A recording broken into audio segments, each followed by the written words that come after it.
going on, man? Welcome to Rider Man Media, baby. Back with another one, man. Man, it's been an eventful day today, and it's just getting started, man.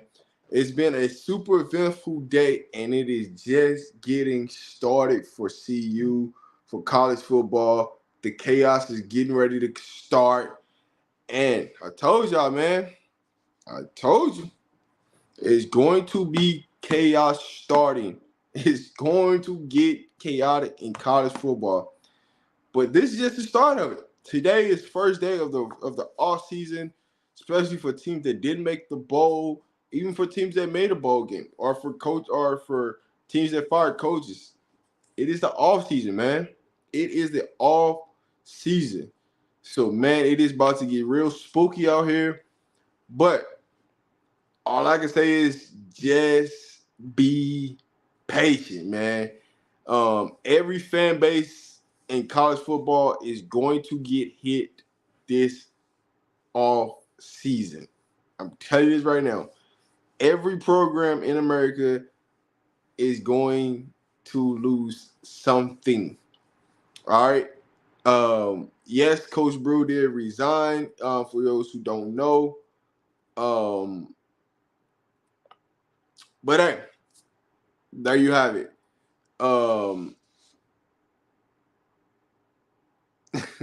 But it's really about to get spooky out here. It's going to get dark. Some more announcements will be coming out on CU's about CU and the staff moves, staff changes over the next couple of days. There's still going to be some changes going to the CU staff. So Coach Brew, just the first move, just the first public move. There are moves that's behind closed doors that's already been made. When it comes out publicly, it's totally up to what Coach Prime wants to do, or how CU wants to handle when it hits the public news. But there will be some more moves being made. So like I said it before, certain things happens for a reason. All right? Certain things happen for a reason. When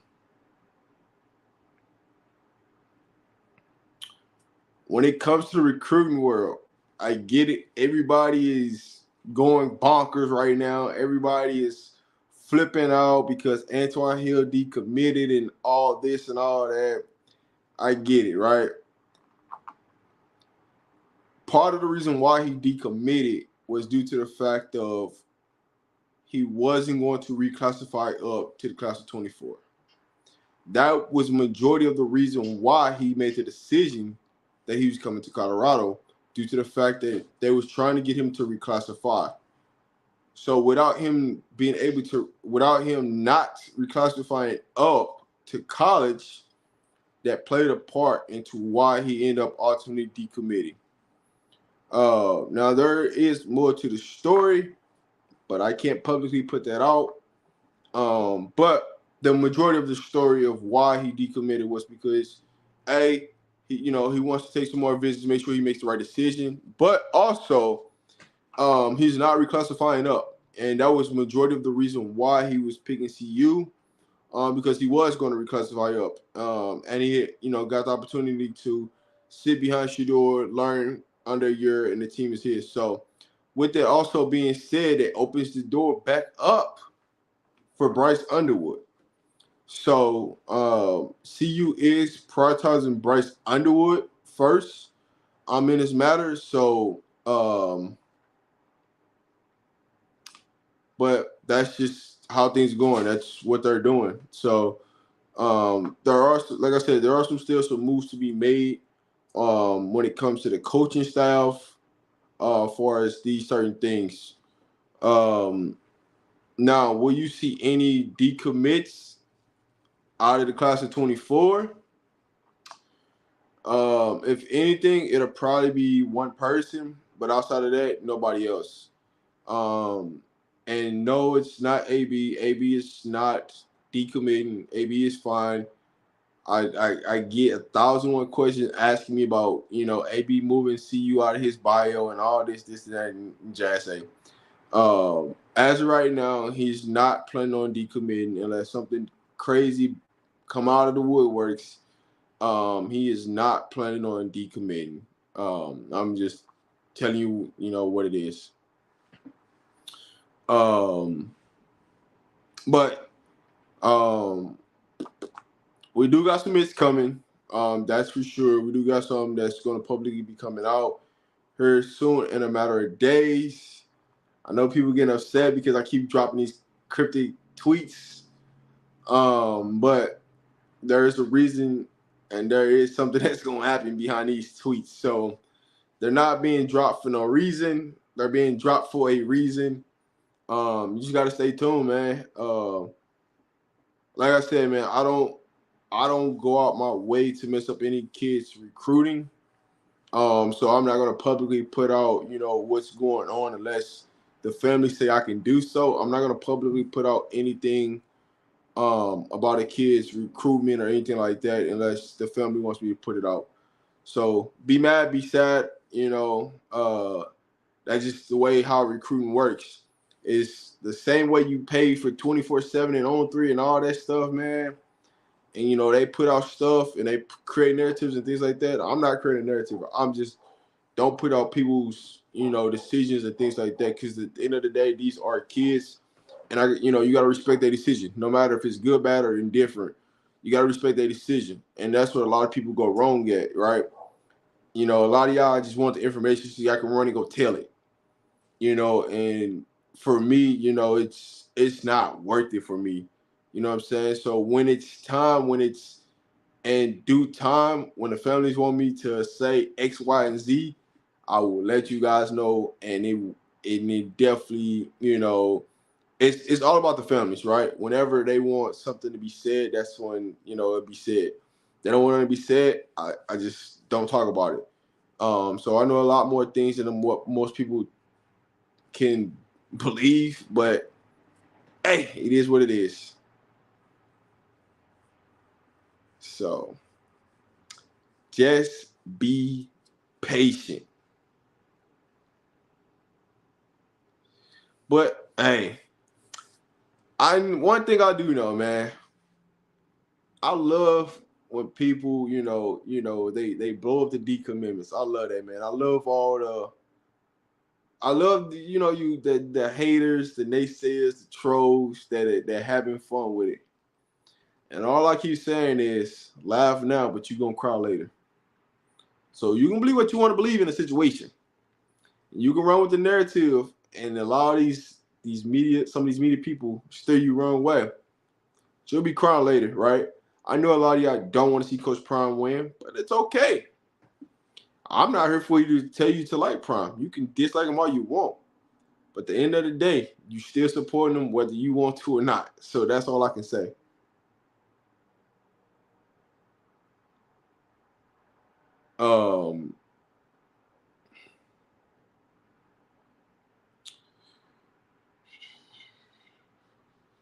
So I do know right now we are still attacking the D line and offensive line. Right now, that's what we're focusing on right now in the transfer portal and at the high school ranks. So, Warren Sapp, he'll be getting to Colorado soon. Ready to go.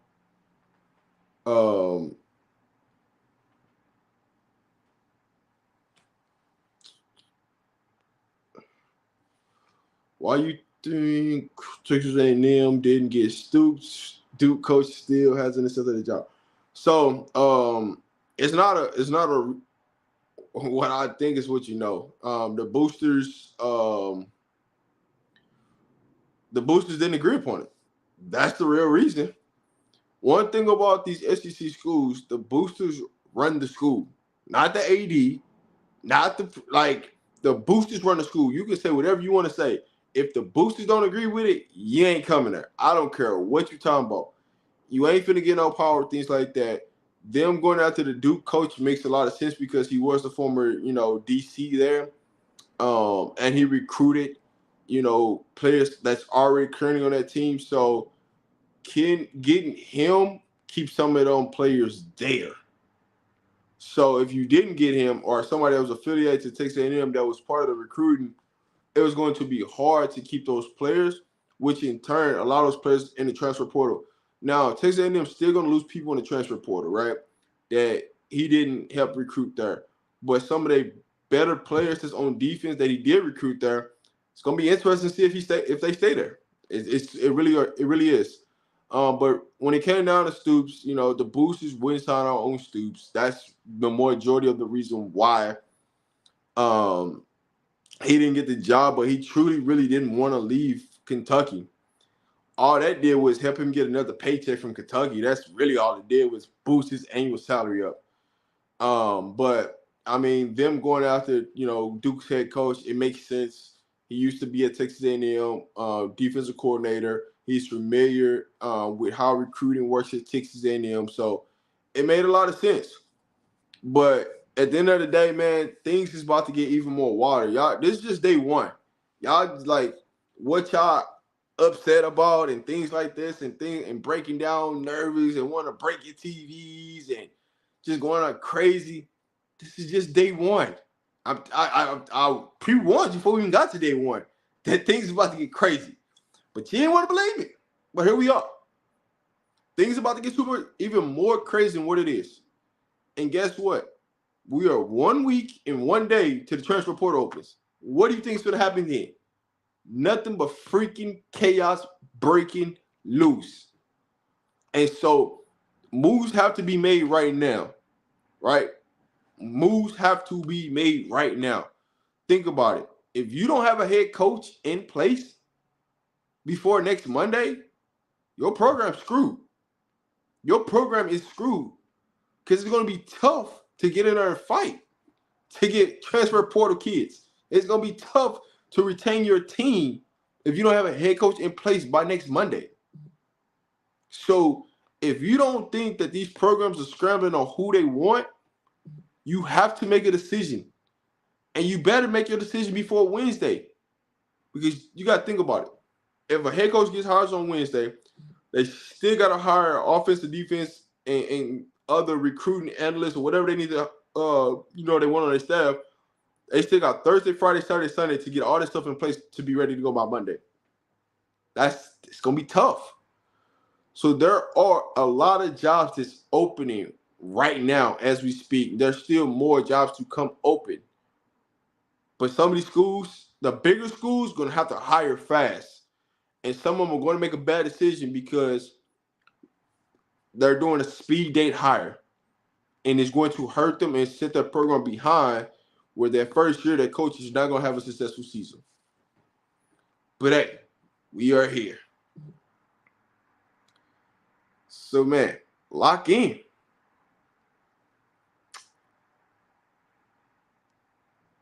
There are more decommitments coming throughout the world, throughout the country. In college football, there are way more decommitments coming. There's a lot of decommitments coming. So you can take it for whatever you want to take it for, but there are a lot of decommitments coming. When it comes to Colorado, probably one person, if that, but don't expect that to really come. Now there will be a lot of people, there are still a lot of people calling right now for CU visits. A lot of people, searching for information on, who's going to be the OC and who's going to be this and who's going to be that. But rest assured, those areas are what y'all think that ain't there and who ain't going to be there and all this blase. Those areas have been taken care of, whether you want them to or not. They've already been taken care of. Whether it comes out publicly, it is what it is.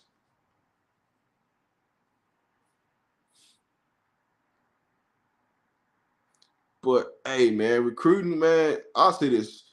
College football recruiting is a very, very risky business. It is. Don't get left. Don't get stuck behind. I'm telling you this right now. Recruiting is so much of a risky business And, ain't nothing being played fair. There is no rules in recruiting.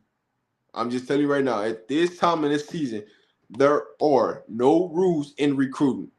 Everything is up for sale.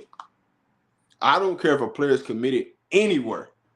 If another school really want them, you're more than likely they can go buy them. That's just what it is. Because everybody's asking for the same thing. Everybody's asking. I don't care what university that you like, that you love. Everybody's asking for the same thing, and that's money.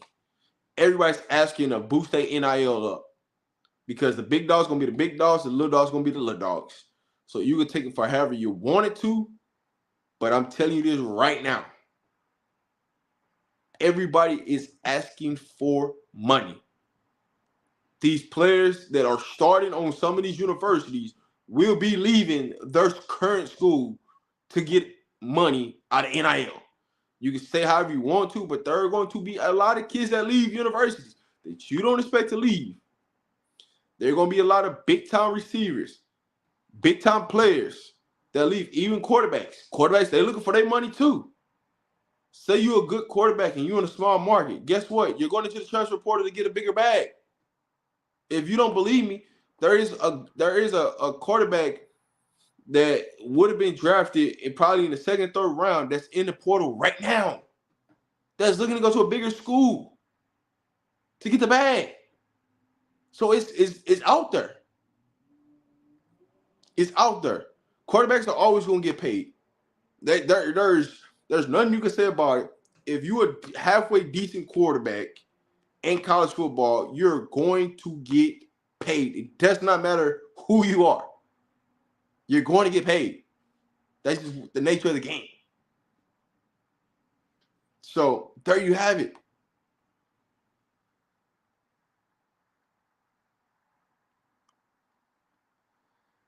Oh, let me see.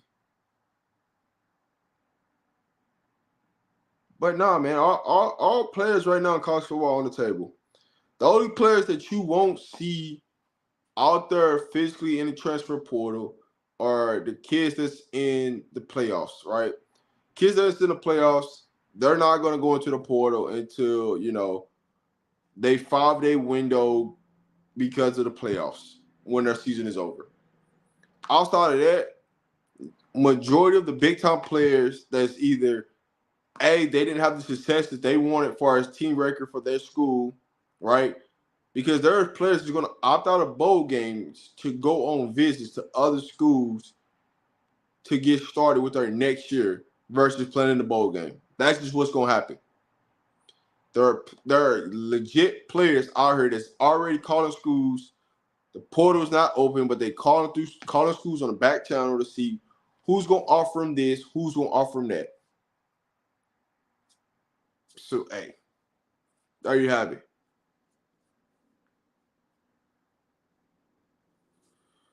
But hey, man, what up, David? Top Boss, man. Appreciate you tuning in, man. If you want to come up, David, you can, man. Have a good time tonight, man.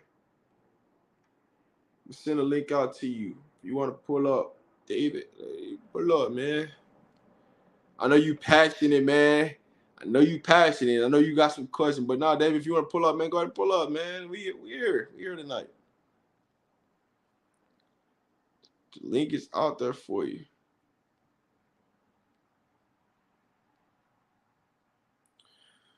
Let me see.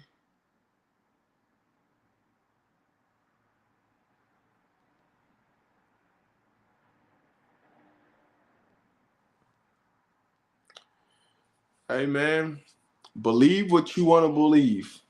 That's the only thing I can tell you. Believe what you want to believe, man. Don't I think what y'all think really is because Prime say they need more money.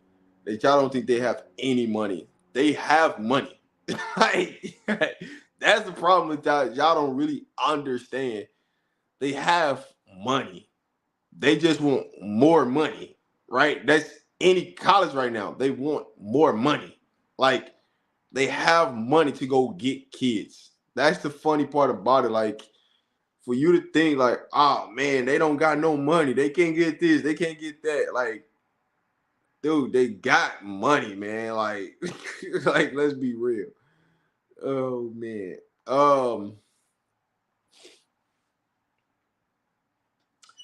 That part I can't talk about right now. I'm gonna talk about it when it's time, but I can't talk about that right now because there's some moving pieces with that situation. That's why I can't talk about that. But I would say this: if you're paying attention to recruiting word and how things going, the answer to your question is it's about answers more likely of a no than a yes.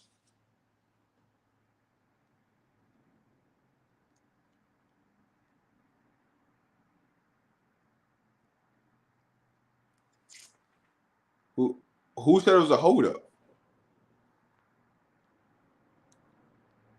That's all I like.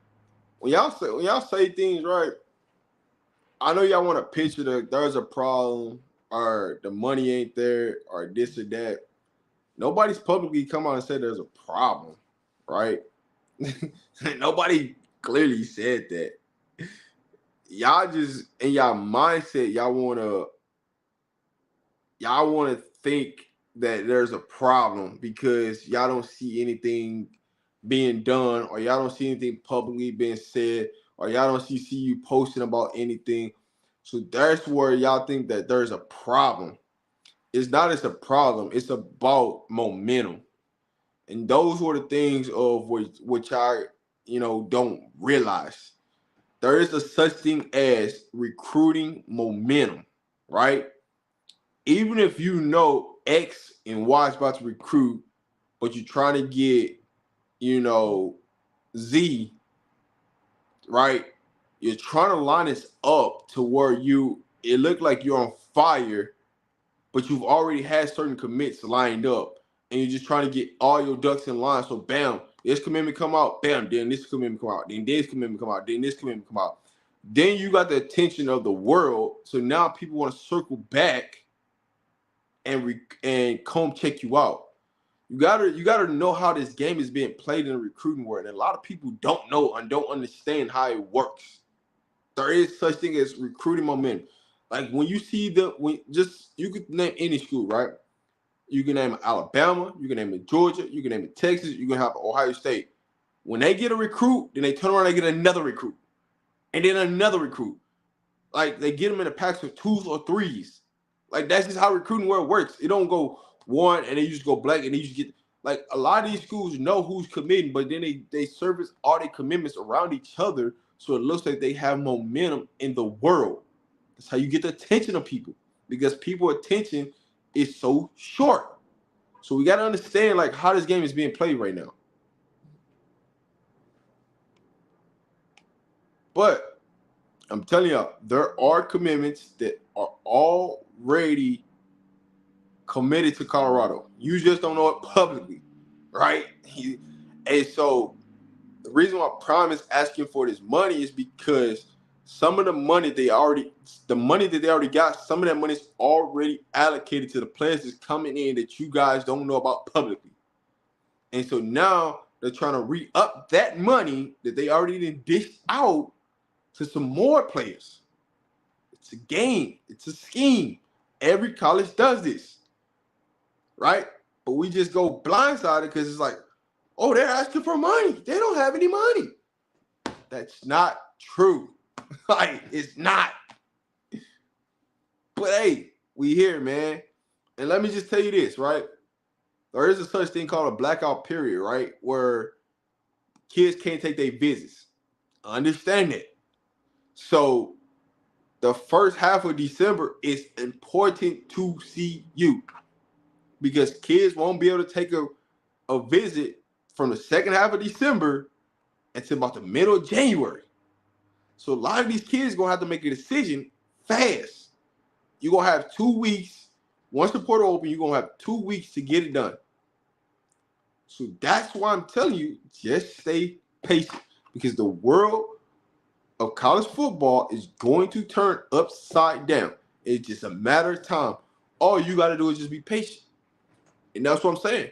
For all you that's laughing, for all you that got all these negative comments and just think this, think that, and you want to see Coach Prime suffer because he didn't go through the way you want him to go through this, or he didn't do what you want him to do and all this.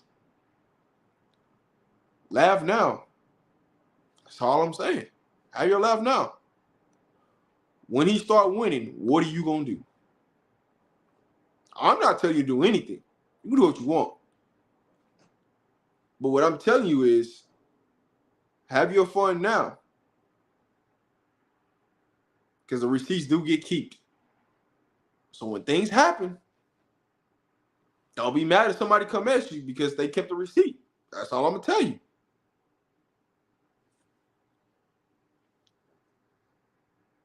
And for me, I don't even care. But some people keep receipts, man, and they come at you. Don't get mad. But hey, we here. You know, there's a lot of things to be played out. We are what's today? What's today? The 27th? So the 28th, 29th, 30th, right? Transfer report opens on the 4th. Signing day is on the 20th. So you got 15 days to get it right? No.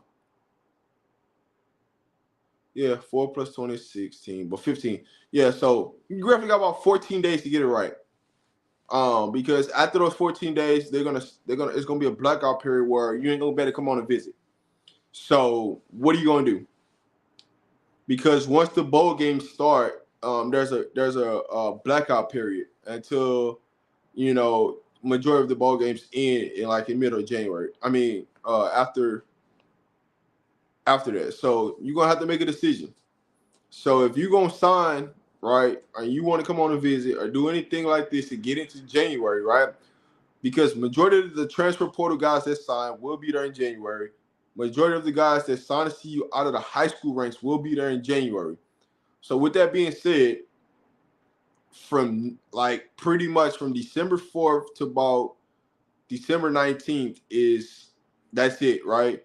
The weekend of the 15th through the 18th is really the 18th was really like the cutoff date for visits, right? Nobody's really gonna come on the 19th, and then the 20th is signing day.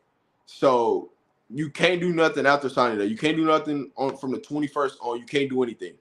So all your work has to be done before the 20th, in recruiting world. So that's where it's gonna be at.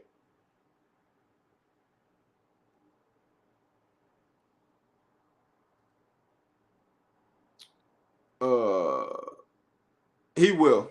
He will. I'm not gonna even bring his name up, but he will.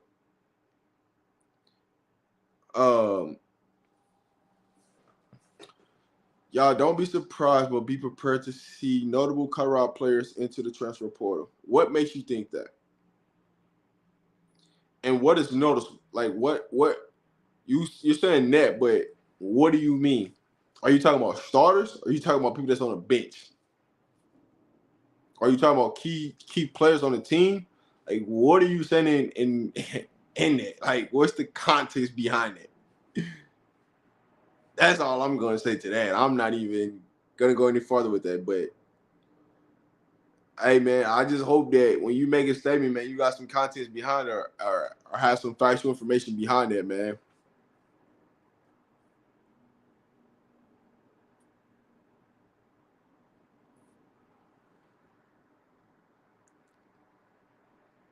Hey, I appreciate your support, man. You don't got to be here. Appreciate the support.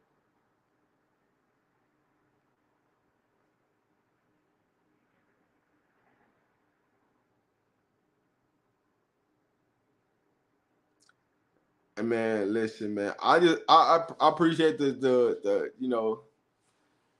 I love the trolls, the haters, all the naysayers, man. Y'all really funny to me, honestly, man.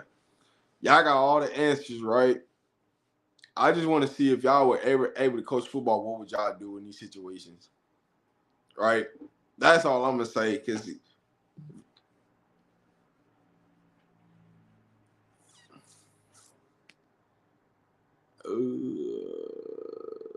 Didn't understand. I'm understand who was.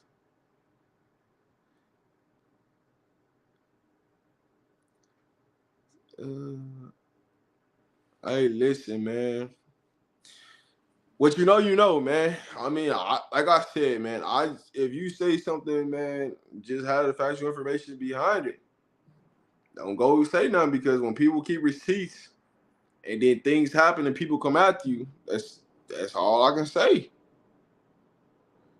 I'm like, there's so much. I just want y'all to know there's so much stuff that I could say that I don't say, and there's a reason why I don't say stuff, right?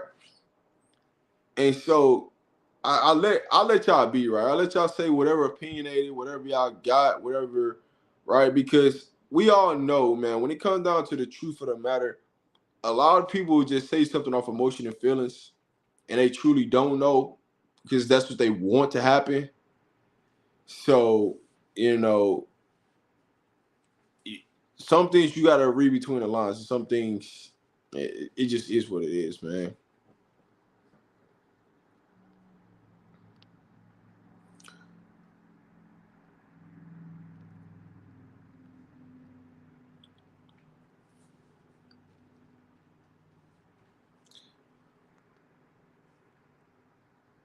I'm not even. I'm not even finna go there because somebody that misled y'all down the wrong road, man, before, and y'all listen to it.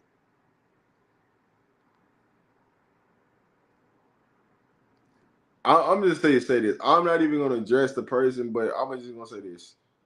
Sometimes people can lead you down the wrong road, and you don't know it, and they done it several times, and they told you something was gonna happen, and then I've seen certain situations where somebody that's close to the program said XYZ player was gonna play and they was gonna start and they was gonna do this. XYZ player didn't even get in the game.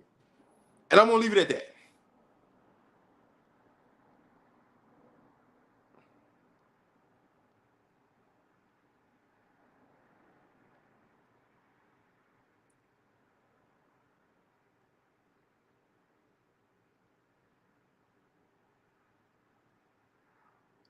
I'm talking about Rob and DMs and some bombs about dropping about C recruiting. And it's all good. Just hang tight. Don't worry about Antoine Hilton. Bro, I'm good. Hey, hey, man. DM dropping is DM dropping, dog. You know what I'm saying? Not anymore. Like scanning. Prime getting rid of. I mean that's there will be some changes to the coaching staff. um, how they're gonna publicly come out. That's gonna be the key piece, right? Um, because it looks like the way they trying to do it is is day by day. You know, hey J Dot, you ain't got J Dot. Just leave it alone, man. Just leave it alone, dog. Just leave it alone, man. It's just leave it alone, J Dot, man. What they don't know, they don't know, man. I mean, I don't really gotta say nothing too much about it, man. Just let it be, J Dot.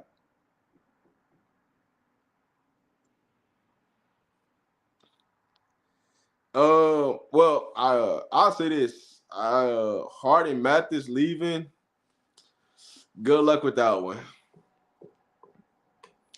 You know, because those are two names that you mentioned. Good luck with that, man. Um,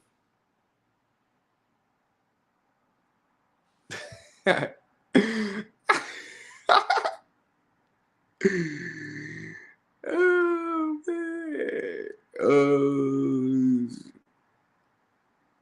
Hey man, I ain't saying nothing. I'm chilling, man.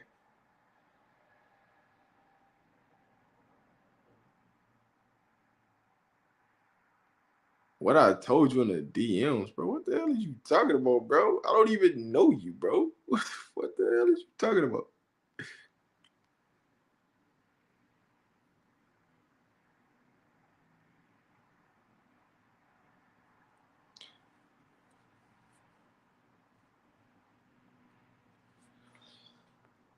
All right, let me explain this. Let me explain this about the linebackers. All right.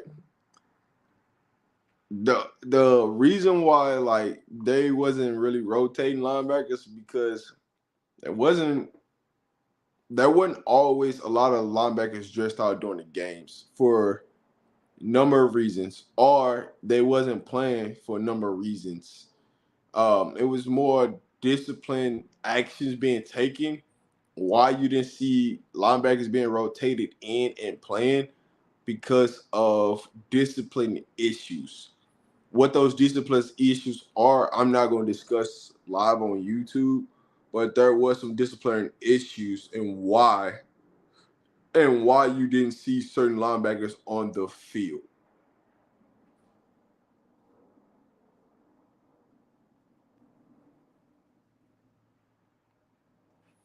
Am I sure? I literally just said I don't know when CU wants to announce about the rest of the coaching staff changes. I literally said that, man. But they're going to be announcements. However, Coach Prime wants to do it, it's on Coach Prime.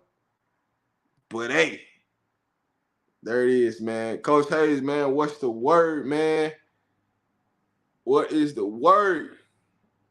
Man, here, man, I'll drop the link for you. I'll drop the link for you, Coach. What is the word, Coach Hayes, man? Coach Hayes, salute to you, man, in the building. I doubt there will be any O'Neal news until Lewis makes the next announcement. At least Kennedy look half decent. Yeah.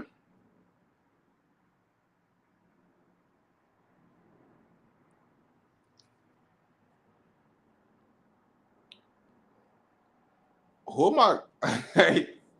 Hey, man. Boy, y'all boys is funny, man. Oh, man, these people is hilarious, dog. I actually be laughing a lot, Kev. If you really knew or seen half the stuff I say, I really laugh a lot, man. Just seeing just some of the idiotic stuff people be saying, man. They just be like, bro, wait, like, what are we talking about? But Coach Hayes, man, anytime you want to pull up, man, the link's out there for you, man. You can pull up on me, man, or I could come over there and to your channel. You know what I'm saying? However you want to do it, you just let me know.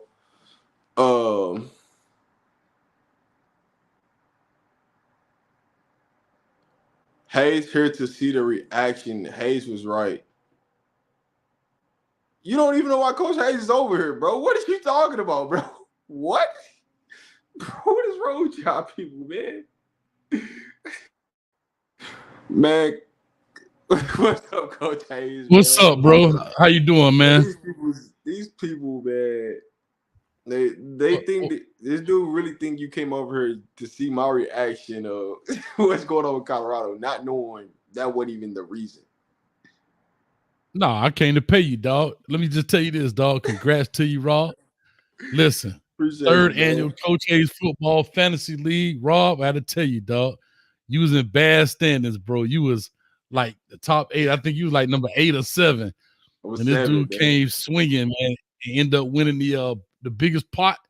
What was it? You only had to put 50 in and won 700, dog. So yeah. I'm ready to cut the check when you ready. If you could do it on Zelle or whatever. Like I said, you could text me, whatever. It's all good. But I just want the people to know that Rob don't be bull crap. He know what he talking about. This dude. Hey, man. This dude, man. I had you counted out, cuz. I ain't gonna lie. I had you counted out, man. Y'all had me counted out from day one. Literally from day one. Y'all was like, man, this dude don't know what he doing, man. And no, I wasn't. I just said. Nah, I mean, you know, you had a lot of Buffaloes on your fantasy. But Buffaloes won, didn't they? I don't know about that now. I don't know about, but you had some good picks though. I'll be honest with you. That's awesome, man.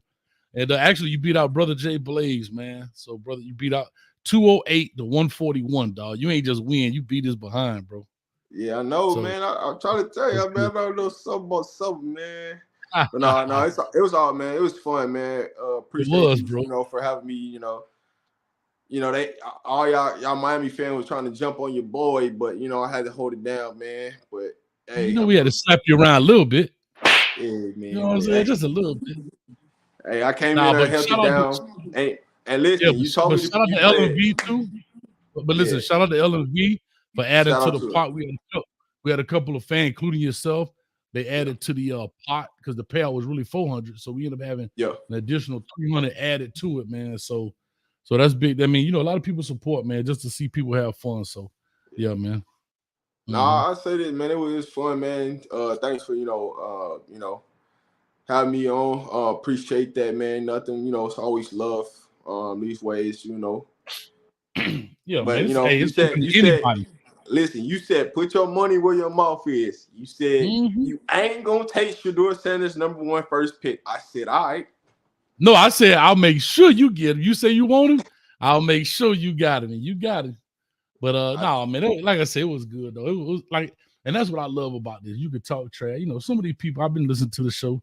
Like I said, I'm here editing. I'm getting back to these WREs, man. These breakdowns, these shorties, because they starting to commit again. But nobody care about people hating and saying what you know, what you don't know, bro. Like, it is what it is. Funny games, man. I just love them, man. You know how that go. Yeah, it's all good, man. Like I say, you'll have fun with it. But that's funny, man. That's awesome, dog. That's good. But yeah, man, it'll all work out. Everything will work out, man. This college football job crazy right now, boy. Coach. That's why, man. I put out a tweet. I said, man, college football about to get flipped upside down. Bro, I ain't gonna lie. They got to do something. The NCAA gonna have to do so. It's crazy, bro. Like, and people thought I was just out here just tripping. I'm like, dog, y'all just don't understand like what's really finna happen. This is really finna turn into the Wild Wild West. If you ain't got your money lined up, you finna get left behind because there's too many starting caliber players. I'm talking about people that starting those teams right now that's going into the portal. Not people that sit on the bench. Starting. Yeah, they ready to jump. They ready to dog. I was just talking to a college dude today. He said, bro, they ain't even, unless this dude is elite, they ain't even looking at high school kids. Yeah. They're not even looking, like, unless he just elite dude, like he's an elite dude. They are literally recruiting. This is how they're recruiting now. They are literally recruiting kids for the transfer portal, he said. So what they're doing, they're trying to build relationships where they can have that relationship already in place. So when they don't take him in high school, coming out of high school, follow me on this, they can recruit him from a G5 somewhere that may not take, because all the Power Fives, they just starting to shuffle these juniors and seniors, and they don't have enough room for it. So they trying to say we're gonna build a relationship. It's kind of like the minor league of baseball, dog. They're gonna send them to the G5s and pull them up like a farm system. Dog. They really using the G5 and HBCUs as a form system. That's all they're doing. Okay, cool. We gonna keep that relationship, but we also gonna push you to so and so. We gonna keep an eye on you. If you pan out, cool. We can go get you. If you don't, stay there. Bro, you're gonna start seeing schools. These Power Fives are gonna start building relationship with the G5s. Like they're gonna start recruiting out of the G5, like how Power, like they used to recruit out of the JUCOs. They're gonna start sending kids. Hey, like for example, Miami may send kids over to FIU. Like, hey man, go to FIU. They'll take care of you. Blah blah blah, and we're gonna get you in 2 years. Coach, the thing that's getting crazy is junior colleges are closing down because they closing down because of football teams. Yeah, they're closing down, dog. They closing down. It's what's like California JUCOs was already tough because they weren't giving scholarships. You know what I mean? Kansas and those guys, Mississippi was giving scholarships. Dog, California, you had to pay your own Iowa. Because I went to JUCO in Iowa, so Kansas, Iowa, Mississippi. That's where the majority of the kids go because of scholarships. Bro, it's like crazy, man. And they're going to do something like with the collector, the money. Like even Coach Prime, when he said, I ain't going to be ATM, and then he just said, hey, but somebody got to start swiping some credit cards, bro. Like, It's pay for play, dog. It is what it is. Ain't no name, image, and likeness. That's for the top dudes. That's for the Caleb's, the Heisman Trophy winners, the regional guy, like say Bo Nix. He probably got something out there in Oregon. But man, shoot, this thing, I wouldn't be a college coach today, boy. That's why I think Jim Harbaugh about to get up out of there, man. Man, listen, they finna run all these old coaches out because it's when you start really breaking down how this is going, these older coaches ain't gonna better compete because they're not. You gotta not only do you gotta recruit your team, but then it's so much you gotta monitor now. And so what up, AB? It's so much to monitor now. Not only with just your team, but then you talking about recruiting from off of other college teams and high school. And look how many high school kids are just getting passed up left and right. And now these high school kids are stuck because there's not a lot of JUCOs now because the JUCOs are closing. So now what do these kids do? They're going to go to these G5s, D2s. Like you're going to start seeing the 4-stars you're going to start seeing G5 schools get a lot better. Yeah. Real fast. And you're seeing it already. Yeah. You're going to start seeing these G5 schools get a lot better. And here's the funny thing. These Power 5s don't have to foot the bill for them, right? Nope. The G5s foot the bill. They get them, they develop them, get them ready, and then they come and snatch them. Because think about it. Would you rather go to, let's say, like I say, FIU, FAU, and then Florida State come calling and be like, hey, bro, come on with it. Yeah. And be like, I'm out. I mean, dog, man, look at the quarterback from Tulane. Everybody and mama after him now. Oh, yeah, he out of there.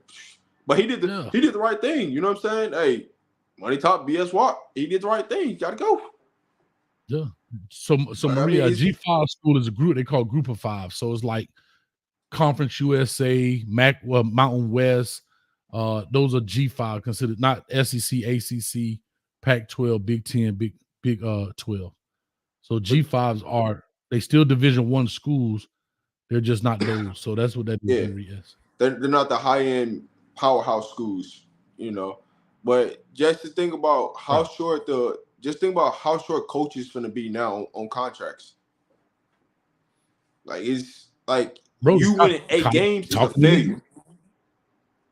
Bro, talking to the coach. This is what they're doing. Assistant coaches getting screwed now. So assistant coaches ain't even getting 4-year contract. They're getting 1-year deals because if they have to fire somebody or get rid of them, they don't have to pay them out. So these coaches now getting 1 year. These assistant coaches getting 1-year contracts. 1 or 2 years. Yeah, that's it. And that's cheap compared to 4 or 5. Yeah, you're trying to lower the impact, lower the blow, right? And so the head coach is getting smarter, making a buyout bigger. So right, the head coach is getting the 10-year deals, and the assistant coach is getting the 1 and 2 year deal because here's the deal. Let's just say, for example, Sean Lewis. Let's take Sean Lewis for example. What's his contract? 2 years? 2 years. So let's say he gets rid of Sean Lewis. Let's just say that he doesn't find a job, right? Let's say he got a 4-year deal.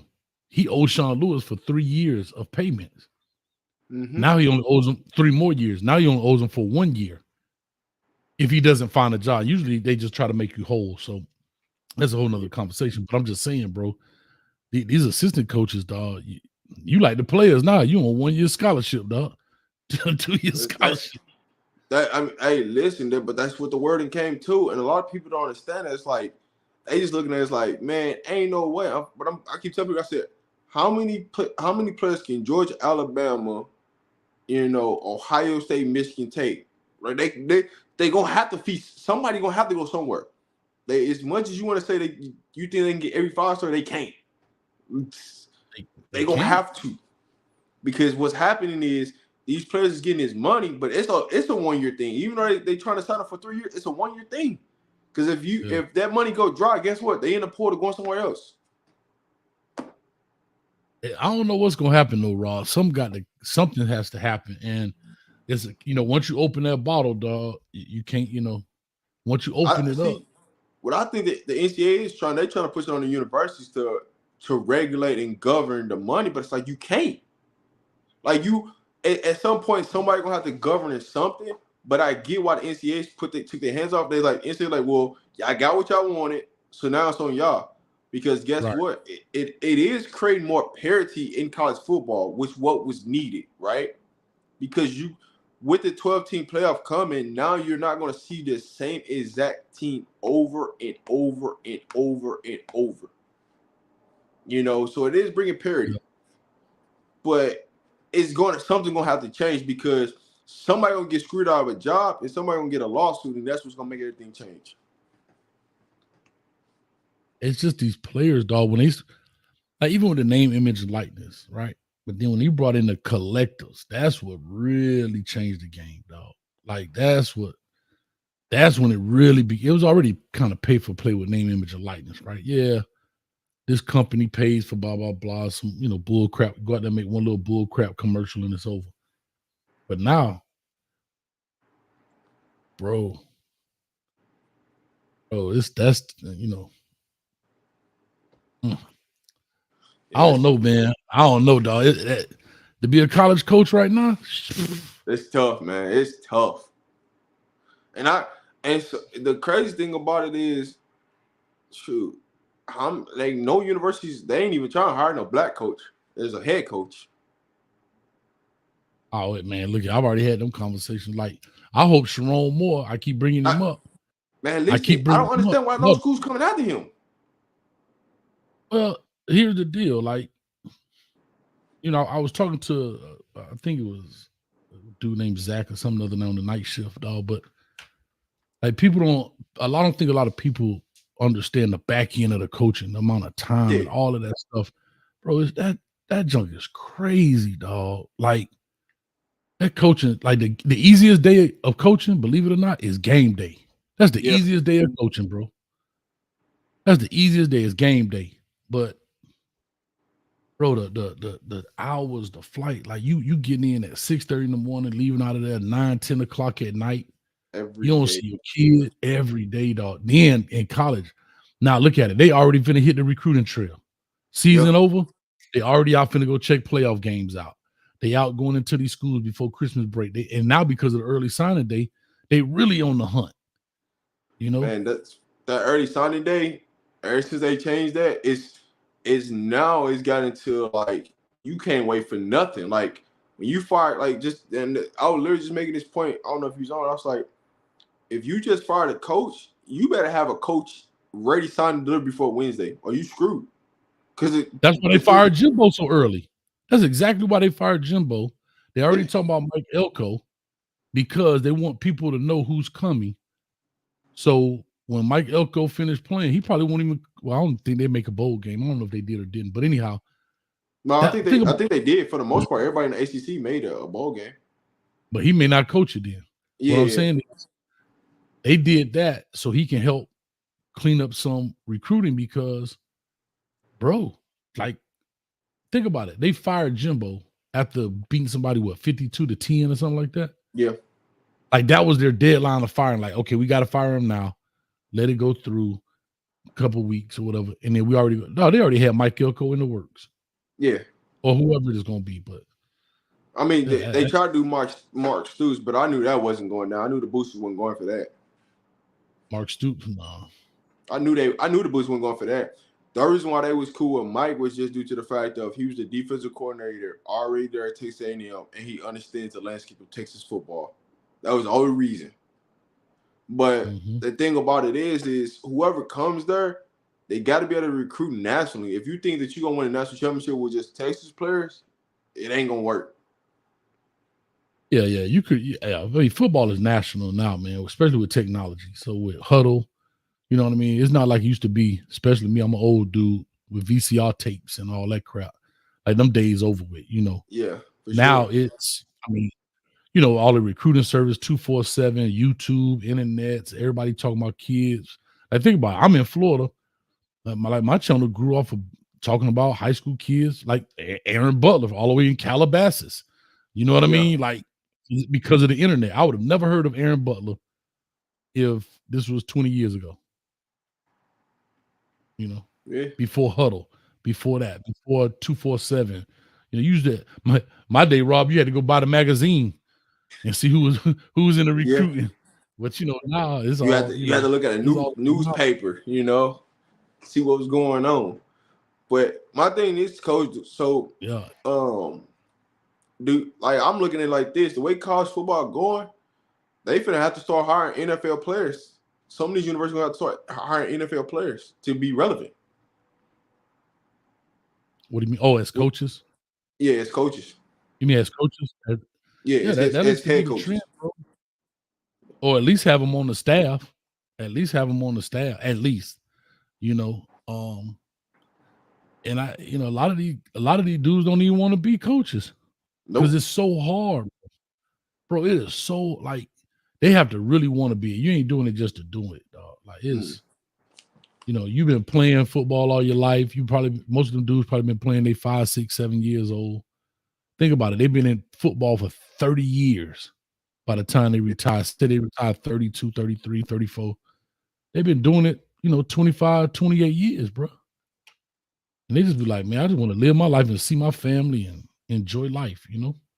Man, coach, what I'm really gonna be blown by, I'm waiting for that first decision to come out and just really be upset at like how much the players are getting paid versus what the assistant coach is getting paid, and the BS that you got to put up with that people don't even realize you got to put up with. You know, those are the things that go and miss. Like, yeah, you can go and get all these 5-stars, but you better know how to manage them, right? And so it's going to cost more people jobs because you're going out and getting all these 5 and high 4-stars, and you don't know how to manage them. You know, and that's one of the things that killed Jimbo. He didn't really have a recruiting staff that had player relationship to the players, which is vital. No, that's true. You just saw the dude from Florida last night. Coach tried to grab him. He snatched his arm off of him, dog. Like, get off me, man. Yeah. Like, yeah, you know, it's kind of like NFL, dog. Coaches don't. I mean, dog, what a dude gonna tell? Like, let's be honest, dog. What is a coach gonna tell? Most people don't even know the assistant coaches in the NFL like that. And what is he gonna tell? You know, the dude out there that's made 4 Pro Bowls, 5 Pro Bowls. You want punishment? No, they punish NFL players by fining them. That's all you can do. What you make them do up down? Imagine telling Ray Lewis, "Hey, Ray Lewis, you was late to the meeting. Give me 30 up downs." You know what I'm saying? They're gonna look at you crazy, bro. I used to hear stories about when Nick Saban was at Miami, and Dante Culpepper was there. They used to call him Lil Nick. They'd be like, "Hey, Lil Nick, what's the play?" Like, dang, dog. Like, and you know he can't take that as a coach. There's a certain hierarchy in there. He can't take that. Like, you know, these guys be on first name basis with their coaches and stuff. You know, like you even hear Tom Brady when he talk, he'd be like, "Yeah, Bill said," but we still refer to our coaches coach. Even though I'm 40 years old, I still refer to my coach as coach. These dudes be on first name. Man, you know, man, me and Bill were sitting in the room talking, and you know, Bill came up and said, "Hey, blah blah blah," or you know, if you hear Gronkowski, you know, he'd be like, "Yeah, I was talking to Bill the other day," and or hell, even Tom Brady called Robert Kraft, "Yeah, Rob." So I was talking to Rob. I'm like, damn, yeah, that's just different. He don't put no on and nothing in it.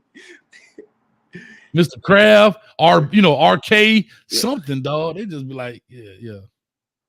But that's the relationship how these owners are, man. They want to relate to the star players, how that relationship with them, and it's going to trickle down to the college level where there won't be no control over these college players because they're making this amount of money. What you gonna say to them? Because whatever you're gonna say to them, all they're gonna do is say, "All right, cool, transfer," and then that's the fun thing. Right, you got the money and you got the transfer portal. So it ain't like, okay, if I act up here, my money get cut off. I just go somewhere else. Especially if you're talented enough. Now, if you ain't talented, that's gonna get cut loose. But it always that's like that everywhere, right? Yeah, it always blew my mind, like how much money Texas A&M was dishing out and how many players were suspended, right? And I'm like, man, don't nobody talk about all these players that suspended what's really going on. They just blame it on Jimbo. But it's like, man, look at all the idiot stuff that he got to deal with. Man, them dudes are smoking weed in the locker room, dog. How you smoke weed in the locker room? Not outside, around the corner. Man, I'm finna fire this joint right here in my locker, dog. And don't care. And hey, man, what are you gonna say? Man.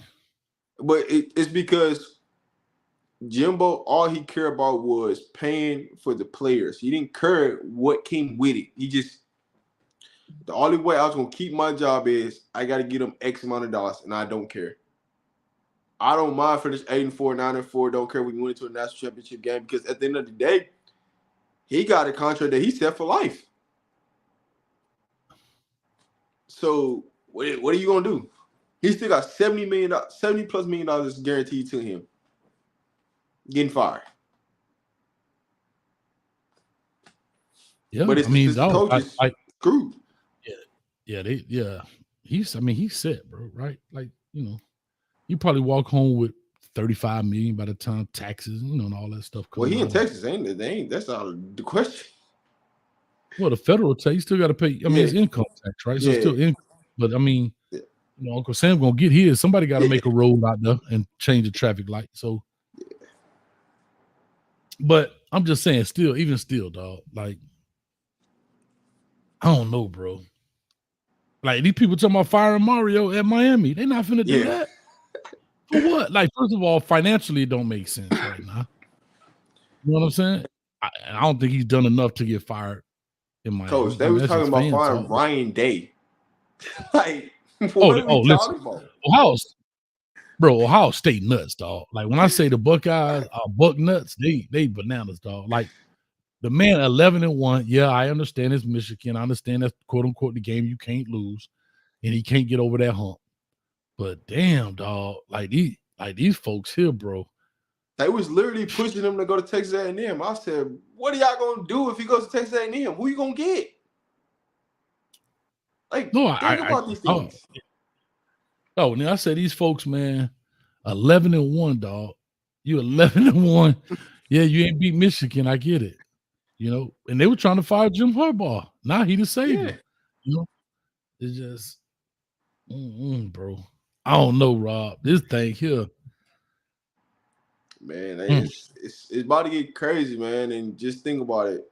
I looked at it like I knew it's gonna get crazy just because these mega conferences about to start, and so now there's more pressure on everybody across the board. I don't care what school you at, like. With all these mega conferences, and now you got to think about it, right? Just like Coach Prime, it's just like Cristobal.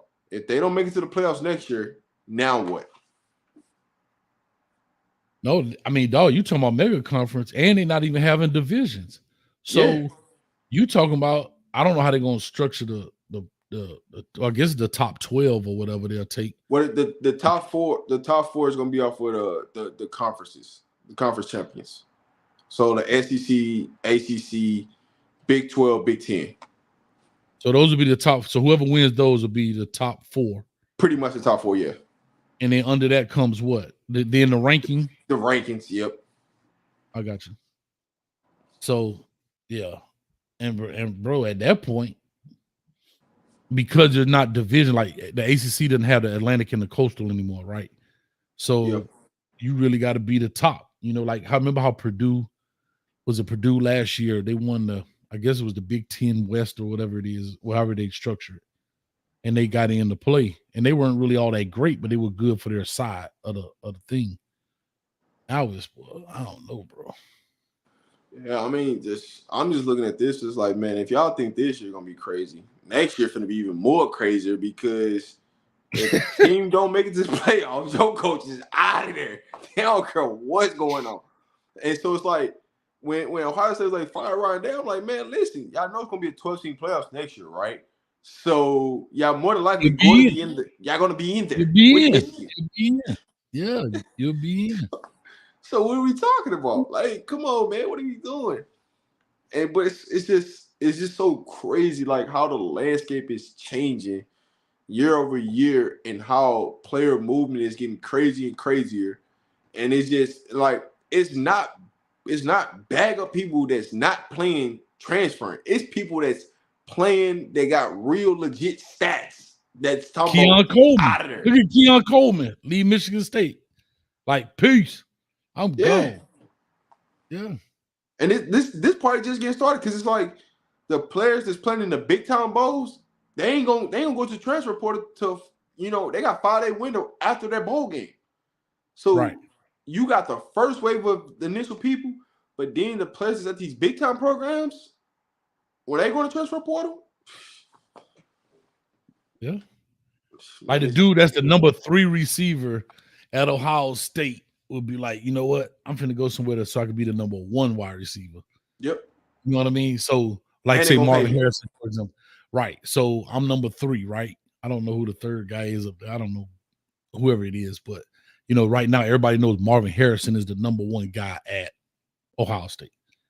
Well, if I'm the number 3 guy, I'm finna go and go to whatever school, and I could be the number 1 dude, and then I'll be on the same level as Marvin Harrison, because there's only one football.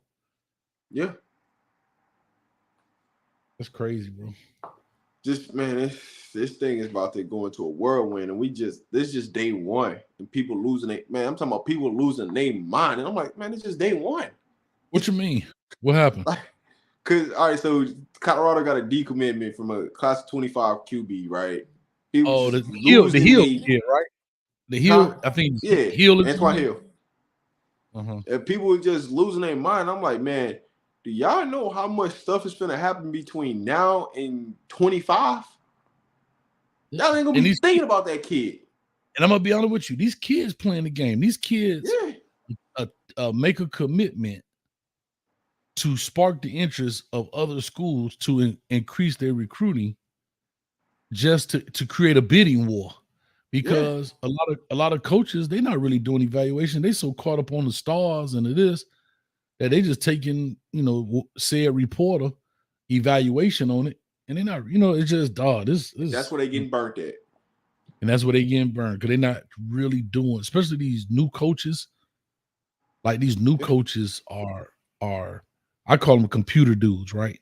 Like you don't see the Ryan Day, the Jim Harbaugh, the Nick Sabans, even the Kirby Smart. They're not iPad dudes. They're not looking at the analytics. They trust in their evaluation with their eyeballs, right? They're trusting that kind of stuff, and these new coaches like, well, how many stars does he have? Who does he have?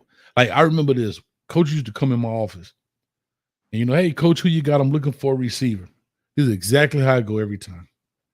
First thing they say, hey, I got Rod the man, good wide receiver. All right, coach. How big is he? He's 6'2", 210. Yeah. How what's his speed, man? He run like a sub 4.4. All right. Well, who does he have looking at him? Yep. And if I say, oh well, right now he's got Georgia Southern, some mid schools, they'll walk right past you. They'll walk right past you.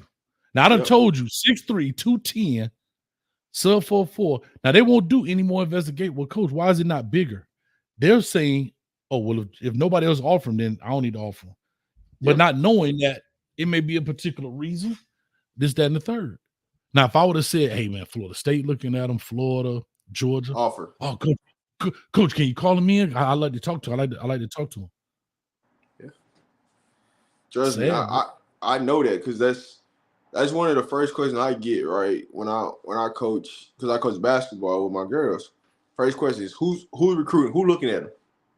And it's like at this point, usually you're gonna come here and do your evaluation, or you worry about who looking at them, right? I got this person that could be a gym that could change your whole program around, but you worried about who offered them. Well, because so didn't offer them, I just can't do it. I can't pull the trigger, coach.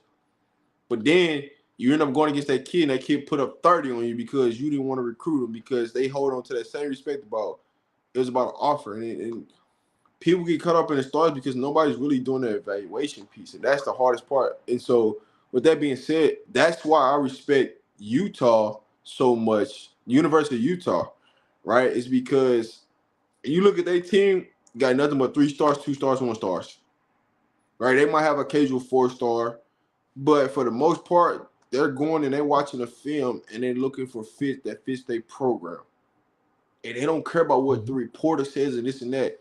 Let me watch the film and let me evaluate it. And that's where a lot of these colleges are getting away from. They just because ESPN or 247 or On3 boost this kid up. It's like, oh man, we gotta have him. But it's like, what value do we bring to your program? Mm-hmm. And those are the things that we forget about. Yeah, you're 100% right, bro. And because they had a transfer portal, these shorties know these shorties are literally going to schools to get the money, knowing that I'm not finna be here. I'm finna do it. Yeah. Oh God, bro. What up, Deb? Did you have something that you want to input? My bad. We going on, man. Me and Coach Hayes do this all the time. Yeah. Nah, man. I was letting y'all rock out, man. I was following it. I guess based on what recently y'all been talking about, as far as the transfer portal and how JUCOs is getting affected, how kind of the feeder system. Coach Hayes, I guess I would ask this, and I kind of know the answer already. But how is that affecting high school recruits? Now, like I said, I kind of know the answer, but it's because you had JUCO, right? You can get kids from JUCO, you can get kids from HBCUs, you can get kids from Group of Five, and then COVID happened, right? So COVID really messed up everything, and then transfer portal. So now that you have those COVID grads that they'll be weeded out. I guess the next 1, 2, 3 years, but then transfer portal is still here. So those high school kids, what do you say to those kids, or what do they have to do? Do you have to commit fast? Like once I get the offer, because I know some kids where I'm at, I feel like, hey, you should commit once you get it. Say yes, just to lock it in, just in case everything else falls through. So, Coach Hayes, what you think about those high school guys? So first of all, Dale, man, you're right. The high school dudes are getting screwed. First of all, right, in the sense of opportunity, especially before they changed it when you only had 25. Now they got it as long as you can fill up your roster. But even the commitments, I think that's a sham, right? The way that, like the offer system, I'm saying, they just offering kids the offer to have them on the hook. Yep. So these kids not committable offers. I'm blessed to receive my first offer from, Sidewalk University, so they can put it on their thing. But here's the funny thing. But I'm gonna say this. Here's the funny thing about this. These kids are now faking the offers so they can stir up things, because the university cannot go out and confirm nor deny the offer. So if Rob goes on his social media and say, I'm blessed to receive my first offer from Colorado, Prime can't come out and be like, I never offered Rob. Or they can't come out and say, yeah, we have. Hold on, pause right there, Coach. Hold on, Coach. It was a kid, I can't remember who it was. I don't know if it was Jackson State. I know it was Jackson State. It wasn't Colorado. But it was a kid who did that, and then he came out with a story and basically, said that they took the offer away or something happened. And sometime later, it was months later though, but Coach Prime, and then he even had Shador come out and say, like, yo, listen, I don't even know who that kid is. We never offered that kid. It wasn't right away. It was later on, but they were finally eventually able to say, like, probably after that window was open. Yeah, eventually they can tell. But while he's a kid, while he's a potential recruit, they can't say anything, and that's where the problem is. So now, that's what's happening. So now, here's the deal. Yeah, you get offered, you want to commit.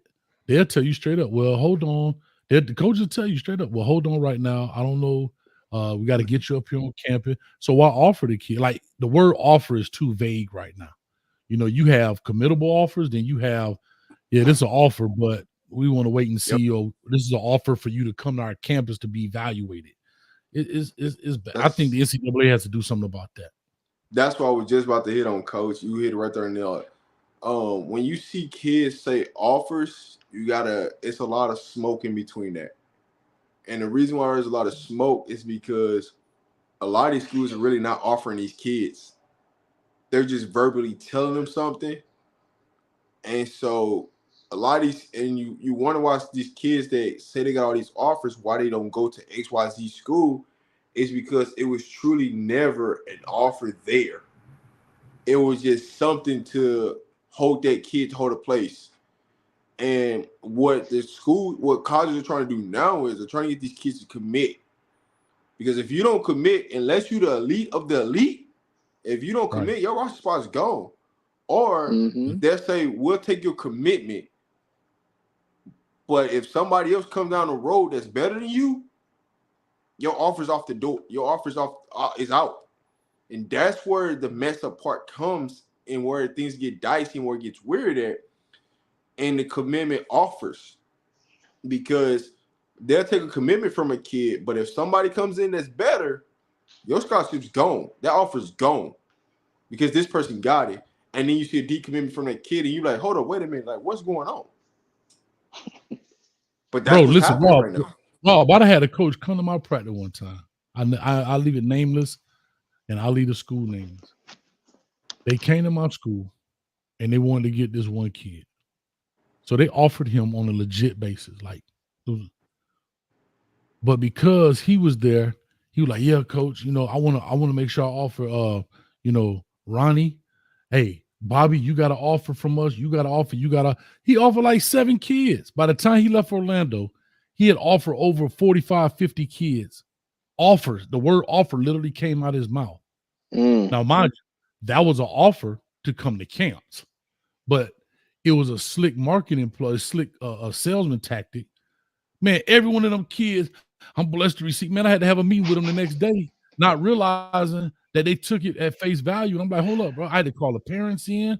They'd be like, wait a minute, man. Wait. Because, see, I want to say this. The high school coach is starting to get screwed. Yep. Because now here's what's happening, Dale. The high school coaches are getting so much pressure to get their students offered that these kids are now getting in the high school transfer portal to quote unquote go to a school where they can get an offer. And here's the deal. Hey. And the funny thing, I had this happen to me. I had one kid leave my program because he said he wanted, Coach, why I don't have an offer? I said, you got to do offer-ish. You haven't done offer-ish? Now, mind you, he had great size, great this, but he wasn't a dynamic player. He played linebacker, and I put up Devin Bush's tape from high school because I coached Devin. And I said, you see what Devin's doing? You did that once or twice. He's doing this every third play, every second play. And I said, the second thing about it is, I said, bro, look at the tape. I said, what was your best game? He told me, the team he told me had not won a game in 3 years. So you're telling me your best game is against a team that hasn't won a game in 3 years, but you want national championship type offers? You better start doing national championship type stuff. And so I'm saying that to say when he left, here's how the coaches lie. When he left and went to the school, he said he had an offer from this particular school. Well, he didn't know. I grew up with the recruiting coordinator. I call him on the phone. I'm like, bro, y'all offered it? He's like, I ain't even heard of that kid. Now, this kid, all on his social media, I'm blessed to receive offer. They lied to the kid, and guess where the kid ended up going? A Division II program, because that's the kind of caliber kid he was.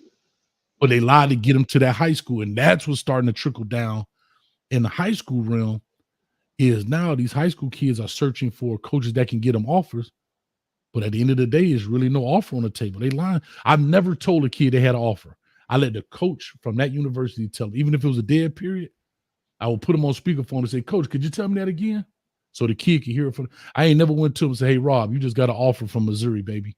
Never. Yeah. You'll never hear that from my mouth. Man, Coach, man, it's especially down in Florida right now. What I see is, hey, you go to this certain school, you get an offer from this certain university. You go to this school, you get a certain offer from this university. So people using, the high school ranks is like a recruiting task of like, hey, we only offer from these certain schools to this university or these certain schools to that university because money's been passed around to certain ex-coaches. But it's like, what happens if that kid don't get an offer that you promised that they was going to get an offer if they came to your school to go to this university? What happens then? So you know what? I'm here in Northern Virginia, and I don't know if y'all have heard Freedom High School. Freedom should probably be ranked top 50 in the nation now. Where's this? Where's this? Freedom is in Woodbridge, Virginia. So go tap in with them. So yeah, so Freedom, they've the past Last year they beat somebody, Colgan. They beat Colgan 113-7. It was 93, nothing at halftime. Hey, They won a state championship. Yeah. 9-3 at half. 9-3 at halftime. Yeah, 9-3. They won state. They won a state championship. They demolished. They averaged like 60 some points last year. That was the first state championship win. They made it a couple years ago. This year they kind of doing the same thing. And if all things go as planned, as it should, as it looks right now, they should play Highland Springs, which is from Richmond. Highland Springs has 5 state championships under Coach Lauren Johnson. They got 5 in the last 8 years. So as it stands, Freedom should play Highland Springs in the state championship as long as both of them win this weekend. But to Rob's point about transferring and so on and so forth, Freedom whooping everybody last year. So most kids, they'll transfer from the Northern Virginia area and they'll go to DeMatha, or they'll go to St. Francis in Maryland. Like Blake Corum, who's at Michigan, he's from the area, but he transferred to St. Francis. So you kind of get, huh?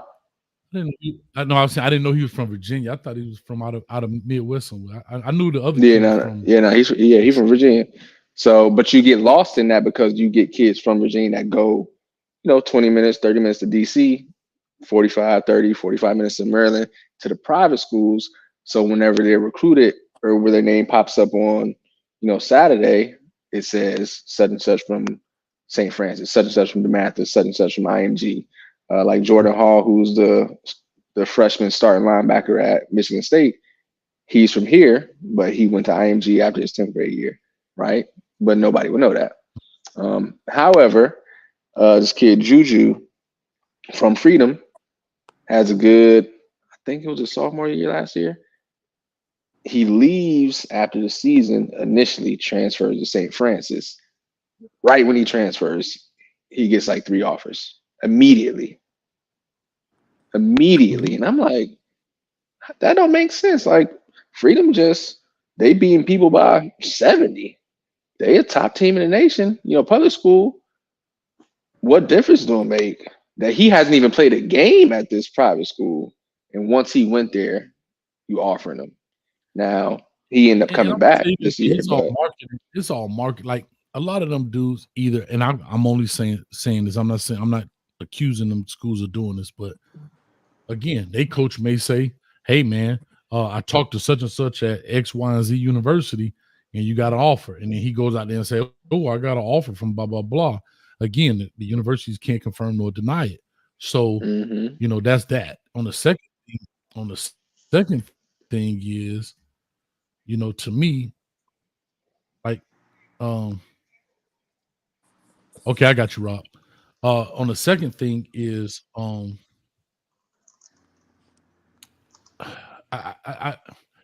private schools I'll be having an issue with, man, sometimes, bro. I really got an issue with a lot of the private schools just because, I feel like they pluck our kids out of there. And I've seen kids go to these private schools and they decide to leave and then they hit them with a bill, right? Or I've seen, check this out. I've seen they'll come in the hood, come get our kids, but make their mamas, in order to quote unquote work off the scholarship, they got them cleaning the classrooms and stuff. I'm like, hold up, dog. I'm putting this helmet on, representing y'all across this country, making y'all better. And you got my mama cleaning classroom? Hell no. Now, if you want her to sell some hot dogs or something at the game, that's one thing. But to have my old girl out here cleaning in your classrooms and out here, you got daddies out here mulching the lawn and man, y'all out y'all damn mind. Nah, dog. Now, if you want me to come out there and supervise for a fundraiser or something, that's different. But I'm telling you, I've seen these private schools work in a lot of weird ways, man. When it comes, and that's the stuff that don't get put out there. But if I wish my old girl would be out there talking about wiping down windows and anyway. Hell no. I'm out here risking my life to put y'all logo on. Nah, bro. Because if you good enough, they'll find you. They'll find you. You know what I'm saying? They'll find you. I ain't with that. Yeah, I wanted to give some insight on how these schools in Utah are able to keep up with the bigger schools, the more popular schools with only 2 and 3 stars. They've been doing this forever. They really utilize the gray shirt.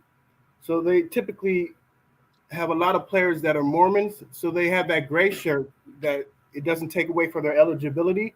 So how they're keeping up is by development and playing older guys through the system. So they utilize that gray shirt, that red shirt, and then by the time they get to their senior year, they're like 23, 24, 25. So like the thing with Cam Rising, that really ain't nothing new from schools in Utah. So I think once they this COVID year thing is kind of filtered out, I think the universities probably are going to find some way somehow to have a 6-year eligibility with the athletes. It just benefits everybody on that end. Yeah, it's like BYU. You know, a lot of those kids do missions and things like that. And BYU, like them cats be 25, 26 and married with like 2 kids, man. Exactly. Yeah, them dudes be old as hell. But of course they don't, you know, they've been out on a mission, but they freshman year, they be 22. They basically grad assistants with eligibility. That's what it is. Right. So. Right. But say stay in a dorm. No, I got a house in a picket fence, dog, with 2 kids. Baby, I'll be right back. I got to go to practice. Well, the Colorado punters like that. The Australian dude. Yeah. Got whole family. Yeah, most of them kickers be old, but I'm just talking about like, you know, a lot of, and it used to be a lot of older kids too, like Chris Winkie back at Florida State. You know, he was playing baseball or something first. You know, Chris Winkie was what, about 29? Hey, coach. All right, this is a 26, I think. Coach, how old do you think is old enough? How much eligibility? How old do you think is for college football? How old do you need to be in eligibility wise? Because for me, right, I think there should be a cutoff. Like, for us, like age and you shouldn't be older than 25, and that's pushing it. I'm talking about kids that's getting 8-9 years of eligibility to play college football. You talking about like McCormick at Miami, the tight end? He going for his 9th year. Yeah, I'm like when is enough? I've seen somebody play at 33. I mean, the thing is, they ain't played college. Yeah, but they ain't played college football. Right, they ain't been playing college football for 7-8 years, dog. Yeah, exactly.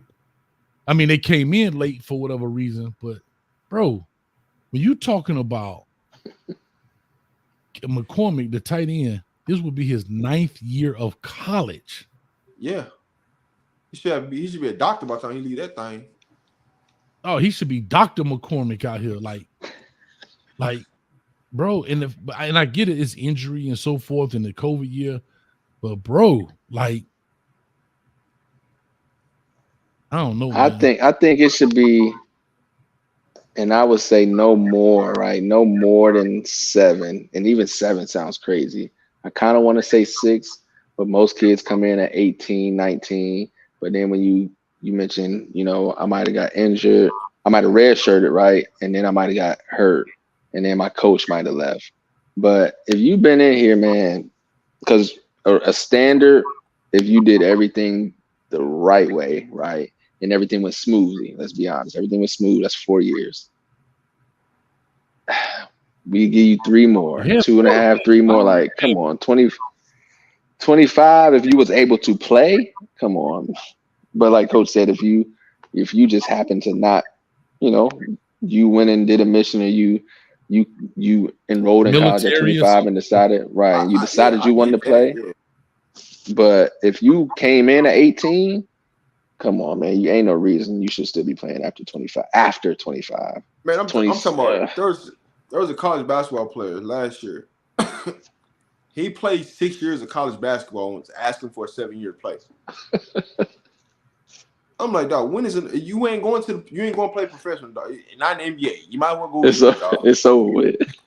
Like, come on, man. You holding scholarships away from the younger kids, right? And then now everybody's upset because now the high school players are getting taken away from. Where the players that's really benefiting is instead of going to a group of 5, go to a Division 2 and just go dominate. And those are the kids that's really benefiting from it the more than anybody is the Division 2 kids. The kids that's going to Division 2. And so y'all did touch on that, and I guess I asked this question since y'all talked about that a little bit. Do you think, because you guys talked about the feeder program, and I remember somebody talking about this after last season, because most of us was following HBCU football, following Coach Prime, and they were talking about how basically it's kind of a detriment to let's say Jackson State, right? Say Jackson State's there without Coach Prime, like this season with TC, right? I develop a kid for 2 seasons. He all SWAC back to back to back. He's gonna leave my program, rightfully so, to go Power 5. He's gonna get drafted, and he's gonna get drafted from Florida State. It's not gonna say he went to Jackson State. It's gonna say he went to Florida State. Of course. Now, do you think as a program, because it was kind of framed like this, as a program, it could hurt me because damn, I'm losing my most talented player, or could you use that as a recruiting tactic to say, hey, Joe Smith from high school, you should come here because look, I've sent 3 of my best wide receivers have went to Florida State, Alabama, Ohio State, and got drafted a following year. So I can develop you at my program so you can dominate, and they're gonna want you. You play 1 season there, you're guaranteed to go pro. So what do you think about that? Could they kind of frame it that way if you're able to, Dev, to be honest, that's the JUCO pitch. Yeah, that's what I'm gonna say. Yeah, that's the JUCO pitch. Hey, listen, guys, come here. I mean, if you listen to Coach Jason Brown, his whole but no, not even JUCO, but like even like I said, HBCU, but it's all the same now. Kind of JUCO, HBCU. It's all the same. I know, but what I'm saying is, what you're saying is what used to be the JUCO pitch is now going to be the HBCU Group of 5 pitch. Hey guys, it's a farm system. Hey guys, come here. Look, I had Dev come through here. And he ended up going, I ended up sending him off to Ole Miss, and he became the leading SEC receiver with just 1 year because the pitch that JUCOs used to have is now going to be the pitch for the HBCU for the Group of 5 school because it's happening now. It's happening, bro. And do you think that hurts that program that they're leaving from, or could it kind of be both? It's not going to stop it. It's only going to accelerate it right now, just due to they're weeding out junior colleges. And so with them weeding out junior colleges, where are these kids going to go? You ain't got no choice but to take a chance on them at HBCUs, right? Because what's the first thing they did for colleges? Well, they got rid of the ACT and SATs. That was failing most kids from getting in there, right? So that was step number 1. And is that permanent? Was that permanent? Yeah. I hope it's permanent. Yeah, that's permanent. So now, when you did that, right, you already took a resource away from junior colleges because that's how junior college was getting a lot of kids. Yeah, right? You were eliminating guys. Yeah, you were eliminating guys. So now you just eliminated those kids that will bring you money to that junior college. Now those kids are being eliminated because they took that away. And so now it just depends on the institution whether they want to accept the kid or not accept the kid. Right. So like JUCOs used to get 2 kind of kids. Kids that had the grades, but they weren't that talented. Or you had kids that were super talented, but didn't have the grades. Right? Like a kid that was talented, that wasn't talented, but had the grades, he wanted to play college football, right? But he wasn't that good, poor little Timmy. But then you had the Chad Ochocinco's, or you had the other ones that couldn't pass the test, that were super talented, but they couldn't get into the university, so they had to take that extra step. Now, you've cut out that elimination process due to the testing just to get in. You know what I mean? This is NCAA, just like Rob say, Be careful what you ask for. They give it to you. NCAA said that y'all want it. Okay. So for both of y'all, I have an even better question now. Because I played high school, right? I coach youth football, and we talk about all the time. Some of your best athletes, to your point, they don't got the grades. Sometimes you see people who they end up at a JUCO, and you try to tell the kids they didn't go to JUCO on purpose. They didn't go there because they wanted to. They went there because they had to, mostly probably because of grades. So hey, you can kind of play high school football. You supposed, they tell you're supposed to have a 2.0 GPA. You really don't. It's like a 1.8. You can't, but we all know after you go through it, you can't get to any college with that. You damn near really can't go to college with a 2.0. If you really want to play, you need to have a 2.5. So now that's not the case now, though. But no, I'm saying, but now that you're eliminating JUCO, does that lower the GPA for just regular? You know what I'm saying? It's totally up to the university now. If they want to accept you as a 2.0, I mean, you still gotta go through the clearance house, regardless of fact. Right. So once you go through the clearance house and they check out everything, it's really up to the university at that point. Okay, because previously, you're right. If you had a bad GPA, you just go to JUCO and then get it up a little bit. But now, to our point, that's almost eliminated. But Dale, let's look at the University of Florida, because I used to do college and career at the school. University of Florida was denying people with 4.0 GPAs and such and all of that. They were denying people, like regular students. And if y'all think all of them football players got 4.0 and better, of course not. No. So to Rob's point, they let you in based on so there were two scales of acceptance, right? The university acceptance, and then they were taking the NCAA, which was that sliding scale of SAT GPA, core GPA. Well, because you don't do SAT anymore, that's no longer valid. So now you graduate high school, you come in, and why you think so many of these players, which they've always been doing it, even to Coach Prime, I'm just using it because he reads it off all the time. I know what you're about to say. Rob, I'm gonna use you for every analogy because Rob. Hey, I want to congratulate Rob and Media, baby. General studies. He got a 4.0 GPA in general studies. Yeah. Sports management. No, not even sports management. No, it's just always general studies. General studies. This kid in general studies. I'm like, what? Yep. For the graduate kids is he's got a 3.9 in graduate studies. Hey, Coach, it's either that or sports management. It's the first two things that pop up. Yeah. So I will say, and I think this is something that maybe went on the radar, maybe not to y'all, but how do y'all feel about that being something that Coach Prime made sure that he was able to change? Coming in, they said CU, good school, hard to get into. They don't do, they weren't going to change the curriculum. But kind of before he agreed to come in, he said, hey, listen, if y'all want me to come, I need y'all to change the curriculum. I need y'all to change the grading scaling system so I can get these transfers to come in. I think that was huge. And what do y'all think about that? They was forced to change it, right? Because CU was still living off of, even though the ACT and SAT wasn't a matter, they were still living off that grading scale. And so Coach Prime just went there and said, listen, that don't matter no more, because you can't deny a kid because of the SAT and ACT like you was in the past.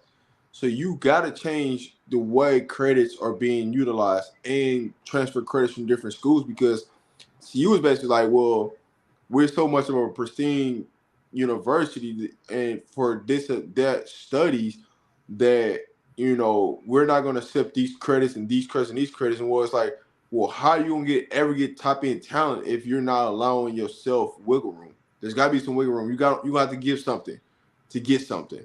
And so that's what the party had to give up was changing the transfer rule as far as credits and stuff.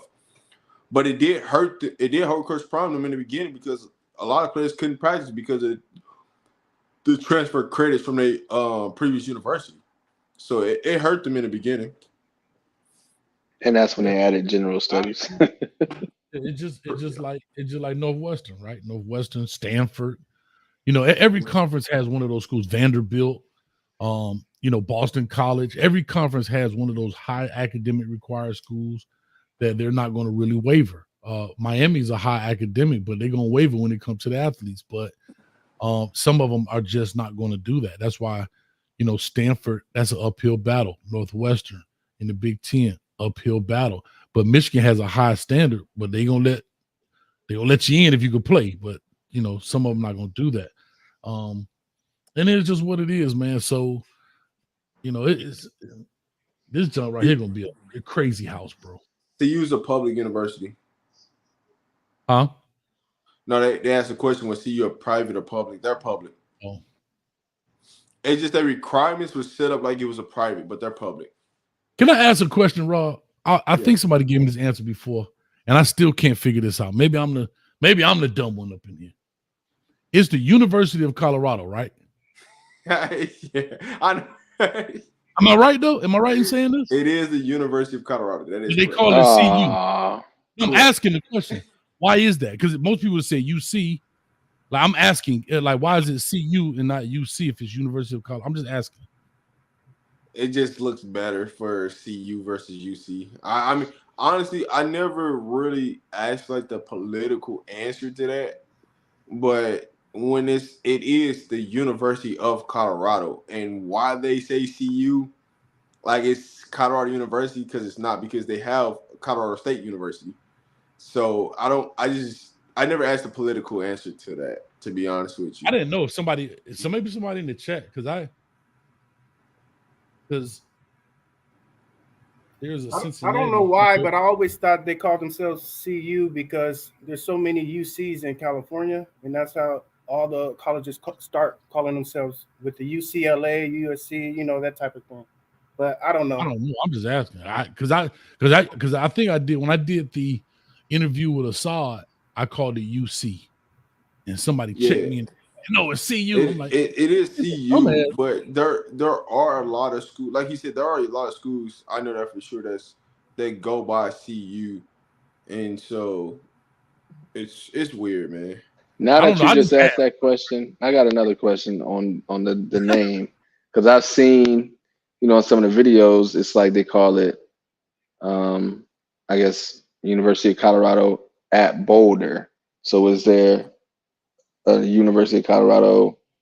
You know, they have a Colorado. They do, right? Like is it, or are they just calling it at Boulder just because? They do, yeah. So they do have little branches for CU that's not in Boulder. So, but see, you normally call the little branches by the name, and the big school by just, hey, University of Colorado, and then it might be, I don't know, the side city. So like Tennessee, for example, is University of Tennessee Knoxville, University of Tennessee Martin, University of Tennessee Chattanooga. It's a state system, so it's UT Knoxville, UT Chattanooga, UT Martin. So is that what it is? I don't know. Yeah. No, they do have some of those like sub colleges for CU, so that's why you might hear somebody say CU of Boulder, because there are some smaller branches to CU that they have like off campuses. But the main campus, the big campus, is in Boulder. I don't know, dog. Because you know what, I've been saying for the longest. Yes, there is a UC in Colorado. It's UCCS. There is. That's the University of Colorado Springs. Yeah, see, I don't like that. Yeah, there are universities in Colorado that goes by UC. So that's what I'm gonna say. Damn. But the university in Denver is called Denver University. Like I live in Colorado. I know what universities are out there. I didn't know. I just asked. Like like for example, California has that, right? Like they do. So like UCLA, and then you got Cal Berkeley. They, you know what I mean? UCLA is University of California, Los Angeles, right? Yeah. Cal is University of California, Berkeley, Cal Poly, University of Southern California. So I don't know. Bro. I just asked because it was just on my mind. That's all. No, I get that all the time. It's CU. Like that's if you say you see people get upset in Colorado, they really do. But it's CU because I think the same thing because it is the University of Colorado. So. All right. What up, Bishop? What up, old man? What's going on? I just want to touch on what you guys were talking about a little bit earlier. Do you have any suggestions of how like the universities could solve these issues with players and all that stuff? With the just transfers, getting high school players into college and things like that. Because I have a couple, but I just wanted to hear if you guys had any suggestions. I'm sorry, say that again. What's the question again, old man? With all the changes that are going on right now, and it's hard to like get the freshmen into the universities at the big schools, Power Fives, and things like that. Do you guys have any like suggestions of how universities, NCAA, could like kind of help everyone out on the university side and the player side, or it's just you don't know at all? You have no theory. I got a whole thing. Like I said this before, and I think this is where both people are going to have skin in the game. Most people may or not agree, maybe agree. But I believe that you cannot offer a young man until middle of his junior year, right?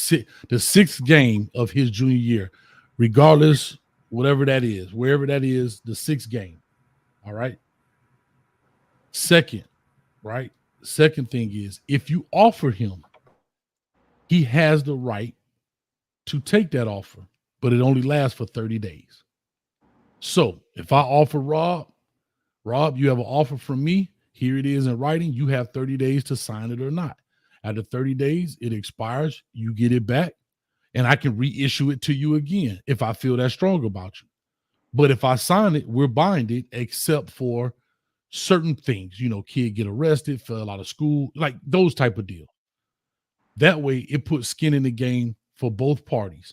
The kid is now committed to you, right? And the school. So if the school extends an offer and that kid signs it, and that's what it is. I'll also say, like, he may be able to get out of it if the coach gets fired, maybe at the end of the year or during the season or whatever, or it's certain things that they can do to get out of it. But for the most part, that's what it at least puts skin in the game for both parties.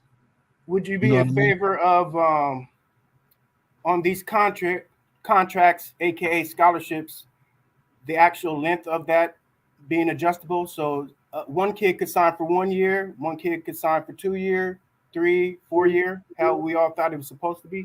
Do you think that would be a viable option? I always thought it should be a 4-year deal. I don't think, because to me, that's an easy let out for the university.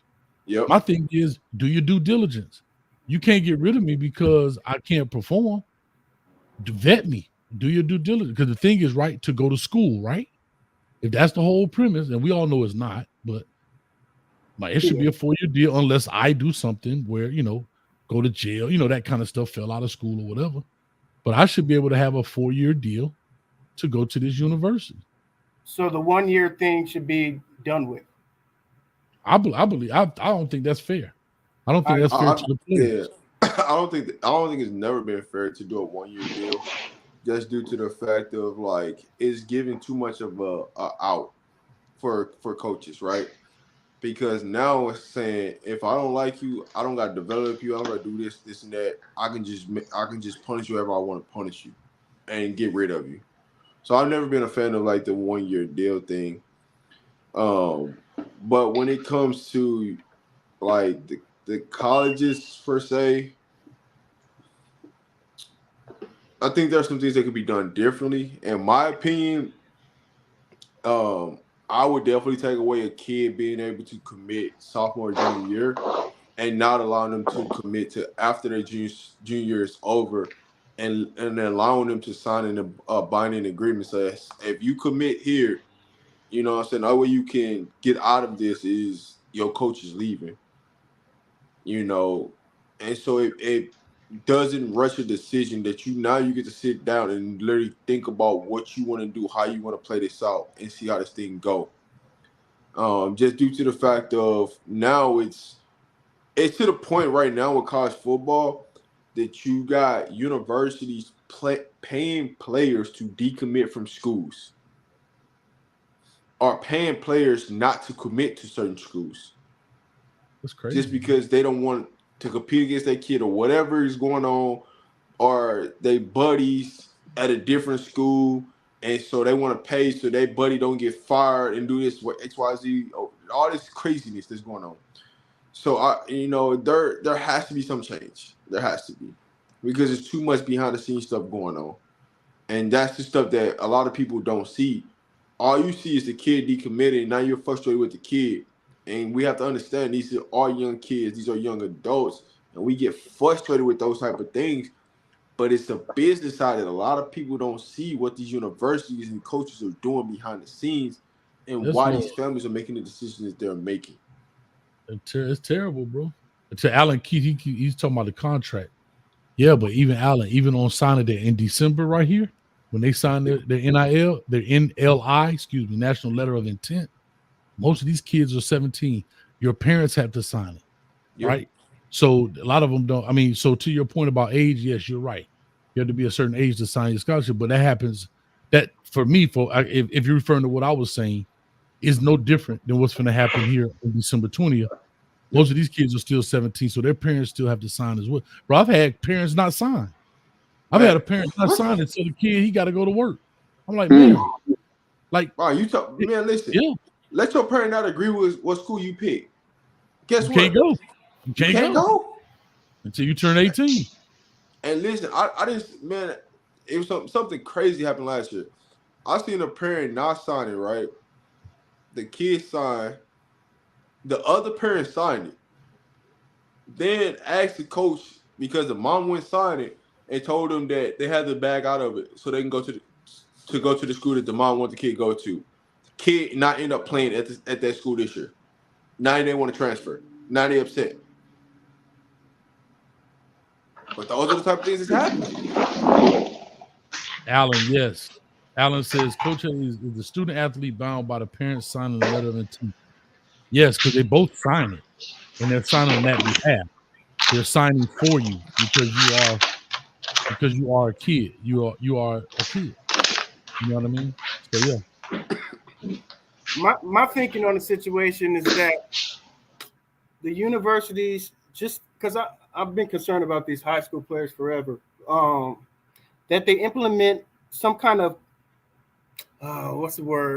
combo system from the yesteryear and now, where they add JV, say like a specified amount of scholarships for JV athletes, which would be high school true freshman players coming out of high school, which basically, to me, that would be like a gray shirt year where you can't play at all, but you're basically a practice player. And then you would implement, if they want to play, if they want a red shirt, they can red shirt. So that would add the 6 years. But to me, that's something that could help, where you implement JV scholarships, which are basically practice players. That way you get the young guys in the system, they can be developed, and then both parties can decide if they want to stay or go, and then continue on from there. What do you think about that? Yeah, they call it red shirts, to be honest with you. But red shirts can still play four games. So a gray shirt would be you can't play in a game at all. It's strictly a developmental scholarship, and you would be basically the practice squad. Right. Well, they had that. It was called 2.3 or take a knee, right? And not to say what you're saying, correct.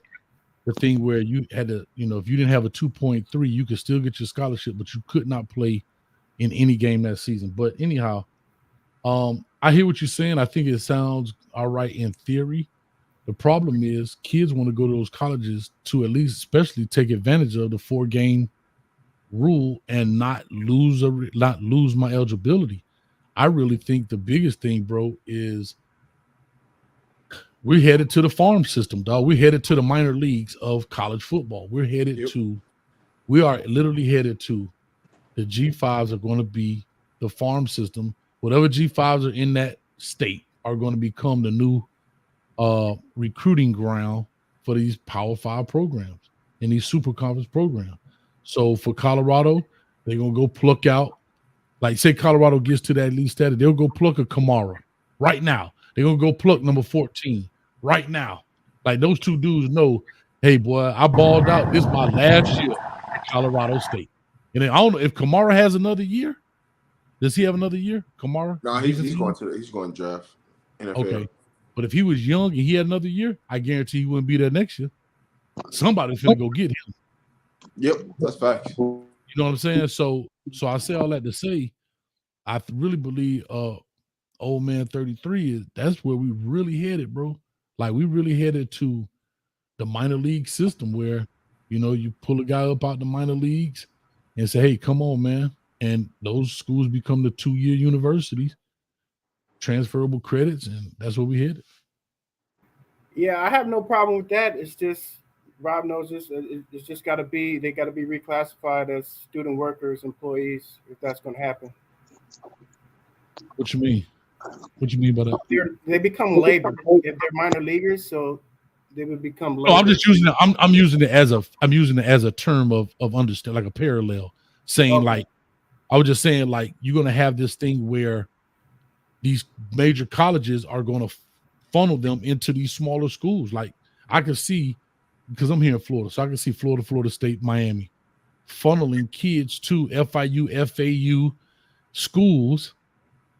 You know what I'm saying? To get them developed and bring them up along. I can see that. Like I can really see kind of that kind of system happening. That's all I'm saying. I'm not saying, where they get paid or whatever. But I mean, I was just using like the minor league. Like, you know how you go to the minor league, you get pulled up by the Yankees or whatever. I'm not really all that familiar with baseball, but each major league, they're tied to a minor league. Like the NBA has their G League. So that's what I'm saying. That's exactly what I'm saying. So basically, like in this scenario, JSU would be CU's minor league, something like that, where they have that tie. CSU, Colorado State could be Colorado. Okay. In state, yeah. Yeah, I'm not saying it will be like, I'm not saying another school can't come into Colorado State, right? But I'm just saying where you can say, look, I got an allegiance with Colorado State. And I'm saying, look, I got guys, I could see them going there. For example, like I said, Miami has an allegiance with FAU, FIU. Because think about it. If I can get this big dog to go to FIU for 2 years, what does it do for FIU? It makes them better. It makes them better. And you know what you're talking about sounds like what Dean has spoke about the spring game, where he wanted that to be like a real game, and that could be like a kind of like an inter squad game where CU's playing CSU. So I could see that, like all of that happening. It makes sense. That's one rule that I wish college football would change. Spring game, you could play against somebody else that you are not playing on a regular schedule. That's the rule that I would love for them to change. And it doesn't have to be an out-of-state game. It could be somebody in-state. But they should change that rule to help every university, because that's really the only way you can evaluate what you truly have in the spring to what you need to go get if something's in the transfer portal. Yeah. Like you say, yeah, you could. Hell, the only problem is little brother coming in and whip up on big brother. That's the damn problem. Like, think about it. You go get Colorado, like, say, for example, you bring, Miami done lost to FIU. You go get FIU to be your little brother, and they come in there and be spanking your behind because parity, because the parity in football, it's getting better. It's evening out. Like, for example, LSU. LSU is the only major college football in the state. Only one. So they got La Tech, they got Southern Louisiana, they got a bunch of, Southeastern Louisiana, whatever. I don't know. I don't know. I do think they should start the transfer portal. But I think they should start the transfer portal after. You shouldn't be able to transfer after the spring, though. I'm sorry. Maybe I'm wrong. Yeah. I mean, I agree. Like, if you're going to transfer, you need to go into the winter. I don't really agree with the transfer portal in the springtime. I just don't agree with that. Just because you didn't earn your spot in the spring, you got to toughen out. You either transfer in December, or you just gonna have to tough it out for the rest of the season. Transferring after the spring game, you knew that you wasn't finna. I don't care what the coach tell you. You know you sit on the depth chart going into the month of December.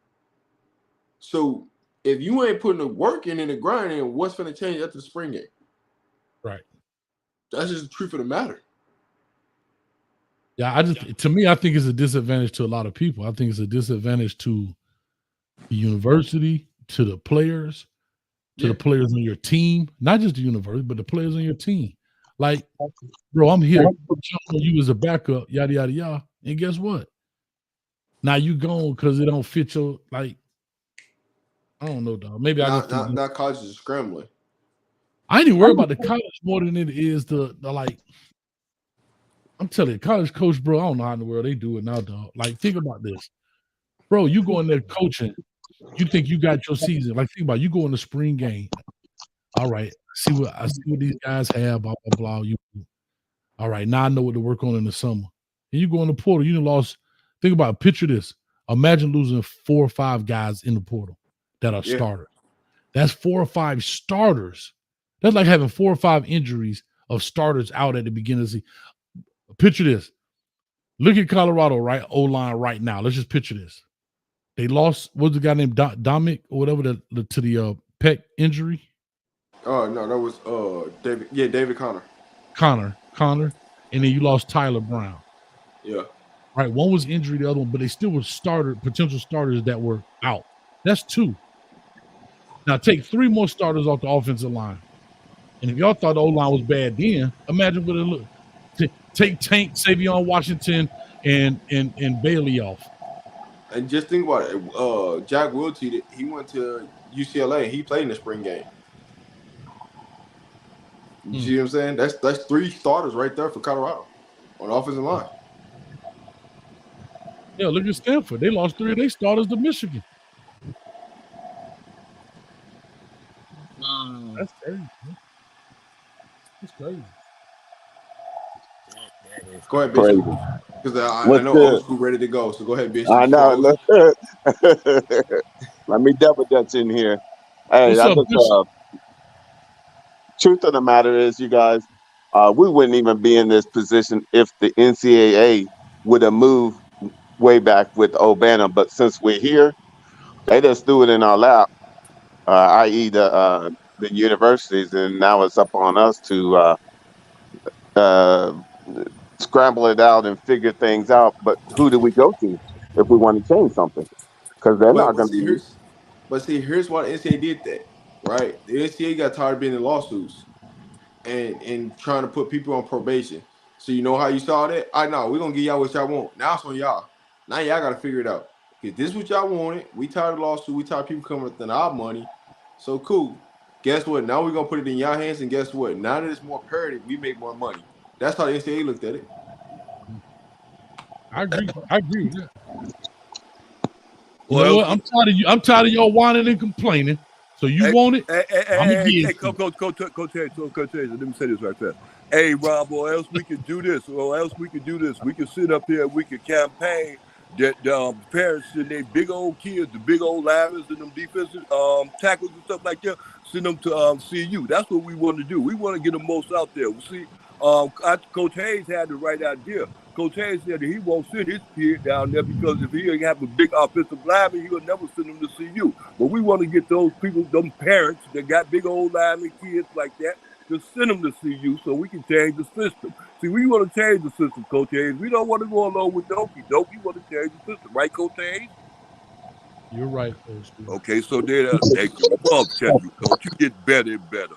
But yeah, that's what we want to do, Rob. We need to shop and beg for these kids, these young kids, big old kids, linemen. You know what I'm saying? They ain't got to be outstanding or nothing. All they got to do is be out there, right, Coach? Right, cool. Right, old school. Okay, so that's all we need, Rob. And Rob, you just keep on doing like you do it, Rob, because I saw you when you started off with your equality. And I think that's the right word, Coach Hayes. You ain't got to say nothing. But I saw you when you started off with that, Rob, and you was right. Not the Rob, right word. listen, you was right. Yep, thanks, Coach Hayes. You was right, Rob. Boy, I'm telling you, Rob, I be watching you, Rob. I want to see you go in the right direction, and I'm glad to keep you going in the right direction, Rob. I ain't sucking up to you. I just see greatness when I see it, and I notice it, and I recognize it. Keep up the good work, Rob. Please. Appreciate it, old school. Thank you, Rob. Back to you, what's your name? Coach Hayes. Back to you, Coach Hayes. You were going to say something. Yeah. Gumbo's son is fire. Hey, old school. Yeah.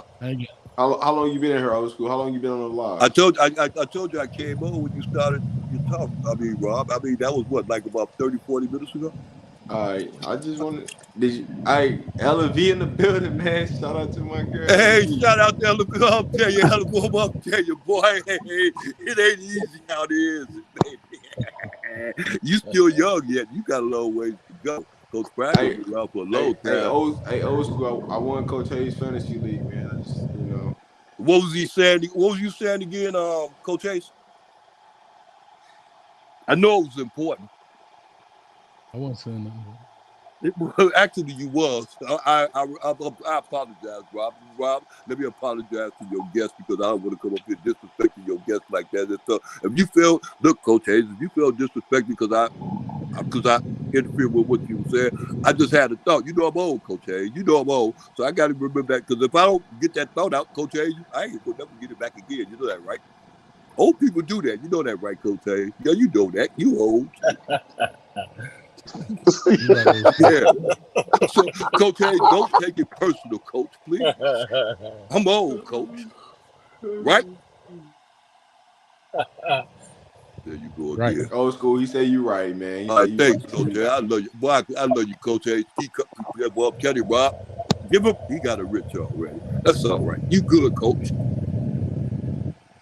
Old school, you love giving out the wrenches, huh? No, Rob, you be getting out the wrenches. If I'm giving them out, as a matter of fact, if I was giving them out, I'd be taking them back.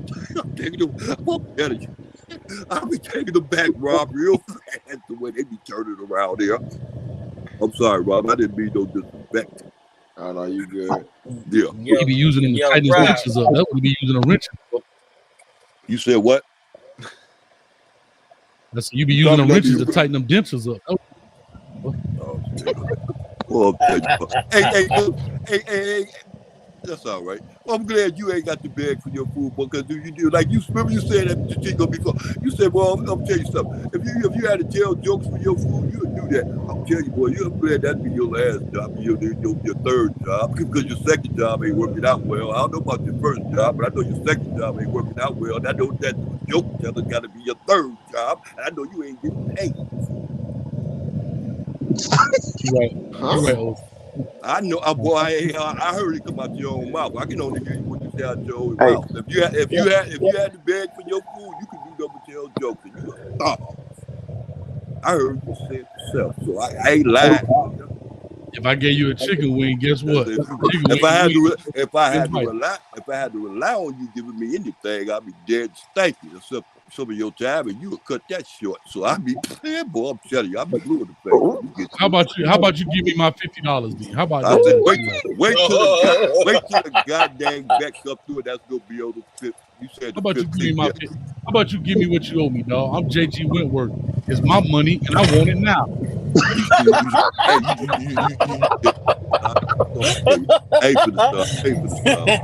ain't for the star with you, but it's all right though. I'll say that for later. I'll say that with Petit Cup. I got you on that. Don't even trip.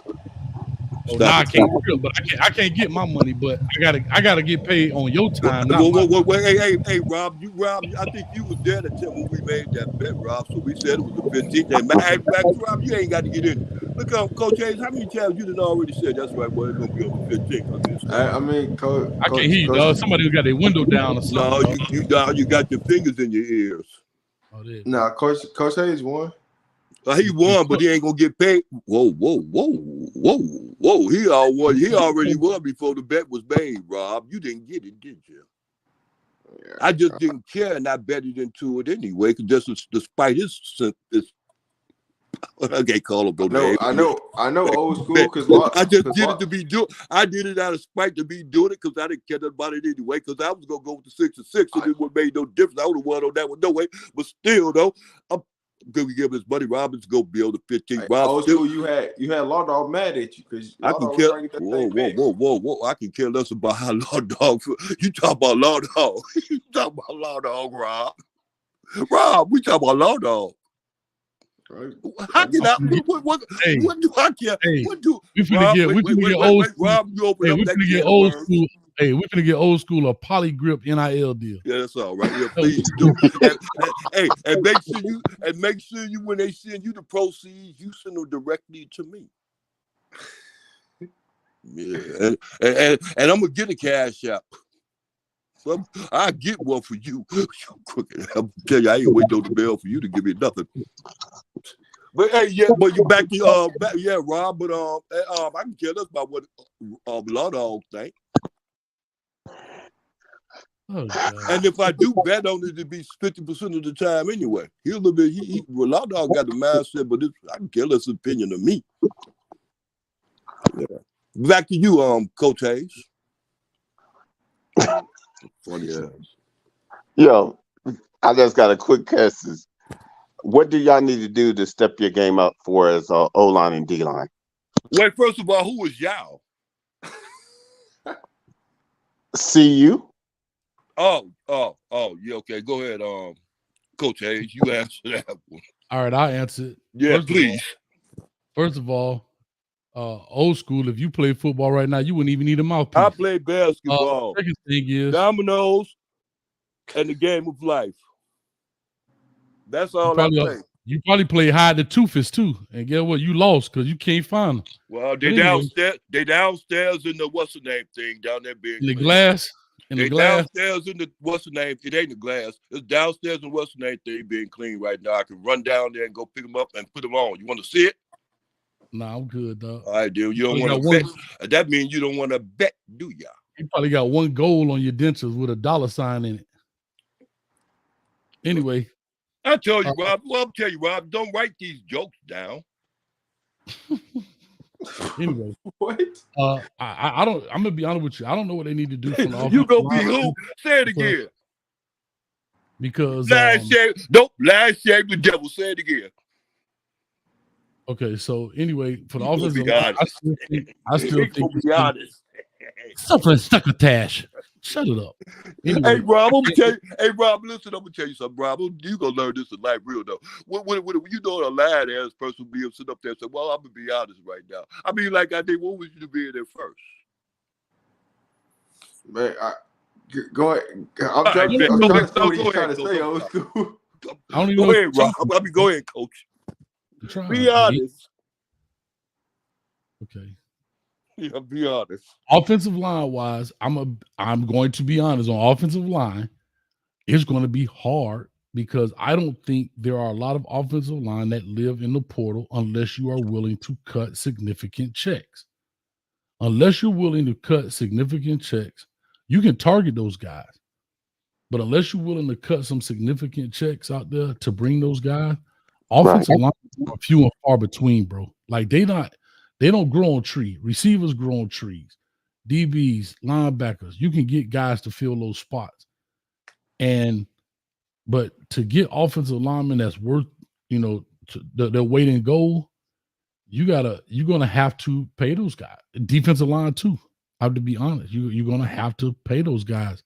And I think that's where Coach Prime, when he first said that ATM statement, and then he came back, I think it was in the press conference, the post-game press conference, he was like, "Hey, boy, go look at them good teams. I want to see that." He said, "I haven't done a study on that yet, but you should go see what they paying." And I guarantee he gonna find out. And he gonna have to cut some check. May not know their names, like you may not know O-lineman names like that because they don't have an O-line stat, right? There's no O-line stats out there, right? How many yards per game, how many touchdowns, how many this. But those dudes are vital to your program. And that's the only way I think, Bishop, that Colorado makes a significant move. Because even if you go get the best 2024 kid right now, he's at a deficit, dog, because he's young. That doesn't mean he's not going to be good. He's young. He's inexperienced. I'll make this parallel. Francis Mauigoa was the number one offensive lineman in the country, coming from IMG, went to Miami. Go look at him in our games. He getting this. He getting it a lot. But the reason it doesn't look as bad all the time, because he's surrounded by some experienced guys. So they can kind of hide, help him, and protect him, slide him and protect him, so forth and so on. But if you get 5 puppies out there like that, you can't hide them. Somebody getting exposed. And that's where I think that's going to be the biggest obstacle and hurdle for Colorado this year is those front trench guys. Right. And I just wanted to... another thing with that. Oh no, go ahead. No, old school. You can piggyback off of me. What I was going to say, you know how they did the 7-on-7 and how the quarterbacks and wide receivers are leaps and bounds? Could they do that for offense and defensive line and create a league for them or some way of, you know what I'm saying, to get them out in the open? Because a lot of these are not going to these camps because they can't afford to or whatever their circumstance doesn't allow them to. Well, Bishop, they have those camps. The problem is they're not marketable. Nobody wants to see 2 guys wrestling. Like, people want to see somebody getting beat deep, make somebody miss. Like, you know what I mean? When you talk about, like, think about what's marketable in football. Touchdowns. Why you think the running game is not as celebrated as it is now? Everybody wants to see the one-hand catch on the tiptoe to sideline to make a dude miss, hit him, you know. Like, prime example, if everything is player safety, then why don't they eliminate jumping over the defender? Because it's exciting to see a guy jump over the defender, right? If it's about player safety, you want the D lineman to go low, but you're telling him it's fair that I can jump over you. So I got to hit you basically from the thigh board down, but it's illegal for me to jump over you. Because it's about scoring points. It's about high scoring. It's about exciting plays. And so they have those camps all over the place. You see it all the time. You know? Right. And then, I get that. Bishop is also a liability, right?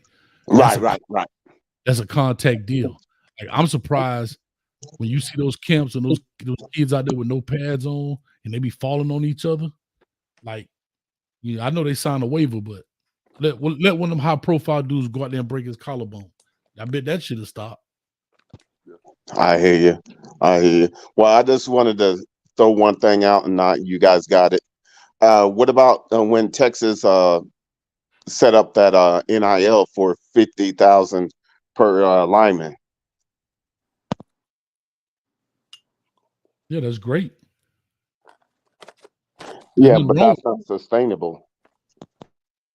50,000 that's not a lot of money to these boosters, dog. Like, when you got millions and like think about this, dog. If you got millions of dollars and 50 grand, bro, you see them dudes put 50 grand in a strip club in one night. So to give out 50 stacks, you know, if you got 10 millionaires out there, 50 stacks ain't nothing.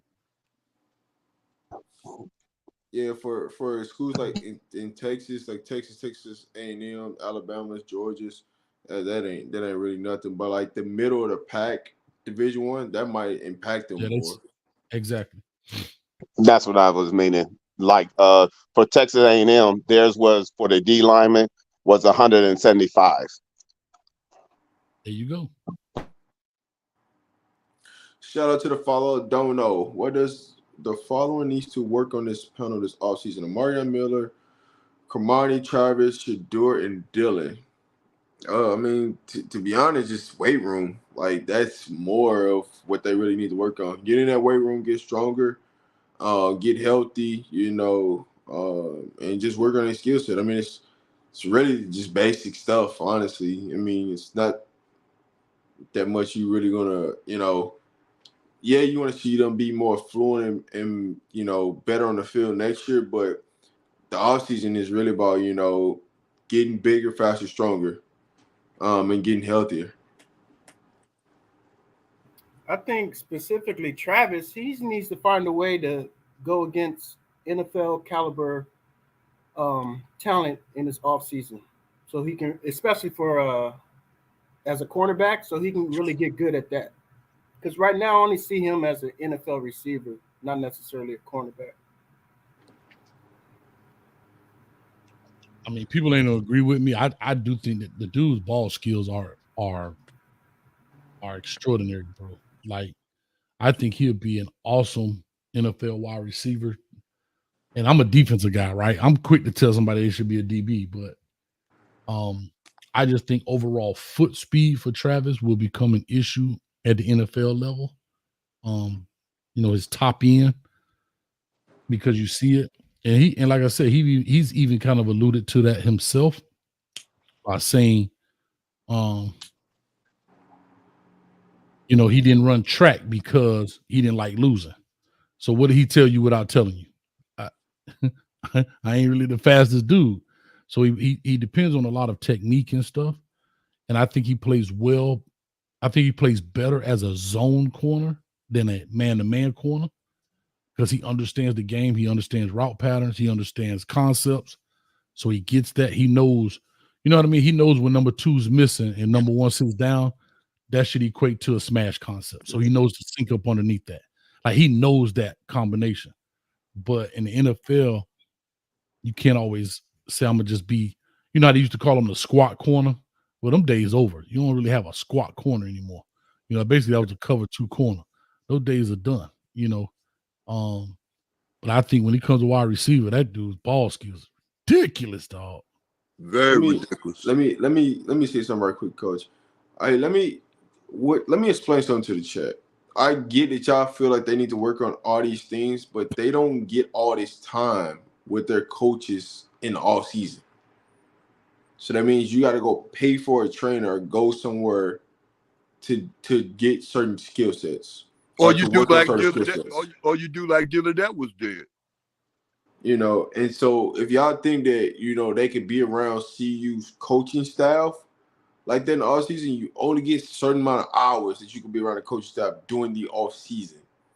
All right. You got to understand how college football works. It's not like you can just go season's over and you can just go out there and work with your kid every single day, do this.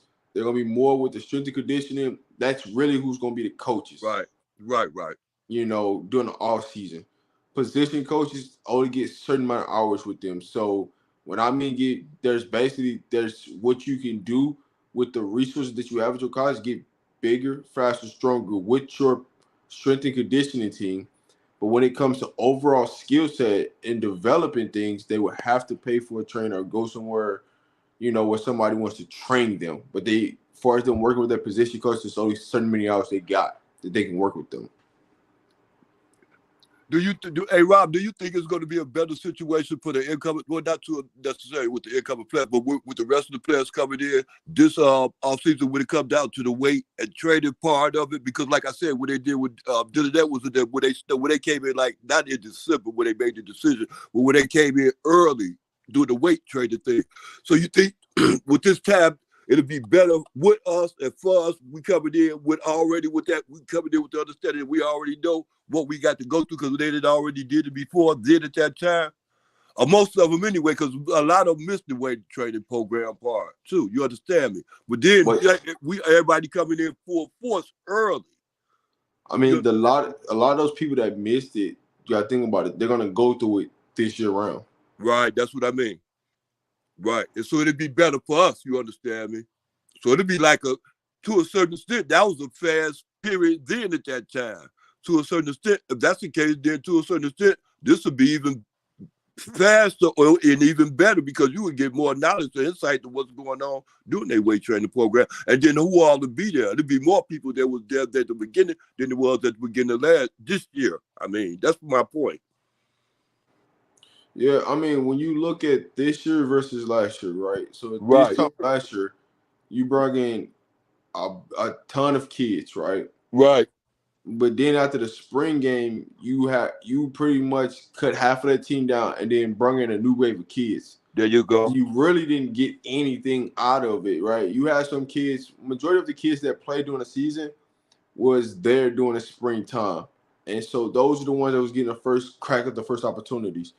Now Exactly. this year, you got that full offseason, them go through the weight program. You got your established players that you know going to be there, and then you have your new wave of players that's going to come in. So you'll be more established. Now Right. this time during the spring, you shouldn't see the amount of the departures like you seen last season. You shouldn't see that after the spring game. It should be less, and then you're going to go plug and play a couple pieces. Right. That's it. So it should be a lot different during this offseason than it is from last year. That's what I was getting at. Right. I appreciate that, Rob. I kind of thought that too. I'm kind of seeing that. I'm hoping that anyway. Yeah, I see that.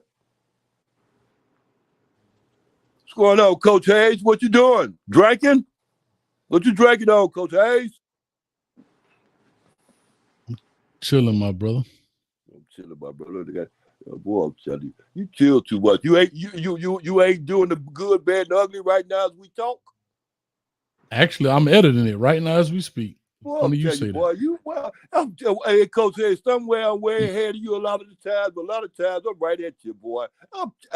Hey, look, I love you. You already know. I'm sorry. Back to you, Rob. Oh man, you good old school. Thanks. Old school. You want to talk tonight, man? You got some stuff on your mind. Man, I got. Hey, boy, this every day. You ask Thank Coach on Hayes. his breath. That's Hey, what he got. hey, wait. First of all, Coach Hayes, he was talking to me. Okay. Hey, Rob. This is every night. Ask Coach Hayes. Now you can talk.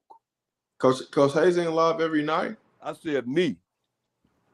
I'm like this every night. Ask Coach Hayes. So you mean tell me you call Coach Hayes every night? Yeah, every night. No. Can I tell you something, Rob? You'll think I'm playing. Tell him. No, listen, Rob. If I could cut on the app with a phone come on, he'd be on there. Yeah. He already be on there. I don't even be live. I just cut it on. Be like, what's up, Coach Hayes? Yeah. Like, dang, bro. I had to cut it off. This dude, everywhere I go, he be right there, man.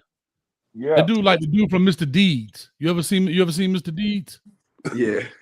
That's him. That's him. Hey, Rob, that's by design. That ain't purposely. That's by design. Every time he come on, I'm coming right on. That ain't purposely. That's by design. It's the same thing. Well, it depends. Hey, I'll tell you what. I tell you that, Rob. Look here, I'm gonna tell you something, young man. When you got up off that airport, when you went down there to see you, and you got up out there and looked at the mountains and everything else, and you got that little tap on your shoulder, did you think about me? This is the second time I asked you that. Old school. I don't ever think about you, dog. Okay, then, bet. So that bird didn't give you a mindset to say, well, hold on, this ain't working right with me. Well, I ain't gonna lie. There's a lady at work.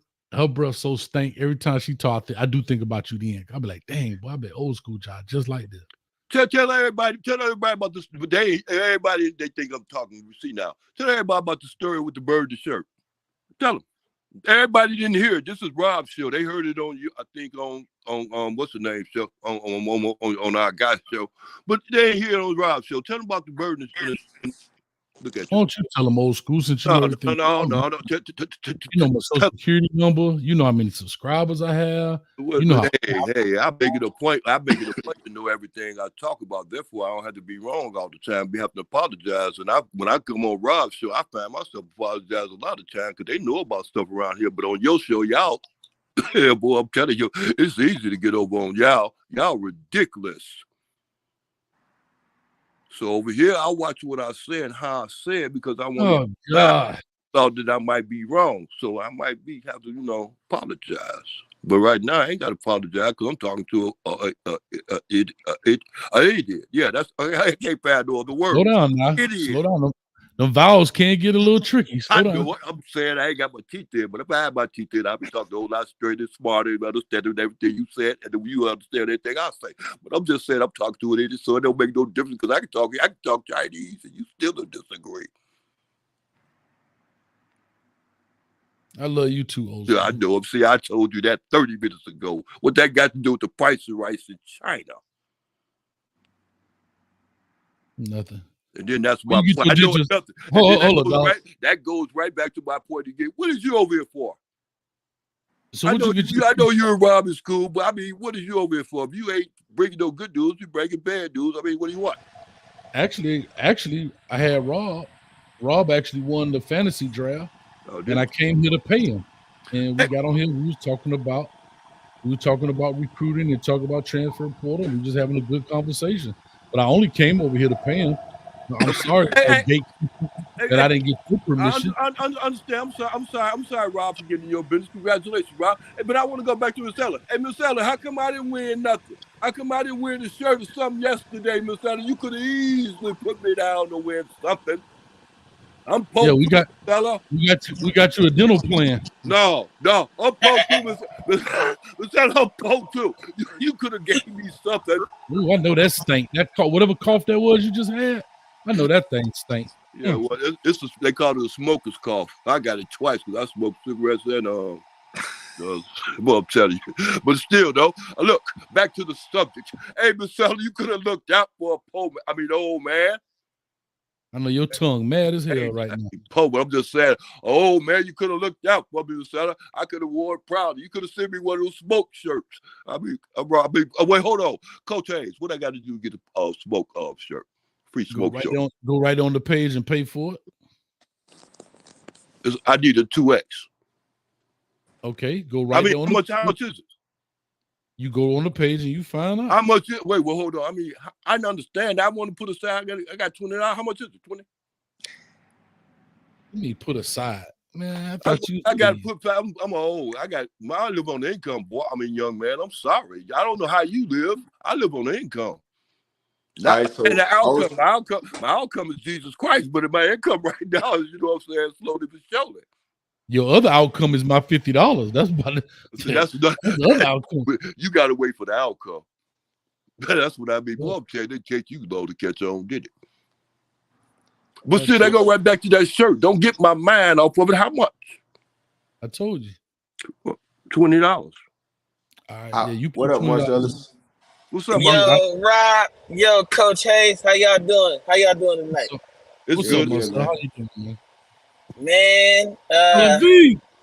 Hey, Coach, I gotta tell you something, man. You were right. You were right about this season. About it, because I remember. Okay, because I remember you said you had him going 6-6, but that's not what I meant by record-wise. I meant by how rough the first season of Coach Prime's head coaching career was gonna be. You know, and at first I was in denial because I'm like, nah, this is Coach Prime. You know, honestly, he gonna do a good job in Colorado. But you were right. This year was rough. But he still did a good job. But listen, I want you to understand, he did a good job. But it's a process, right? It's a process. And that's why I think a lot of people miss the thing is that understanding this process ain't easy. And then, like I said, I think actually to Rob's point, he started over not from January. He started over from May and June and July. That's another thing people didn't take account in. That these kids, these players, they were newer than every other team. Like, bro, how many other people lost all of their spring players? Some people lost some, but he lost all of them. Right, 41 players to be exact. I mean, just think about it. All the linebackers were gone. All the D linemen left. Your entire secondary was gone. So your whole entire defense was depleted. I'm talking about first string, second team, and third team. Right? Yeah. And those are the things, Rob, they didn't want to consider. They couldn't tell them nothing. You couldn't tell people. And I'm like, bro, this ain't easy, dog. When you look at the secondary of who played in the spring game, none of them were there. I'm talking about the only person that was there was Trevor Woods out of the secondary. Yeah. Everybody else came in July, August. When you look at the linebacker core, the only two people that was there was Marvin Ham and Bentley. When you look at the D line, the only person that was there was Shane Coates and Jordan Dominic. That's it. Everybody else was new. When you look at the offensive line, right, you had Tyler Brown that was there in the spring. Well, they said he couldn't play. You had Jake Wiley was there. He's at UCLA, right? David Connor went out. What's the receiver name? He had 2 last names. What was his name? Played at UCLA? No, he played at Arizona. Lamonius Craig. Lamonius Craig. Yeah. You only had at the wide receiver position. You only had Jimmy Horn, Travis Hunter, and Caleb Mathis. Weaver wasn't there? Nope, Weaver wasn't there. Weaver wasn't there. No, he wasn't. Then at running back, you only had Hankerson and Dylan Edwards. Right. Smoke, Alto, and Wilkerson wasn't there. Right. And then J5 didn't play because he was hurt. Yeah, he had the groin injury. That's right. He didn't play the spring game. Y'all know what's crazy is people who complain about the max exodus. If you look at that well-off video in spring, Travis was killing them kids, man. Like them kids look so bad on well-off that spring season. Travis was killing all of them. You right though, bro. But Travis was killing all of them. he was just treat them like they was like, you know what I'm saying, y'all got to look up to me. And that's just period. And he takes his respect. Just like Coach Hayes said. Coach Hayes said, I ain't trying to change the conversation. But you right though. I agree with you about Travis. Travis is a better receiver than he is a corner. I think Nico played him pretty well from the video we seen. Nah, dog. He made Nico quit. Nah, dog. Rob, I had a question for you, man, real quick. He made Nico because you know how we now have the 5430 Foundation, and now that we have the option now that we can give to the 5430 Foundation. Now, here's my question, and Coach, this is for you too. Do you believe that can help get the O-line and the D-line that we need for next year? Or does it take the boosters to get in there and step in? It's going to take both. Hell yeah. Let me tell you, dog, unless people believe that much and they want to give that much, bruh, you're going to take some legitimate cash that you're going to have to burn some checks, dog, to get legitimate linemen in there. And I'll say this too, not even just money. You have to make sure, like I firmly believe, again, I don't know Coach Prime's timeline, but let's just say he's there 5 years in total. He has to focus on getting them young puppies on that old line. So by in 2 years from now, so 2020, like 2025, 26, these 24 kids will now become starters and like the grassroots. That's just how I feel because your coach. Because I just want to say, because look at injury. Look at Van Wells. Look how when he went down. Yeah. He was stuck with Hank Zielinski or whatever his name is. And I don't know his stat. Like, oh, that's his name? And there you go. And there's no backups in there. Like, there's no depth in that thing. So not only are you paying for starters, you got to build second team for the injury. That's important, dog. Like, it ain't about the front five. Your team is only as good as your backups. I think people have to understand that. Like, I mean, shoot, that's just crazy what it is. Michigan. Yeah, because Michigan proved that yesterday, because their center went down. Next dude stepped up. It ain't like the injury affected them at all. Right. Because they had backups. And so what you're saying is right, man. Honestly, I mean, shoot, I personally believe he can do it. That Coach Prime can get those dudes. I really do believe he can. But it's like, man, how long is it going to take? That's really what I want to know. Let me address this real quick. Hold on. Can I address this? Okay. Dion is verbally abusive. Nobody wants to go to see you. You can't talk trash about your lineman and expect the best of the best 1 to 10. What coach do you think do not abuse their players and talk to them? At what college? I'm waiting. Right. I'm waiting. I am waiting for you to tell me what university that's not happening in. I'm just waiting. Can I say this, bro? I'll just say this. I believe, go ahead, Coach. Because if you ever seen Coach 30, the guy that does the parody videos, the funny videos when he be, you know what I'm talking about? The guy that does all the different teams, Coach 30. Yeah. Yeah, he'd be like, David, look at Davis, and whatever, blah, blah, blah. And he always feel that stems from what coaches really say in meetings, right? Mm-hmm.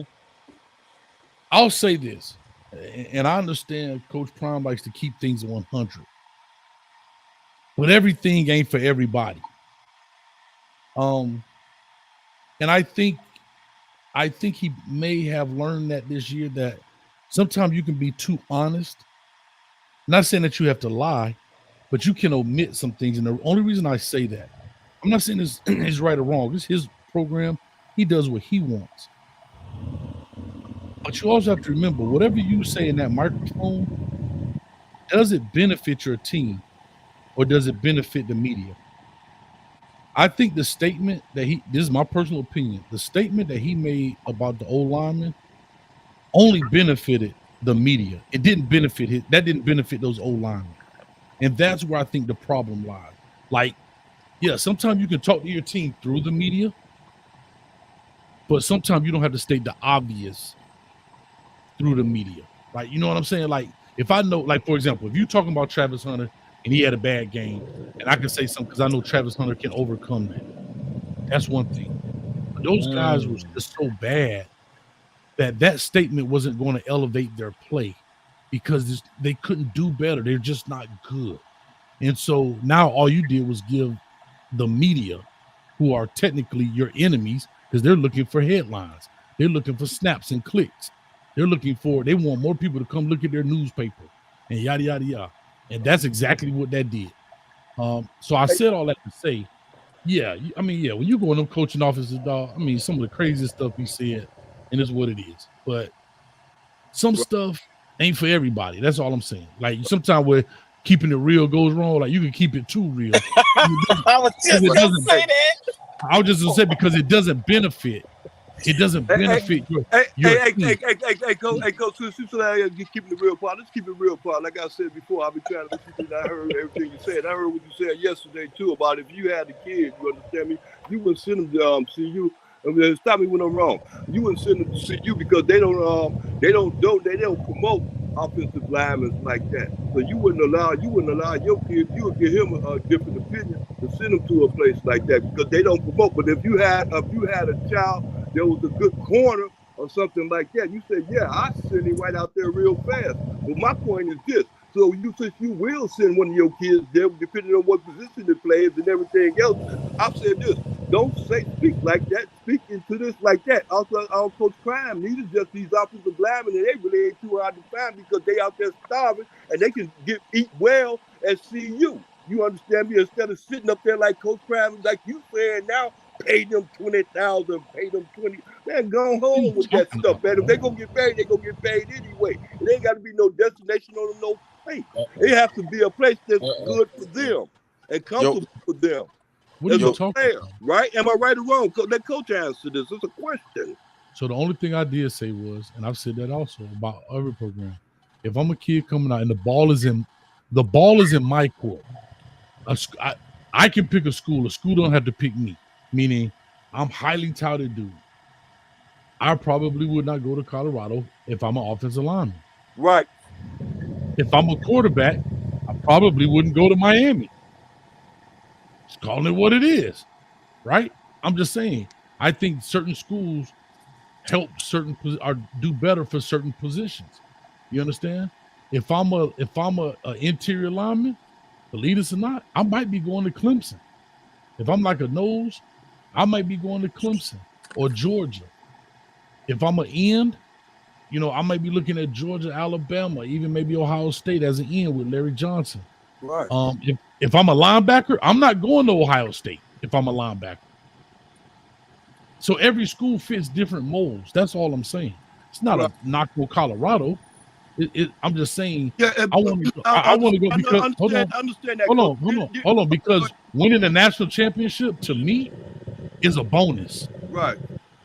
Winning the natty and the conference championship to me as a player, I know it sounds crazy and selfish, but that's a bonus. Right. Because how many players on this national championship team that's coming up here in January that are seniors are going to have to go find a job right after this game? That's my point. Just because you're on a national championship team does not mean you go into the NFL. There you go. That's my point. No, when you so that's what I'm saying. I'm gonna go where it fits me, and I can have the best development, and the best opportunity for me.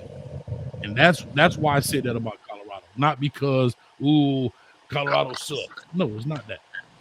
Right. Coach, Hey, Coach, Coach, let me give you that. Let me get the back part to that right there too. Okay, all right. They say for instance, okay, like you said, the back part of this right here. What are they going to do after football? Okay, slow down. What they're going to do after football? And this is my thought right here too. Okay, say for instance, they're into nursing.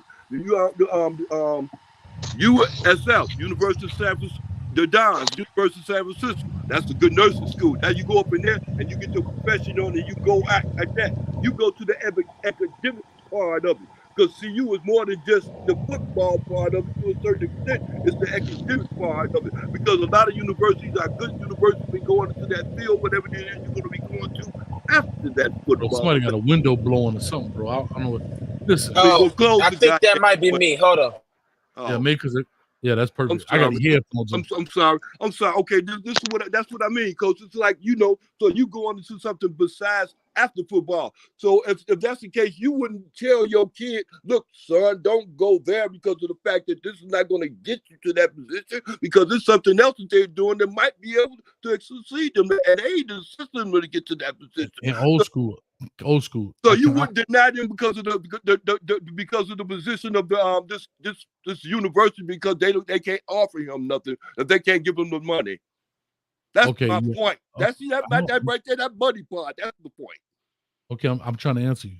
Go ahead. I hear you. All that academic talk, to me, that's BS. I hear you. You know why? I think then it goes right back to academics, like you said, after all them 11 now. Hold on, Coach. Slow down for a minute. You asked me to answer. All them 11 linemen on the offense, all them guys ain't going pro. You're right. Hey, I didn't pull that out my butt, did I? Yeah. Okay. So again, I'm saying this to say, when it comes to academics in schools, I personally think that's the biggest BS. You know why? Because every school got billionaires and millionaires, and every school got dropouts. Well, they got access to jobs outside of football. Everybody does. You don't think all these major contacts? Well, I'm telling you, the diplomas speak well. Come on, bro. Okay, well, get you your alma mater. Get you a diploma from Michigan, or instead of your alma mater. Hey, old school. Let him answer. Okay, I'm letting him. He go ahead. He can answer it now. I'm trying. So what I'm telling you is, when people talk about the academics, let's be honest, dog. Everybody has contacts. SMU got contacts, but guess what? Ain't nobody. You gonna send your kids to SMU because of that? No, we want to play ball. Every school has millionaires and every school has dropouts. Let's not get that misunderstood. I'm talking about something learned and accomplished. I'm talking about a degree or something. I'm not talking about. I'm talking about a degree. I'm talking about every college though, old school. What I'm saying is, think about every college across this country. They all have things to offer.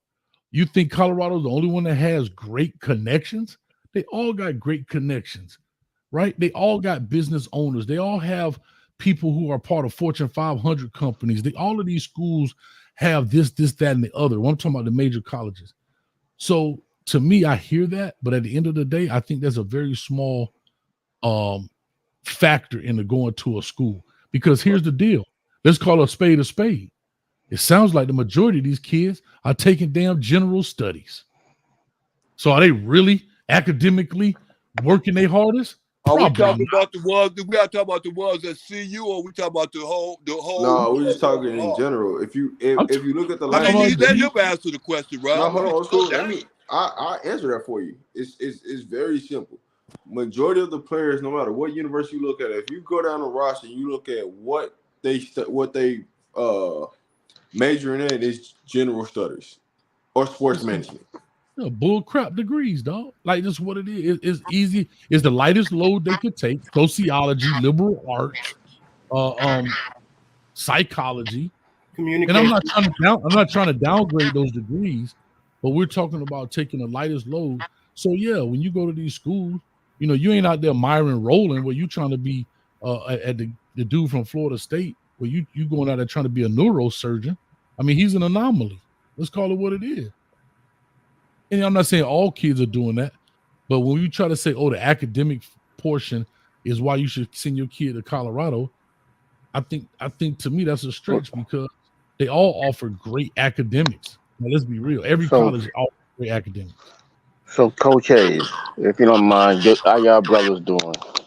What's going on? Give me 1 second. Are you on like some Bluetooth headset or something? Because you get a real That's probably what it is.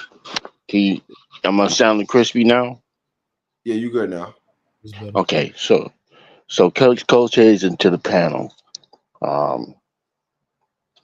It seems like you're making these general references and cornering Colorado as though they're not doing something different. Then I'm going to be more specific. I think, first of all, I think Deion Sanders is definitely making a difference. We're talking about a team that was 1-13, 1-13. 1-11. 1-11. I'm sorry. They only won one game. Let's just put it. Let's just make it facts. Yeah, you got And it right. this guy has got the attention of everybody in the United States. Everybody, the ESPNs of this world, the Foxes of this world want a piece of him. I mean, the guy had Mota or whatever, the kicker, on a commercial.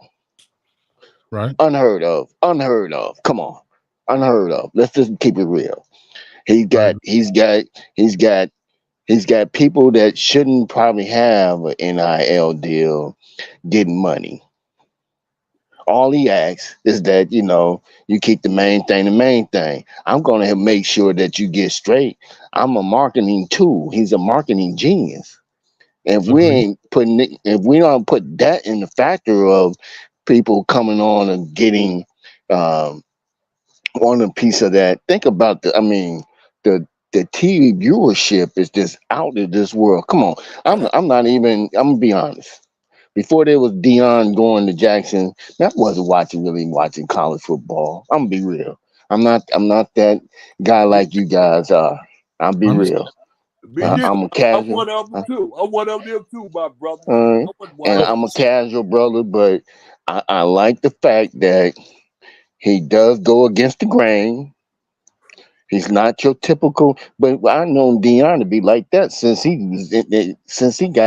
got drafted. He's always been on cutting edge of the going against the general or the what can I say, the haters. What I wouldn't want to say haters, people that want to control them in the NFL. He was doing things different. I mean, a guy that was flying from a baseball game to a football game and playing the same day. Come on. He was always different. He's always different. He's always brought that flair. And he always had some people that didn't like him, even then.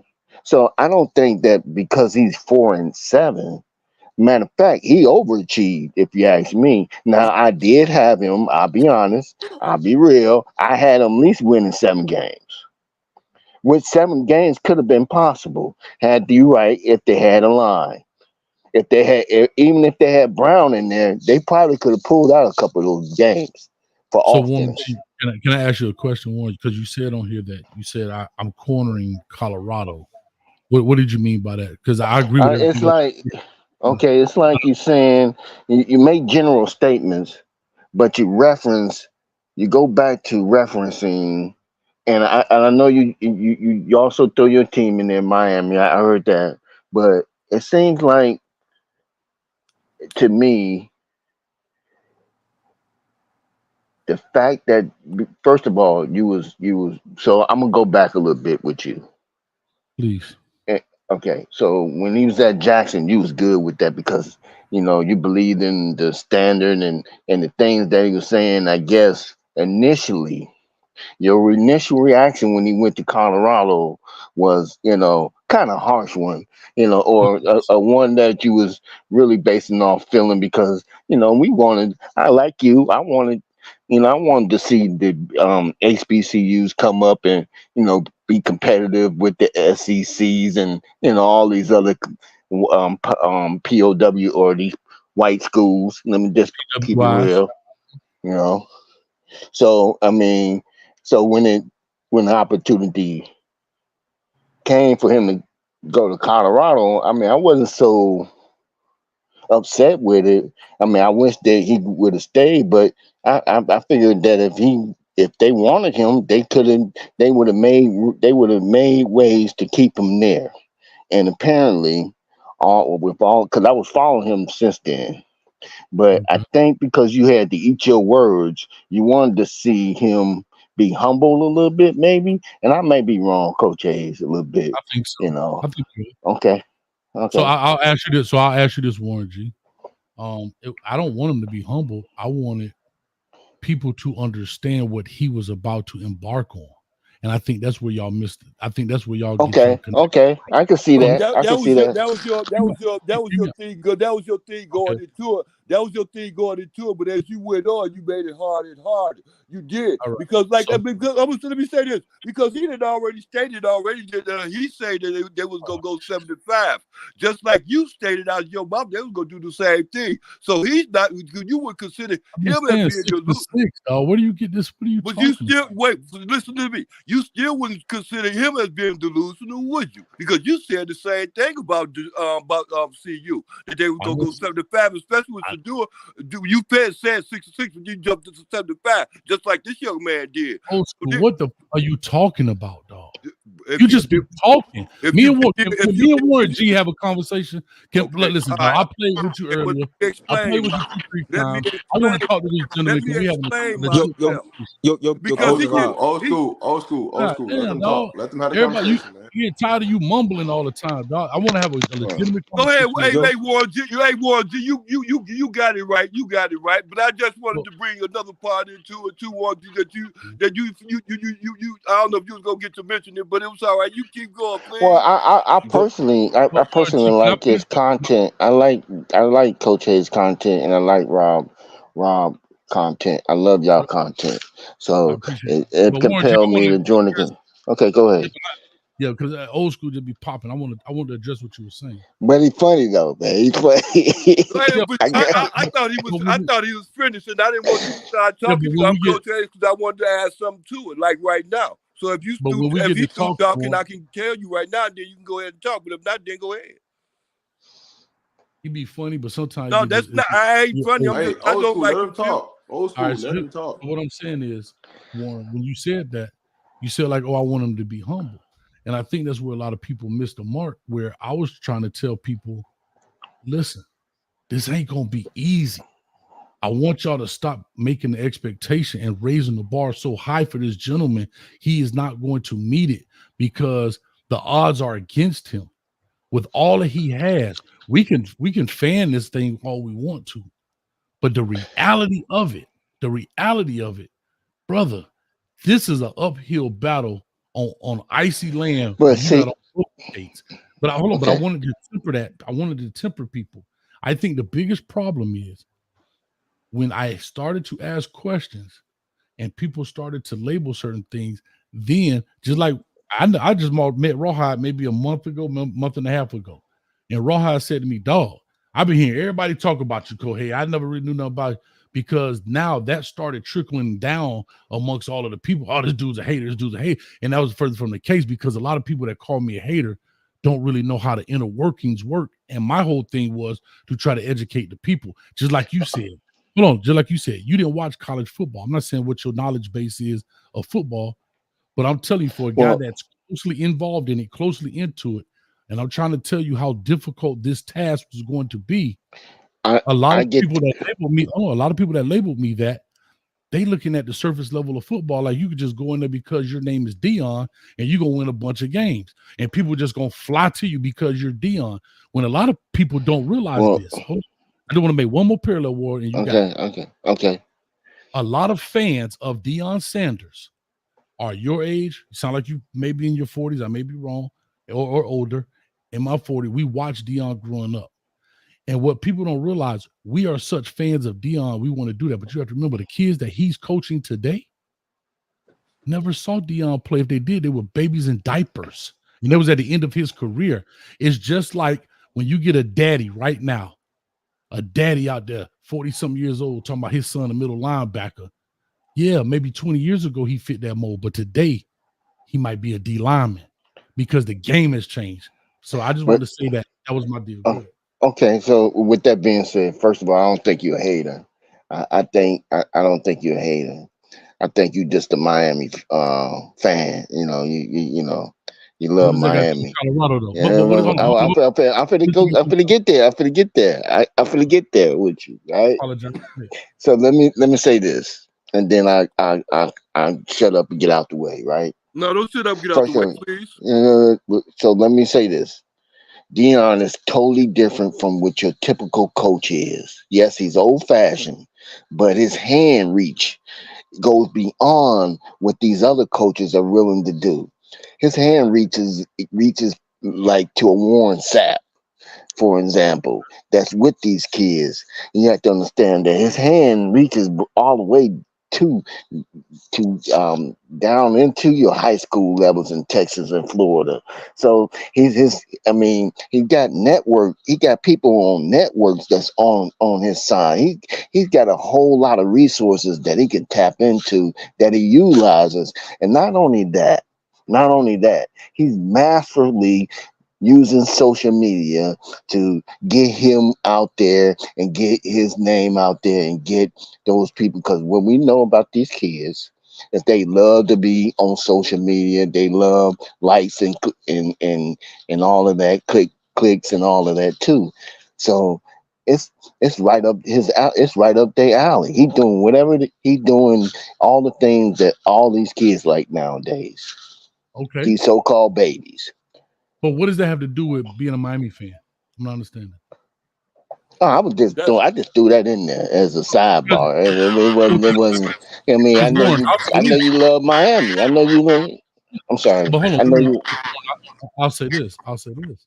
To your point, if you want to bring that up, hell, Miami was the first one that was really out there dancing and changed the game and celebrating in the end zone and coming out to smoke. And Miami was a team that actually changed a lot of the landscape of how people do football. Miami was pioneers and trailblazers in a lot of the traditions you see today. Miami was the one who brought out the turnover. I'm just saying, so I get where you're coming from. I'm never going to dispute what Prime has done. But even with all that Prime has done, the huge Rolodex that he has, the huge influence that he has, there's still a game of football in the process that goes on that a lot of people don't understand. And they let all of that stuff you just mentioned overshadow the true foundation of what it takes to win football So games. Not saying but Prime, people. you act like Deion Sanders ain't played a lick of ball though. I didn't say that. You Where did I this say that? I man, said, this man. Wait a minute. Hold Deion, on. First of all, let me say this. So what he was doing in Jackson, what was that? the same thing, but it's on a different level. That's what I'm Okay, trying to get you. so what makes you think? Okay, first of all, when he started in spring in Jackson, did he not lose a few games and we was on top of we was on his neck? Let's be real.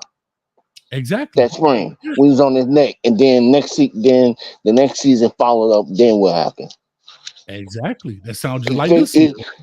he Sounds fixed the it, same right? way. So But if I'm thinking right now. I think he's batting 100 right now. That's what I'm I, looking at it. So I I've guess already my said whole the point season is was I've already said his to me. season. Hold on, Warren. I said Okay, his season is already a success.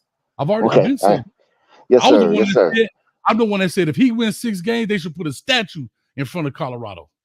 I said that. They didn't win I 6 said games. You That's still right. feel as You though they did still say do it? that. all I I'm know they saying said is it, but they this. didn't do All it. I'm So do saying you is feel as though they still should put a statue out there okay. for the So four anyway, for the so four and seven all I'm saying is what he did at for the four? Jackson. Do you see it? It not still repeating itself, but these fans don't see that when you go to a different level of ball, the process starts over, and they don't see that. They just thought it was going to continue with this undefeated, this 10-win season stuff, and it doesn't work. Football does not work like that. But he said they was gonna Even reset. You're Rob, your coach. I got a question for y'all. Quick question. Rob specifically, what if I'm following the T trees correctly? I don't really care about Hill decommitting. Like I'm with you, whatever. But if I'm a betting man, if that's the case, that gives me indication that either Cortez or Joe may be trickling down to the pipe of a CU that has that relationship with Bryce. Am I right to think that way, or am I off base? Yeah, but you're also talking about a 25 kid, dog. His kid is 11th grader. Like, that's what people not understanding. Again, the fan base is not looking at this dude is a junior in high school. He decommitted. And this is back to what I was saying earlier, why the NCAA should step in, because this is the kind of foolishness, not from you, but I'm just saying the kind of foolishness that goes on in college football that, oh my God, he decommitted. The dude is just got his driver's license, bro. No, Like, Coach. I'm not talking about that kid that decommitted. I'm talking about. He's gonna tie it all back into what you're talking about. Go ahead. Yeah, yeah. You said that he'll decommit it, and so what I'm saying, if a kid decommits, he committed as an 11th grader in the middle of his 11th grade with there's no ties to it. So now what happens? Everybody goes nuts. Oh my God, Coach Prime don't know what he's doing. He's losing commits, but because he's a 2025 kid, we haven't even signed the 24 class yet. And that's where the problem lies. So again, there goes more things. And when Coach Prime does what he does with all of this stuff, right? As the light shines, it shows good and bad. So those decommitments get escalated just like commitments do. And that's unfortunate. But that's the reality. No, Coach, that's fine. I guess my question, and I agree with you. I don't really care about a 25 commit. What I'm asking is, in terms of the vacancy at OC, if knowing, okay, I'm with you. 24 class hasn't been signed yet, but 25, but that's only like a couple days away. So 20 typically when you have typically with this kind of 25 class, being that Shedeur is about to leave, that leads me to think it's best to get your QB signed first, and then have it, and then at least they know who they plan for, and then have the rest kind of like fill out from there. So I guess what I'm asking is, on in terms of the vacancy of OC, do you see a guy like Joe Sloan from LSU QB's coach, or a guy like Cortez, the wide receiver coach and pass game coordinator, coming down to Colorado as an OC? Sure, you can. I kind of think, and I'm gonna say this. I think if Pat Shermer doesn't find another job somewhere, whatever the case may be, back in the NFL, I think he'll be there. I'm gonna say this. Coach Prime says a lot, but you have to listen really close. Definitely. If you listen to his press conference, he says, Shedeur, listen to what he said. Shedeur has great communication with Pat Shermer. Pat Shermer has great communication with Sean Lewis. Me and Pat Shermer, he's talking about me as Prime, have great communication with Pat Shermer, but he never said he had great communication with Sean Lewis. And he never said Shedeur had great communication with Sean Lewis. Did you notice that? Yeah. He tied Pat Shermer to Sean Lewis, and he didn't say he didn't say Sean Lewis did a bad job, but he says, listen, Shedeur Sanders has great communication. Shedeur has great communication with Pat. Pat has great communication with Sean. And me and Pat have great communication. But he never said that Shedeur or himself had great communication with Sean Lewis. So they're basically just told you there was a personality conflict in there. Oh, 100%. And you can tell how Pat adjusted the game plan for Ryan on Saturday. I don't think that would have happened if Sean was the OC at all. So I said all that to say, I don't know if those guys from LSU are coming or not. I don't know. I don't really get into it. There's so many coaches out there, bro. There's so many OCs. There's so many opportunities. I mean, I could go down that rabbit hole and look at who might be leaving, who not. What's the rumor mill? I just don't go down those rumor mills and those things, because to me, it's a rabbit hole that you'll never jump out of. So I just don't go into it. I'm more of a reaction person. Okay, you made a decision. Now I'll go and look and see who this guy is, because to me, that's less work than to try to go on all these fan bases pages and rumor mill. I mean, I'd be crazy. You be out your doggone mind, man. You be pulling hair out your head. So once he hires a guy, then I'll say, okay, I know Pat Shermer. Let me look at his resume. Let me look what he did, and I'll talk about it. But to go down and say, oh, this guy from LSU coming, that guy coming from this school, that guy could be the guy. This man, please, I'd be crazy. So I don't know. No, one last follow up. Do you think? And I'm with you. I think Pat stays on as an analyst or something in a different capacity. But one last thing: do you think if Prime goes 8-4 next year, you think? Because 100%, I think Billy Napier's getting fired. That schedule's too hard next year. So do you think if Prime goes 8-4, he slides into that Florida head coaching role as a possible theory? Sure, I do. I'll say this. I'll say this, and I'm gonna be dead honest. If he goes to Florida, the Florida schools are gonna have a major problem. Yep. I can't wait. I'm being for that, honest. man. No, but I'm just saying, if he goes to Florida or Florida State, the Florida schools will have a major problem. Um, I just think they will. I think Coach Prime is in the same boat, and I know y'all gonna kill me with this. Coach Prime, I won't make a comparison like that. Because Coach Prime doesn't specialize. I said the same thing about Cristobal, Ed Ogeron, any Sam Pittman, any coaches that don't specialize on one side of the ball or other are always going to be chasing because they got to strike lightning twice. If you don't specialize like Lincoln Riley, like Josh Heupel, like Ryan Day, like Dan Lanning, like those guys who that call plays offensively or defensively, you got to strike gold twice with coordinators. And here's the bad part about that revolving door. If they do well, they're going to get poached from you. They're gone. Yep. If they do bad, you got to fire them and find somebody else. Yep. Unlike when you look at Josh Heupel at Tennessee, he has offensive coordinators. Guess where that guy went? He left and went to USF, if I'm not mistaken. But did the offense miss a beat? No, right? Dan Lanning. Coach Hayes, I'm not understanding. You wouldn't consider Dion a specialized in defense? Nah, dog. He's not calling no plays. He ain't calling plays.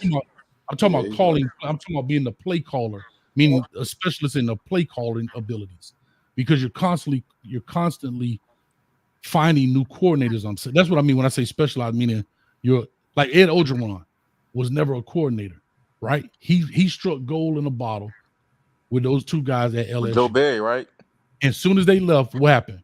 Ed Ogeron forgot how to coach? No, it may not be a good fit. You see what I'm saying? Like, here go Mario Cristobal. He was at Oregon. He had the two guys at Oregon. He gets here. He gets the Broyles Award winner. He get an NFL coordinator, and we go 5-7 because it's never your own. It's never your own. Like, one side of the ball is never your own. Let me ask this question. I'm sorry for cutting you off, Coach Hayes.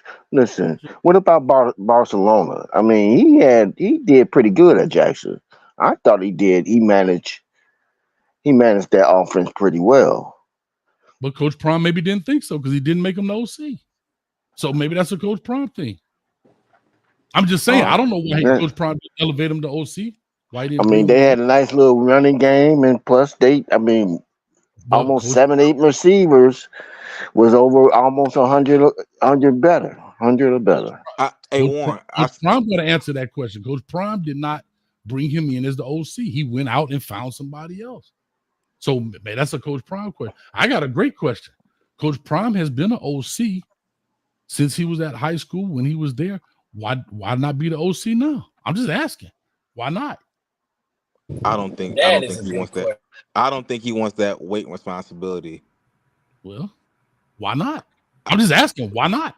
I think because. And Warren, okay, go ahead. Warren, what you said about Jackson State, I say this respectfully as much as I possibly can.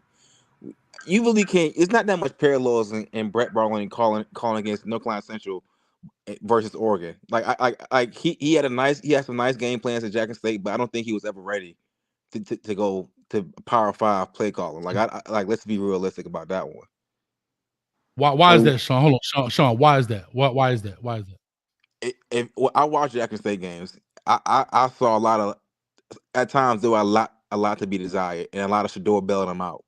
So I saw that at Jackson State. So what do you think was going to happen at a Power 5 level? Like, and the best way to put it, here's the best way. If North Carolina Central can stop you and shut you down, what the heck can Oregon do and Dan Lanning going to do? No, did everybody in Jackson State play in that game that's been playing? Okay, yeah, you're right. I want to take that game out. That's the only thing that I hate. Like when people compare like that last game that they played at Jackson State, everybody that played with them the entire season didn't play in that championship game. So man, you're right. You roll with the people that was out there, but it's not like Jackson State got blown out. And people act like Jackson State got blown out. They lost about what 1 or 2 points because the dude dropped the touch. Yeah, dropped the pass. The 2-point conversion, and that's how they lost the game. So it wasn't a blowout. And I hate how people make that perception of, well, they just didn't get done. Like, look at everything. Like, those kids went in there playing off of they knew Coach Prime was gone. What happens when most teams know that their head coach is gone? Oregon State. I'm just saying it's way worse than what happens. Yeah. It's a blowout. Right. And to JR Boxing, your comment, that's exactly right. JR says, nah, it's levels to play calling. You know that exactly. Just like it's levels to becoming head coaches at next levels, right? Talked about Billy Napier.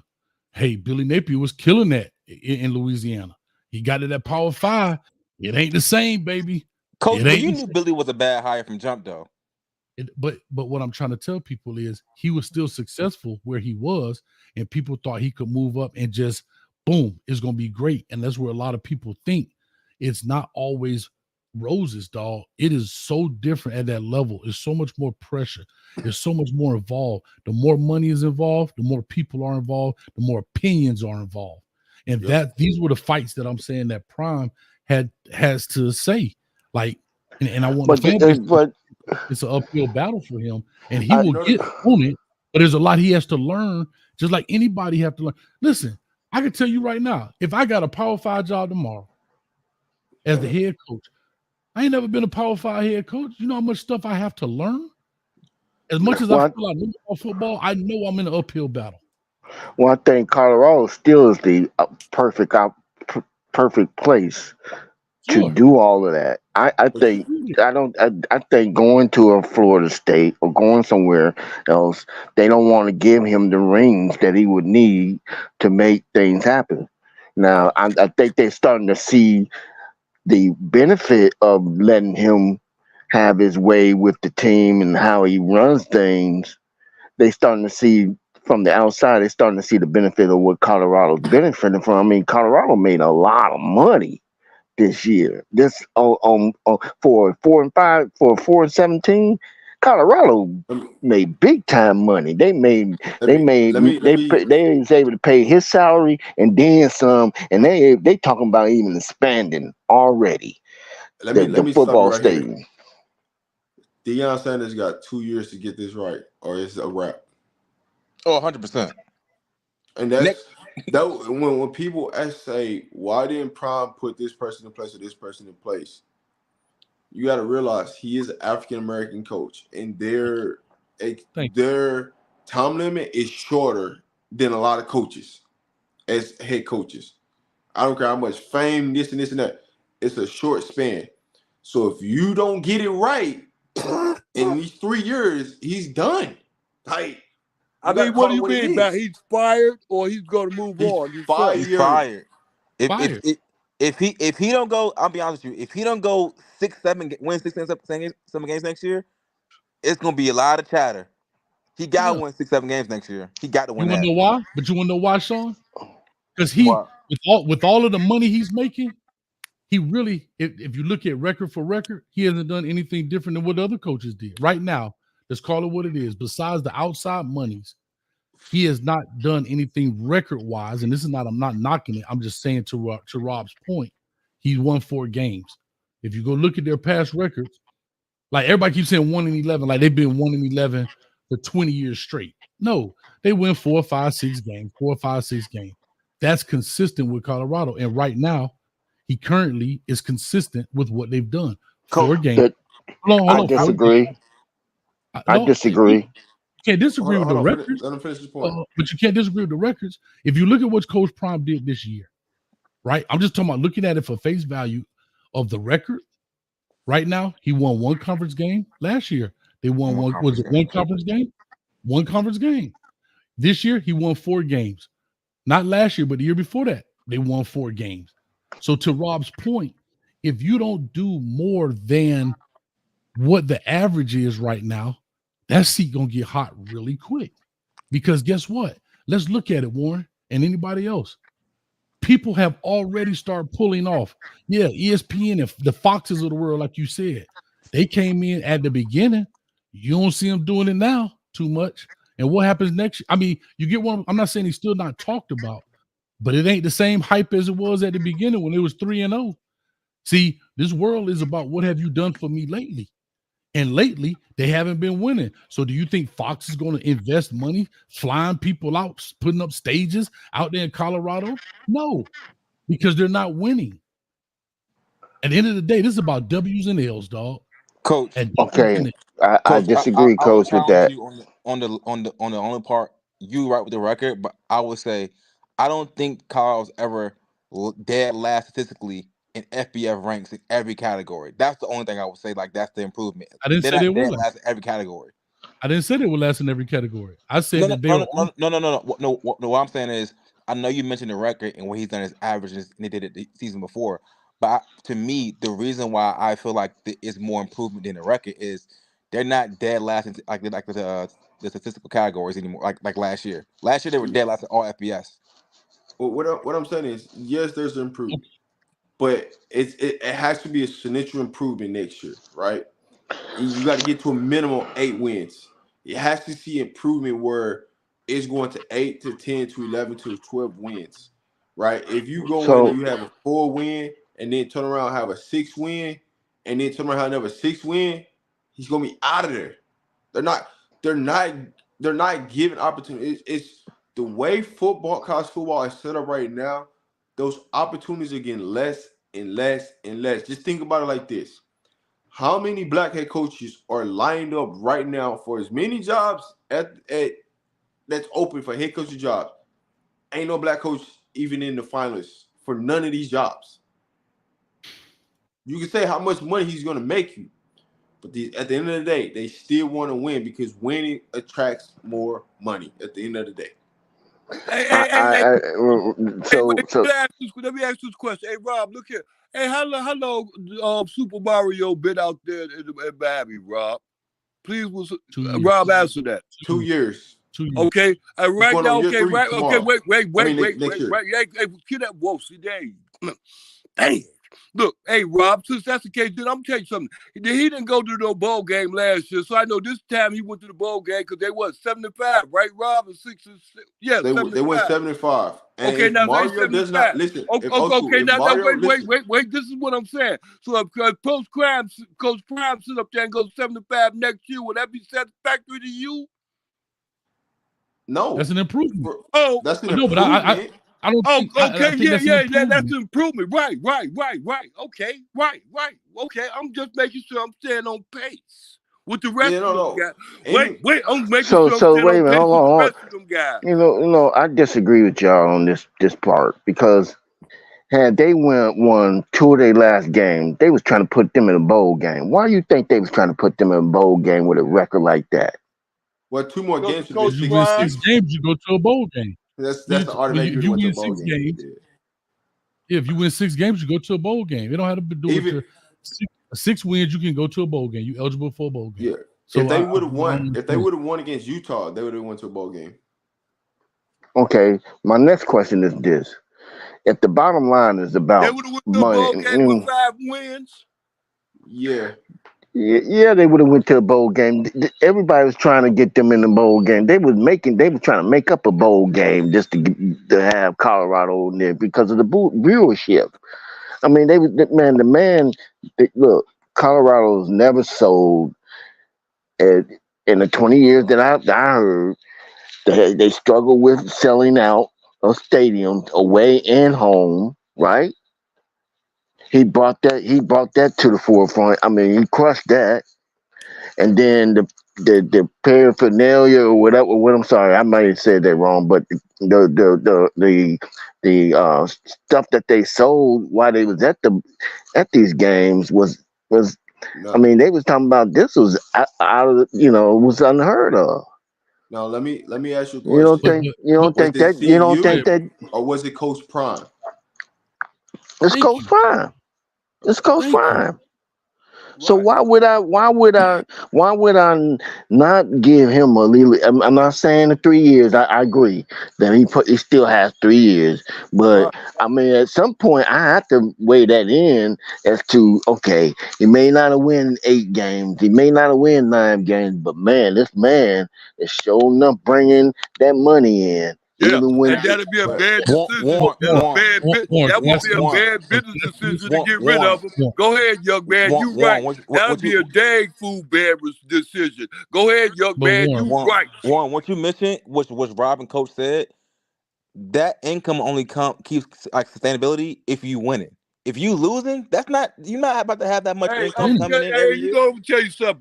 If they have to lose more games to get rid of the haters, like Coach Hayes just said, like you just said, then y'all go no, ahead on. Because I'm I tell you agree. something, I that ain't gonna agree. work out in Warren, the end. I Because I'm agree. tell you, he'll accumulate the players. He need to get that. But I It ain't agree. gonna I take agree long. that he needs to be winning, and I'm guaranteed. Well, I can almost say this behind the scenes. I know them guys want. It's gonna work with Dion to make sure that he have the money he needs to get those linemen that he want. He just not making it the number one. He's not just up front telling the media, "Look, we're gonna pay. This is what we willing to pay them." No. We want to see if you got some other, we want you to see if you about football, not just about just getting right. paid. So I Warren, believe they're Warren going. G. Warren, can I say this? Can I say this, Warren? Yes, Everything that sir. we've talked about, you're talking about the outside of football, which is great. But again, that fanfare and the money that's being made was all due to Deion Sanders, like Rob said, winning those 3 games. And now as he start losing those games, people are not going to spend bro, do you know the hotels are $700? Bro, I had to stay. What the hell did I stay, Rob? I had to stay 40 How much minutes. you gonna spend next time you go? Hold on. I had to spend 40 minutes from there, and that room was $300 a night. What I'm saying is, if you keep going out there, if you like anything else in life, if you keep going out there and you're not providing a good product, right? People are going to stop coming. If Beyonce ain't performing like she performed, she can't charge $1,000 because she can sing her song. She be dancing, popping around, doing cartwheels, and all the rest of that shit. I agree. Hey, Coach Hayes. Old school. Shut the hell up, man. Coach Hayes, will you? Hey, Coach Hayes, will you? Hey, Coach, look. Old school. You'll be next. Well, look, let me tell you something. Hey, Coach Hayes, look, it's part of the conversation. Damn, Will you explain to? Go ahead, Coach. Good dog. God damn, dog. So what I'm trying to say is, if Beyonce don't go out there every night and perform at a high level and sing Single Ladies like it's the first time she ever sang it, people ain't gonna be paying $1,000. So it's the same concept with Prime. How many people gonna keep going out there and they seeing loss after loss after loss? It get tough, dog.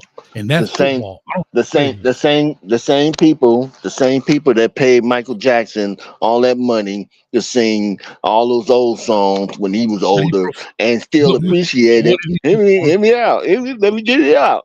The same type of people that saw Michael Jackson and would pay their arm and leg to still hear him sing at the age of 55. Those kind of people. And guess what he did at 55? He still was performing at a high level. He wasn't sitting back and sitting in a chair just singing. He still was moonwalking, popping around, balls flying from everywhere. See what I'm saying? He gave them a top-notch performance. If Michael Jackson came out there talking about Billie Jean, they wouldn't be showing up. He still performed at a high level. And that's what I'm saying, that if Prime is not performing and winning ball games, that dwindles away. And it's showing right now in prime time media. No pun intended. Fox ain't showing up to all the games. Hold on. ESPN ain't showing up to all the games. Even this year, he's not getting the doggone prime time slots. He's getting 10:30 slots, 10:30 game slots, dog. Think about that. When he was winning, it was prime time. They were playing prime time slots. As they started losing, them slots started going later and later and later. But that viewership didn't change though. I know it didn't. Yeah, but see, but it did actually. So Utah, what was their viewership? So hey Warren, so yes, you could talk about viewership, but at some point you gotta win games, and that's no, I get it. I get it. The sizzle, because it's a momentum thing, and so what I'm talking about is Coach Prime has to significantly win year over year over year, because it ain't just about the winning. How are you going to get recruits in the building if they don't see progress? They don't see you going on the up and up. I can tell you to your first turn blue, everybody we got coming in. But if CU does not do what they need to do, guess what? Those recruits ain't coming. They'll go sit on Georgia, Alabama bench and not get in the game and be satisfied, then going to a losing program knowing that they can go develop. How can they not go win, Rob?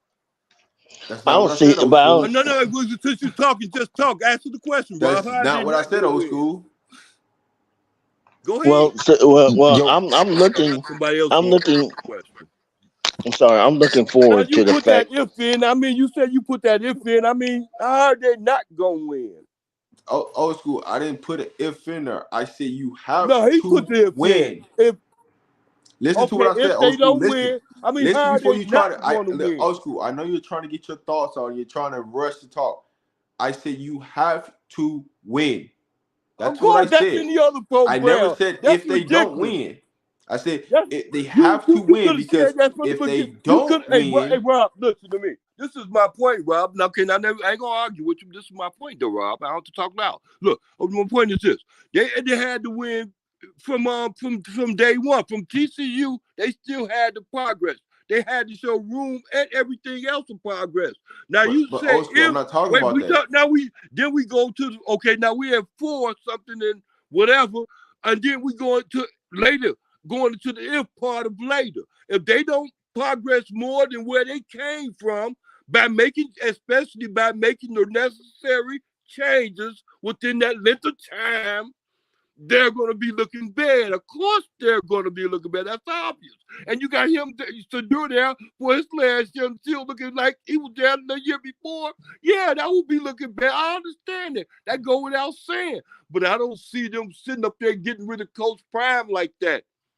That's my point. I see Coach Prime leaving, and one of them schools out there in Florida pick him up, and his record, at that no bad record he gonna have to have in order for him to get picked up. I can see that, and they'll pick him up real fast at that record, won't they, Coach Hayes, out there in Florida, like you predicted. Yeah, I think. Boy, take him long to say it, Rob. I think if Coach Prime, if he can get them to 8 wins, I'm just saying, if he can get them to 8 wins, 9 wins, now we always definitely be highly touted by other universities. What about if he don't? What if he don't get to there, Coach Hayes? That was my question. What if he be at that 4? What if he be at 4-7 next year? What if he be at 2, 4, and 7? You think Florida get him there? No, I don't think so. Oh, okay. I don't think so. Hey, Coach Rob. If I may come in here, because Coach, I wanted to say I agree with what you're saying, because now popularity's out the window. Now it's all about W's and no L's. Wait a minute. Well, barely any L's now. No, wait. Let me say it, because I was listening to everybody. And then I got to step in here because, Coach, I agree with you. Because now it's about W's. Because there's no question that Coach Prime has the popularity. We know he has popularity. We know that, that he attracts the cameras. We understand that he brought a lot of attention to this program. But he can't say the same thing next year. He can't do that now. Now it's about the W's now. Because you went 4 wins, 8 losses this year. You can't do that next year. And like you said, Coach, it can't be what you average before Coach Prime got there. Because they brought him in to improve the program and to bring wins there, to bring it back to what it was back in the early 90s when they won a national championship, when they were going to bowl games. So, Coach, I just want to say I agree with exactly what you said. we understand, Coach. We know what you brought in. We know you brought a lot of attention in. We know you brought college game day in and big noon kickoff and a lot of these premium slots. But hey, guess what? We went 4 wins, 8 losses. We can't do that next year. That's not what we brought you in for. So, Okay, Coach, so you're right. my question then would be this. First of all, you said that them teams would not want prime, but isn't the reason why they really lost those games was because of the trenches, offensive line and defensive Yes. line? Yes. Okay, so then why wouldn't those teams that have the trenches or have the offensive line and defensive line?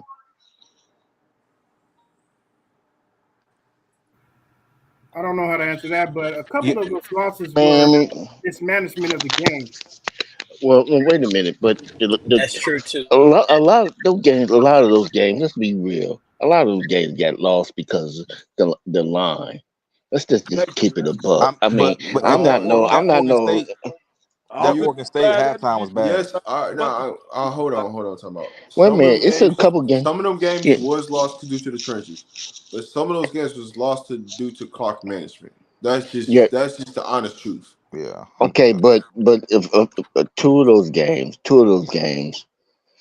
I get it. I get the I think it was Arizona. No, I'm sorry, Stanford game. That shouldn't have been. That was. And that USC game with clock management. Rob and Coach, let me ask you a question. Go ahead. Go ahead, Sean. Schedule for Say that again. Coming in and out. I said. I know we're talking about 8 wins next year, but have you seen the schedule for next year? Because that schedule next year looks mighty tough.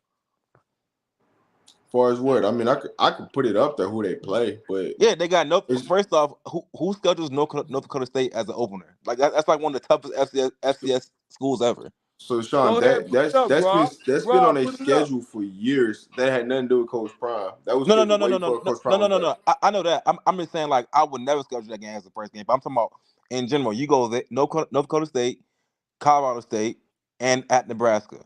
Then you go into conference play. You got Baylor, Kansas State, Oklahoma State, Arizona, Texas Tech, UCF.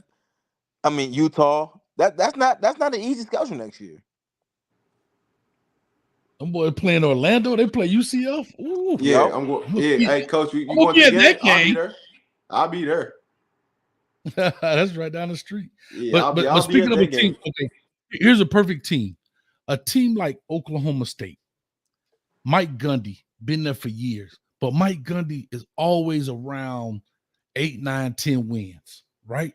Oklahoma State has no real expectations of national championship hopes and so forth.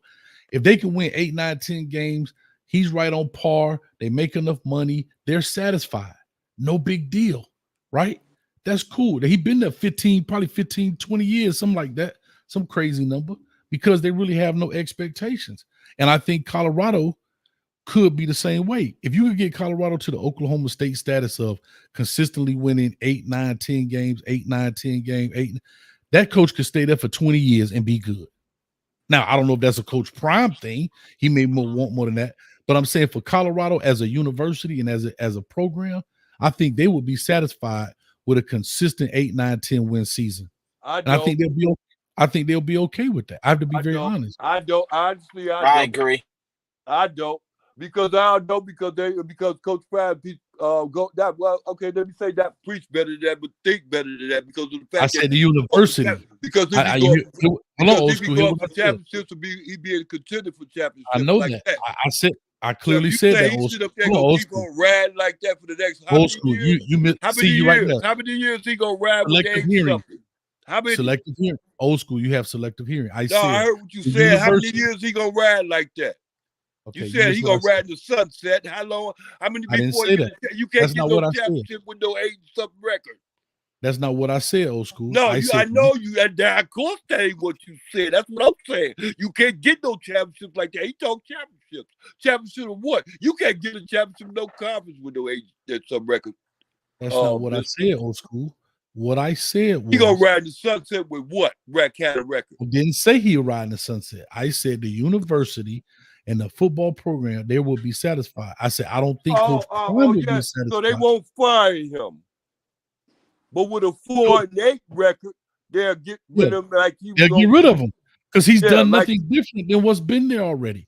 But if he wins 8, 9, 10, 8, 9, 10, they will be okay with that. He may not be okay with that, but the university, I think his job is safe.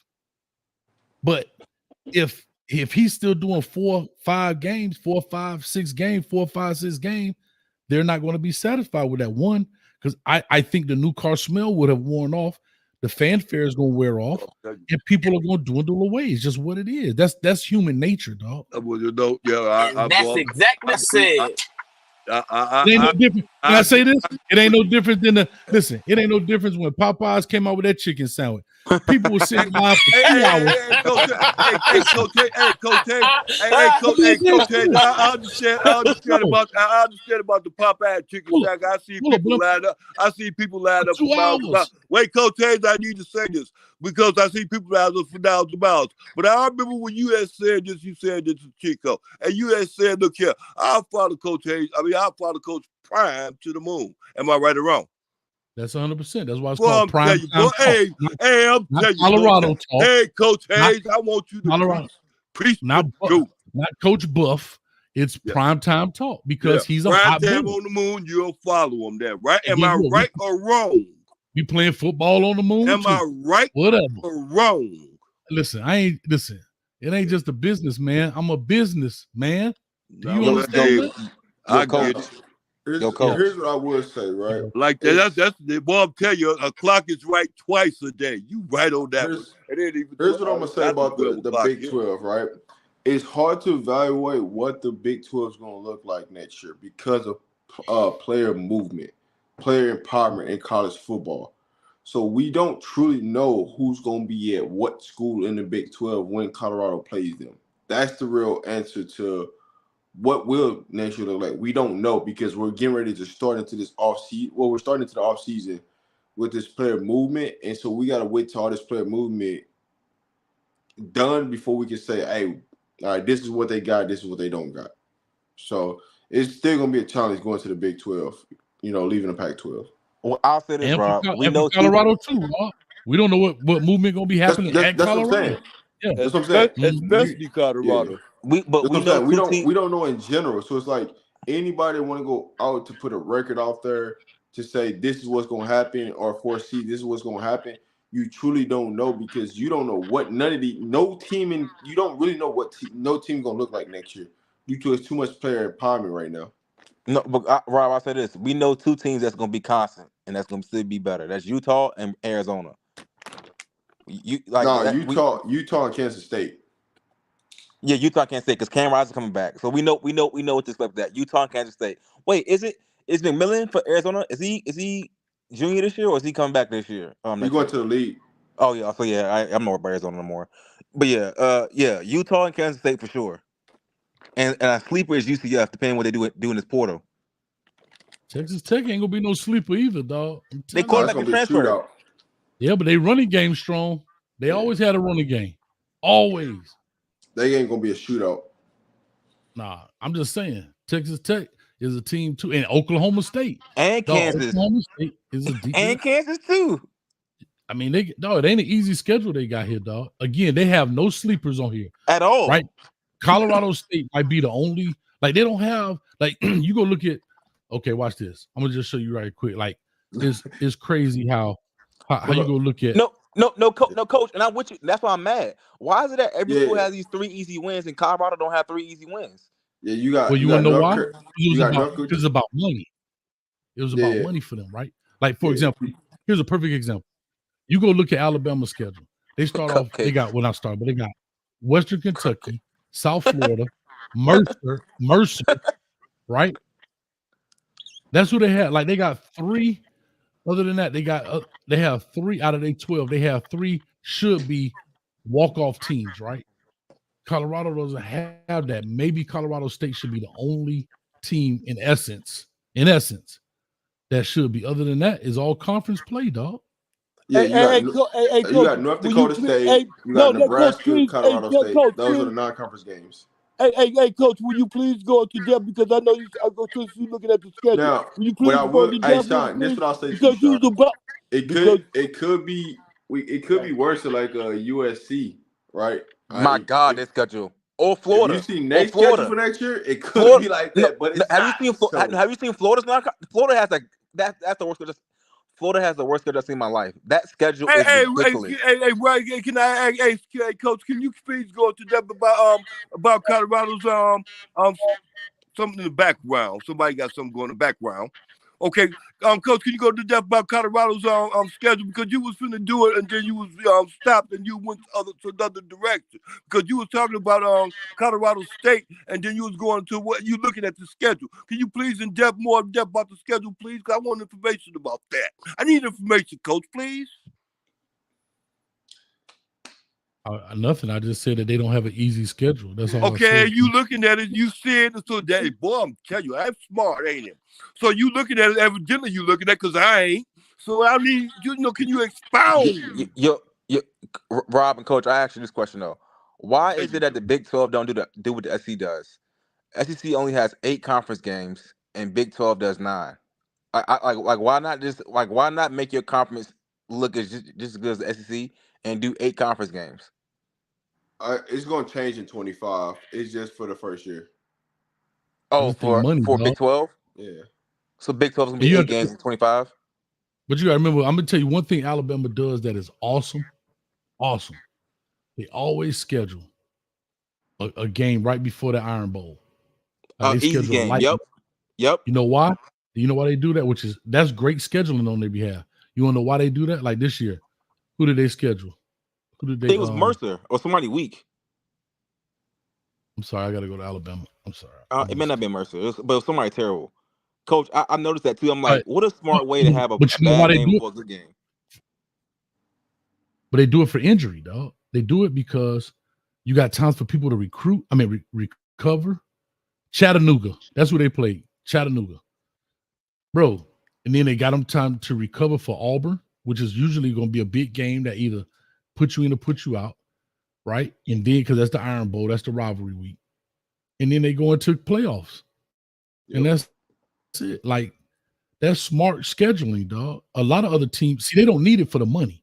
See, there are teams that they start off with South Florida this year. And then the second to the last game, of course, is Chattanooga. But that's smart because they're not in it for the money. They're trying to win the big dance. When you have teams like Colorado prior to Prime coming, like Rob said, a lot of these schedules are scheduled out 3, 4, 5 years ahead of time.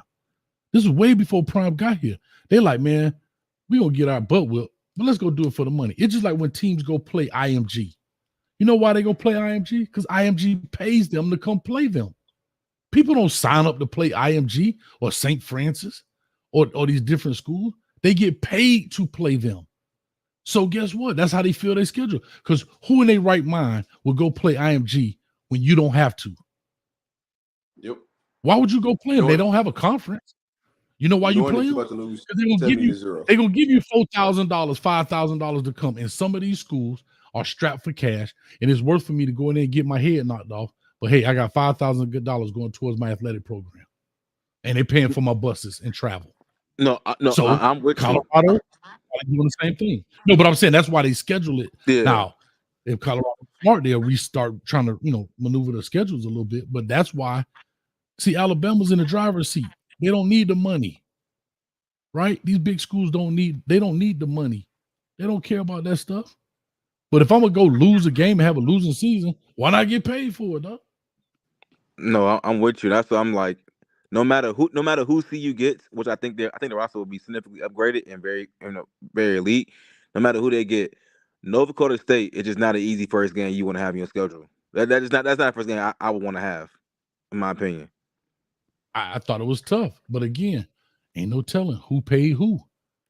North Dakota State might have dropped them some money to say, hey, let me get a Power 5 so we can up our ranking. You know what I'm saying? And I could walk through Colorado because they bad. I'm just saying, ain't no telling. You know what I mean? It's a lot of money involved. The thing about it is, what if North Dakota State is trying to move to a group of 5? because they're trying to separate themselves. You know. I'm gonna tell you this. Lakeland did this, dog. Lakeland High School, which is a public school, Lakeland High School was trying to get into those national rankings, right? When the Matter Days and those schools, when they had Chris Rainey and all of them. They played out of their 10 games, they played, I think, 4 or 5 Miami teams. And they paid those teams to come up there because they were trying to get national ranking because they quote unquote beat Miami teams, but they didn't play the Northwesterns. They didn't play the Centrals. They played Southwest, but they were Miami teams, right? In essence. But they didn't play the big dog, and they paid team because we was one of them when we was at New Orleans. And we played against Chris Rainey and the Pouncey twins and all them boys, and they whooped our behind. But they were trying to get the national ranking. Ahmad Black, man, they were tearing out behind. Man, Chris Rainey took the first one 78 yards. Man, holla at you. Peace. See ya. Dog, wasn't nothing we could do. And so they paid like 4 or 5 Miami teams to come up there, right? $4,000 each. Well, guess what? That helped them get national rankings because they got W's on their records from quote unquote Miami team. So it's a lot of business that go into this scheduling stuff too, man. You know what I mean? Same thing happened with Fresno State when Pat Hill took over, and that's how Fresno State is where they Fresno State had a 3-game losing streak, but you get my point. Fresno State did the same thing. So I know what you're talking about, Coach Hayes. I know what you're talking about. Yeah, look, dog, man, look at Alabama 2022.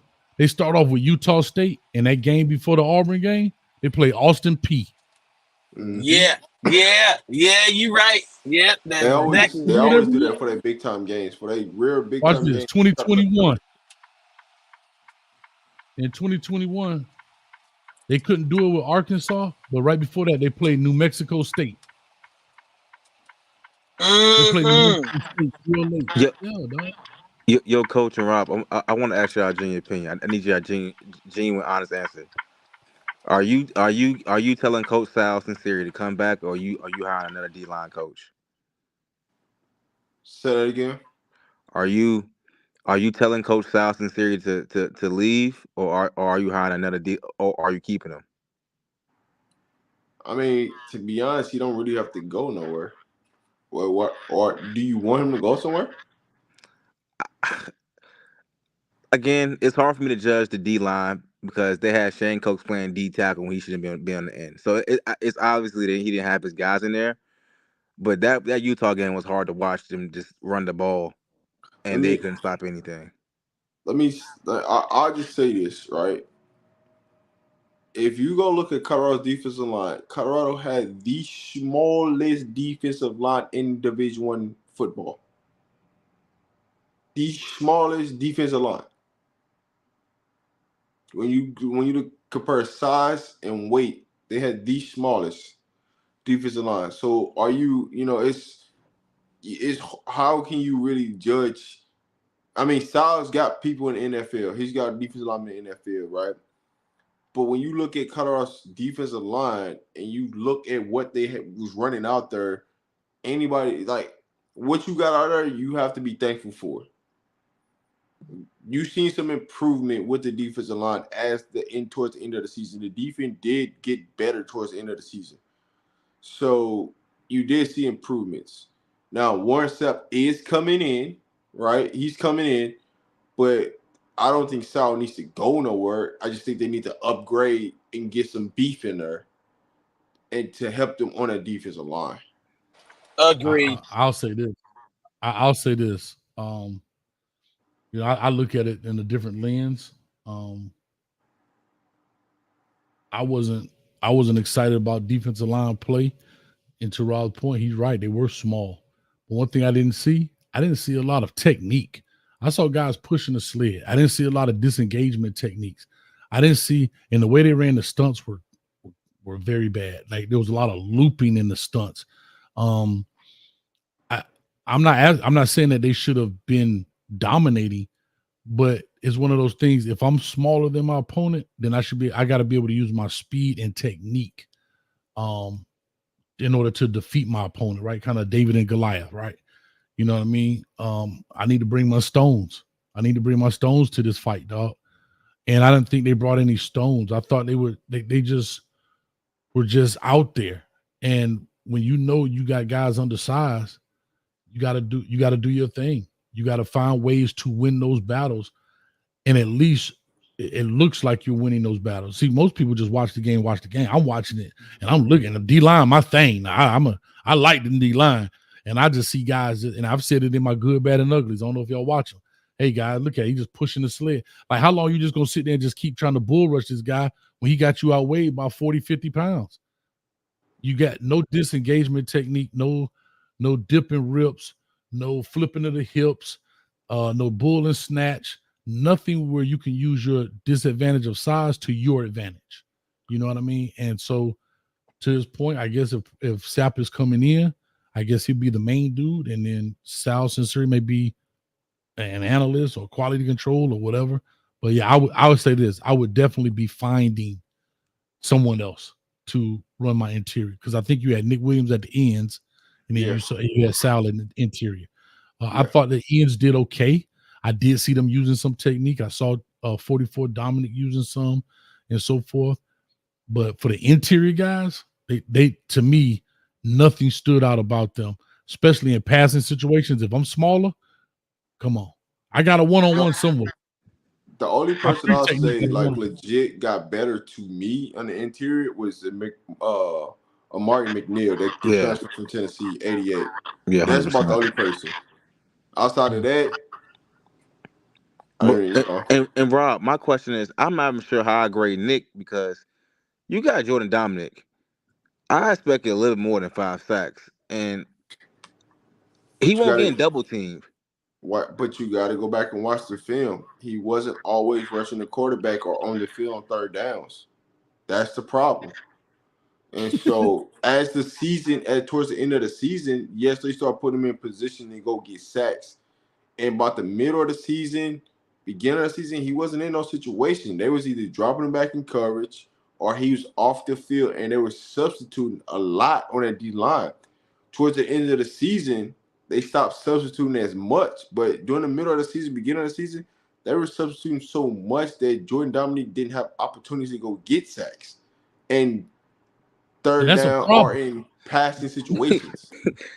and coach, I was just about to say, that goes to what you said in the Pound debate. Who Deion has to override some of this stuff. Like that doesn't make any sense. Then. Like, can I tell you something? They do that junk with Ruben Bain. Bro, Lance Guidry, the D coordinator in Miami, you got number 44 dropping in coverage. For God's sake, why? Why? Because the paper says so? Yep. Because in theory, bro, F that theory. That's why we're talking about young coaches versus the old. Bro, it is nowhere in the world I'm going to have number 44 who had 30 sacks in high school as a junior, 30 sacks in high school as a senior, 60 sacks in total, probably more than that in 10th and 11th grade. He went into one game, had 4 sacks or 3 sacks as a true freshman, and now I want him to drop into coverage to play the hook, the curl? Where? Dog? Why? Like, that dude right there deserves the biggest in the world. Just slap him, dog. But that's because these coaches get caught up with their playbook and they fall in love with these little black lines and arrows and X and O's on the paper and not understanding your true talent. You got Jordan Dominic. Didn't he have like 7 sacks at Arkansas? Something like that? Yeah, 8. 8 sacks. And now I want him to play curl to flat or hook to curl when his best attribute is going to get the quarterback. That's like Lawrence Taylor. Lawrence Taylor was considered an outside linebacker, but you ain't really see his ass in a lot of coverage, did you? Nope. His job was to go get the quarterback.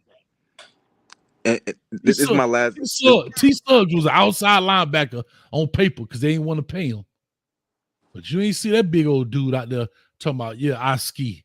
Nah, man, come on, man. And this is my last question for you guys, Rob and Coach. I think, if anything, if Charles Kelly doesn't, I think Charles Kelly will stay, and I think he deserves to stay to an extent.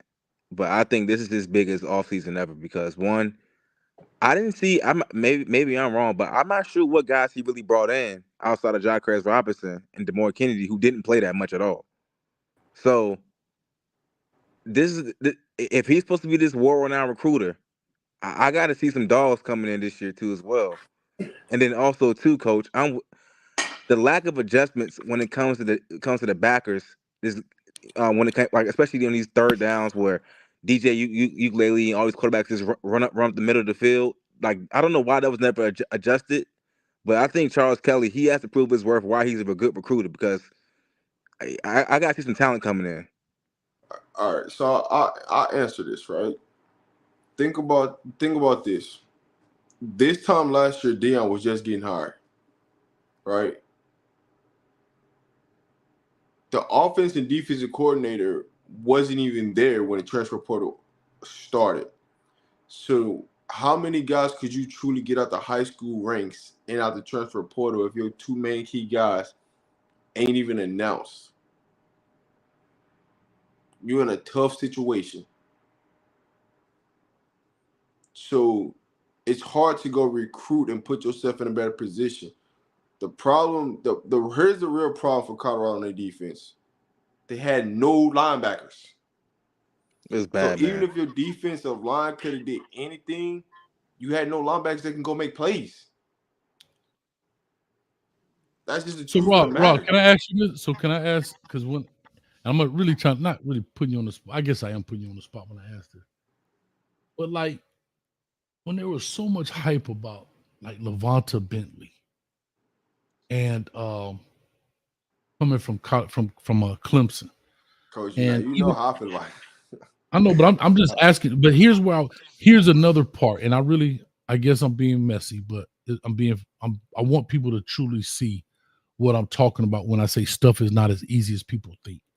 Yeah. See, I think people thought when those kids came from those other schools, they fell in love with the logo. This kid coming from Clemson.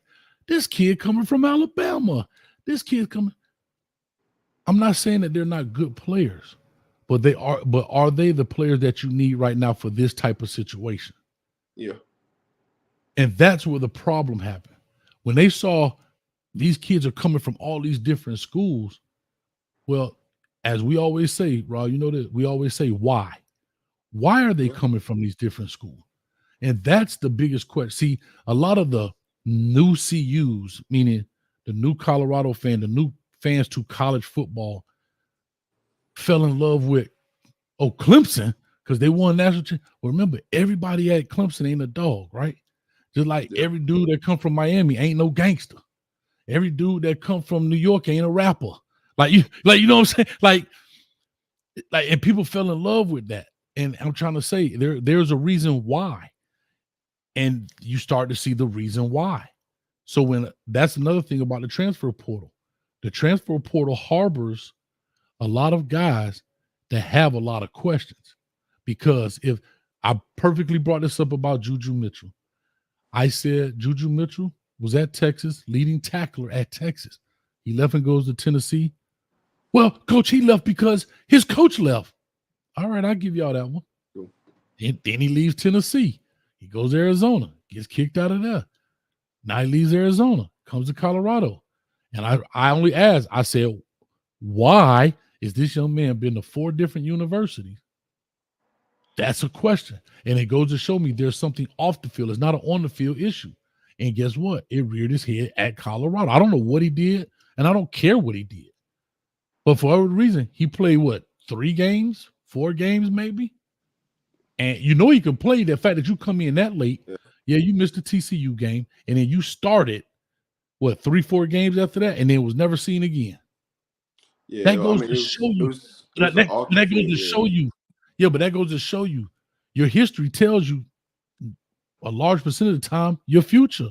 Unfortunately, why do you think, Rob? You've had a ticket before, right? You had a speeding ticket before? Yeah. Huh?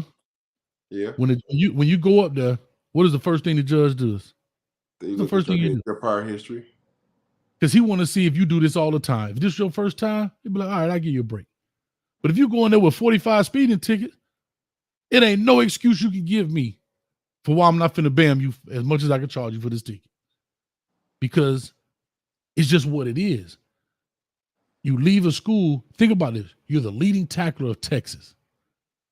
It's a good program. It's not a slouch. It's not like you're the leading tackler, like say Shane Coates of Dartmouth. You're the leading tackler of Texas. You leave to go to Tennessee. You're the what? Third leading tackler at Tennessee. You leave. You notice everywhere you're going is going down and down and down and down.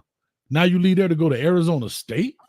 Well, the Arizona State, the only reason why he left there, they tried to say it was an issue, but it wasn't. It was because they was doing a self-bowl thing, and so that's the reason he wanted out. And the media tried to paint that it was a character issue, but it wasn't. So that was the reason why he didn't end up playing there. But why did he leave Tennessee? It doesn't matter why. Yeah. He left. It doesn't matter why. But I'm saying, these are the things I'm saying. But regardless, and it reared his head. Now, whatever he did at Colorado, I don't care. But it happened. And unfortunately, and as coaches, I'm not blaming Coach Prime. I'm gonna be very honest. I'm guilty of that too. I took on a kid. Man, this dude had a rap sheet longer than we've been on this doggone podcast. And this dude was like Eric Dickerson, bro. 6'3", 205, could run like lightning, dog. But guess what?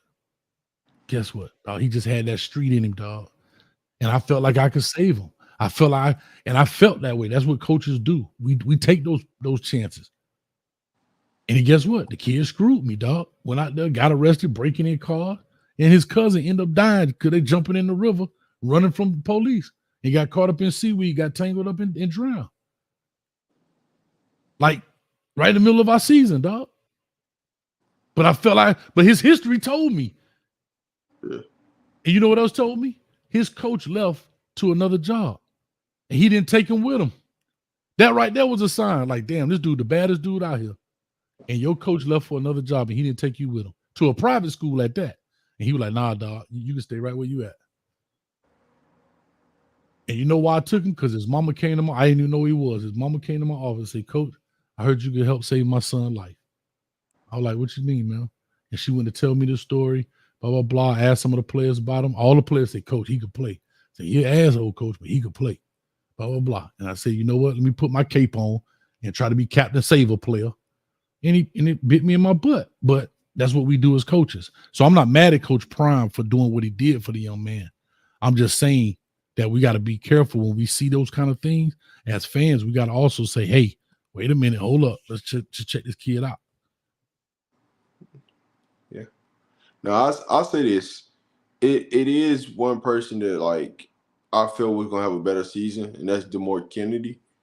But also, you know, after, you know, he wasn't really medical ready to play, right? And that's learning after the fact, right? And so that's one of the guys, but he played in the last game and he played way better, right? Took him to the last game, but we'll see what the offseason do. But outside of that, I mean, when it comes down to our defense, they just didn't have the linebacking core that can go out there and produce numbers and make plays sideline to sideline.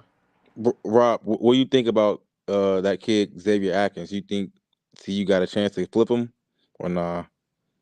He's a 25 kid. So no, he's 24. Like that Debo Atkins no, kid. you're talking about from Texas. He in Texas right now. But supposed to go to LSU. Yeah. It's gonna be tough. I'll know more about him like middle of next week. But I guess my other question: Do you view Coach Hart as a good recruiter? Coach Hart doesn't go out and recruit like that. I mean, he recruits every position recruits their guys, but it's remain to see. Because I just feel like when it comes to like Coach Hart group, it's always I'm going to go save a kid in his group. When you look at who he's had to, like he had Jason, Houston, right, at JSU. Then you had Miller, that worked out, got lucky. Marion Miller. I said Marion Miller. Aubrey Miller. Yeah. Right? It's always I'm going to go save a kid's career to help them get to the NFL when it comes to Coach Hart's group. So yeah, I know plenty of coaches like that, dog. They got a heart, dog. You know, they want to help these kids so bad. It could be your demise as a coach, dog. Like it's hard to turn your back on kids, man, when you're a person who really want, like, you're in this profession to help kids, right? And I'm gonna tell you this, I just, and I ain't gonna say that. There are a lot of coaches that kind of look like us that really want to do that. I'm not saying others don't.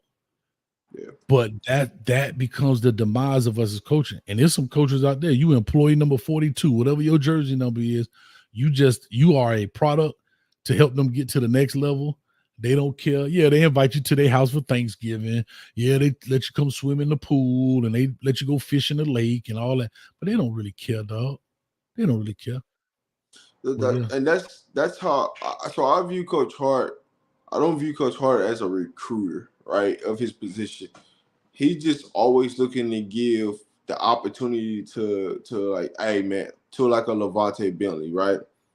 This day last year, I want to show people that I can help him get to NFL instead of going to go recruit players that can come in and play, and that's gonna help you. And so when you see a Juju Mitchell come in and play like that, it's based upon Coach Hart, because Coach Hart was the first coach, one of the first coaches at TU in the building.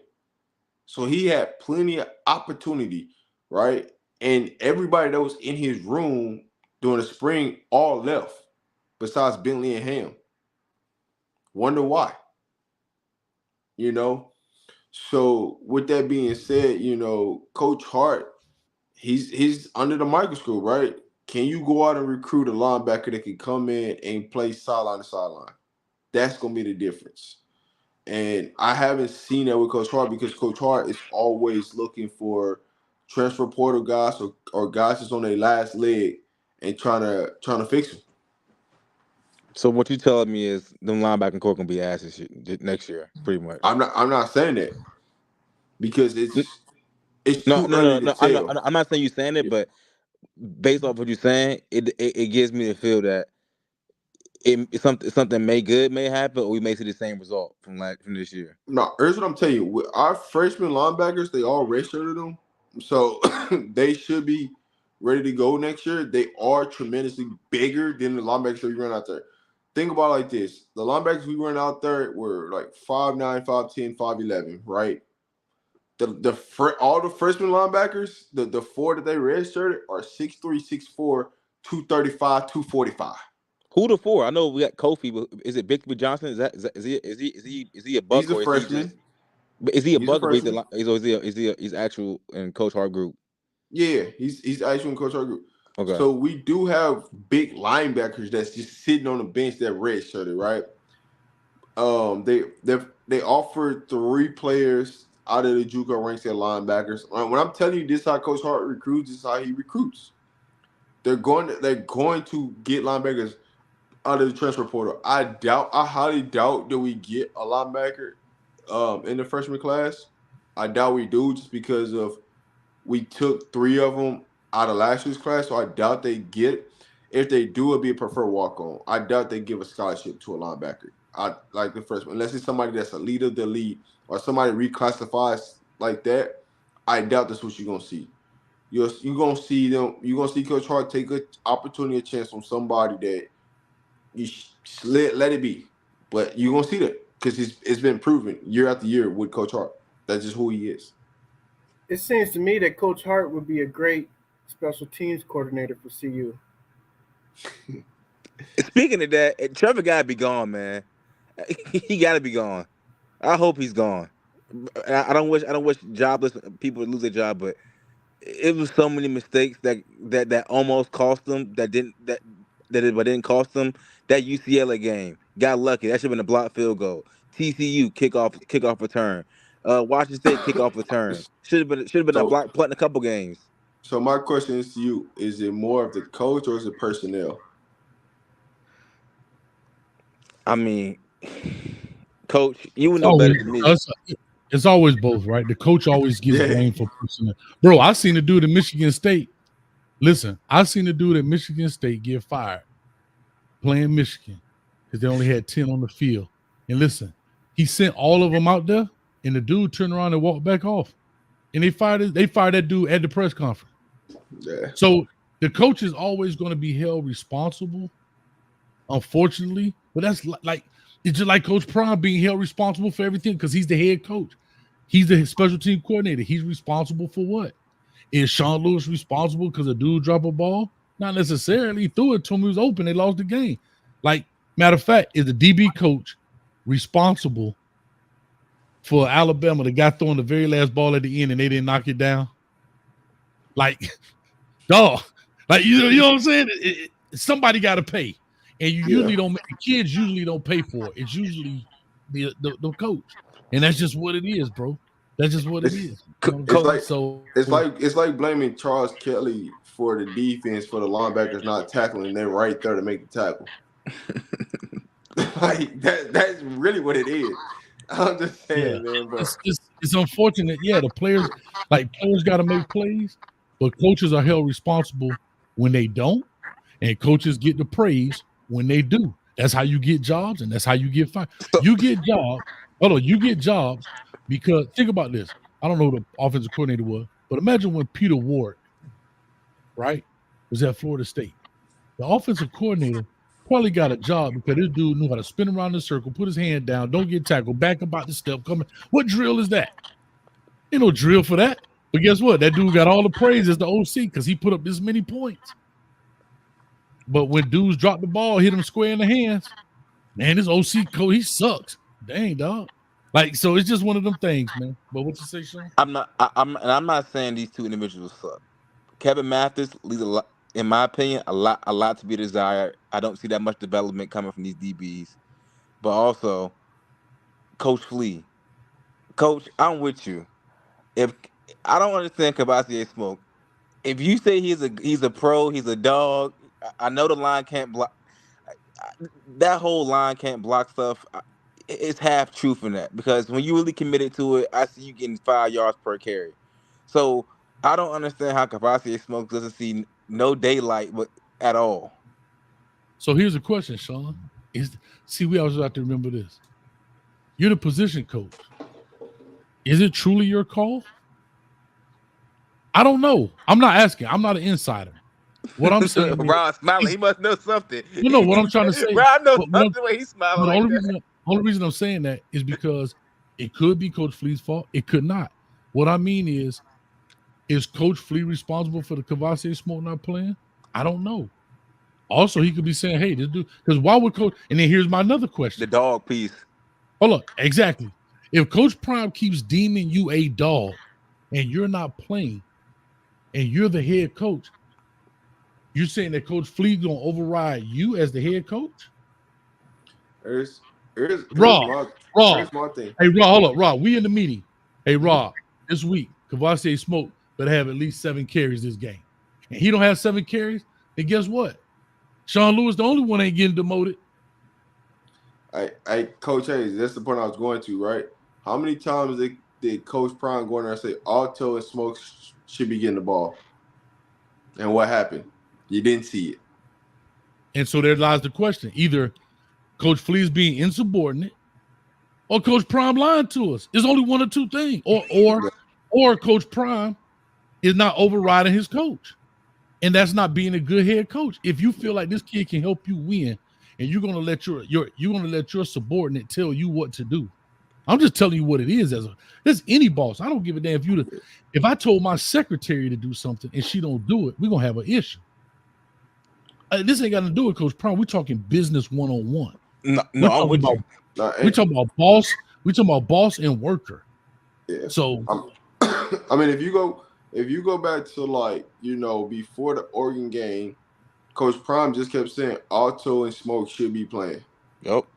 He said Alto should start or Smoke should be getting carries. And what happened? You did not see it, right? All right, Rob. I'm gonna ask you a question. I didn't need you to blink on this. Blink once for yes, twice for no.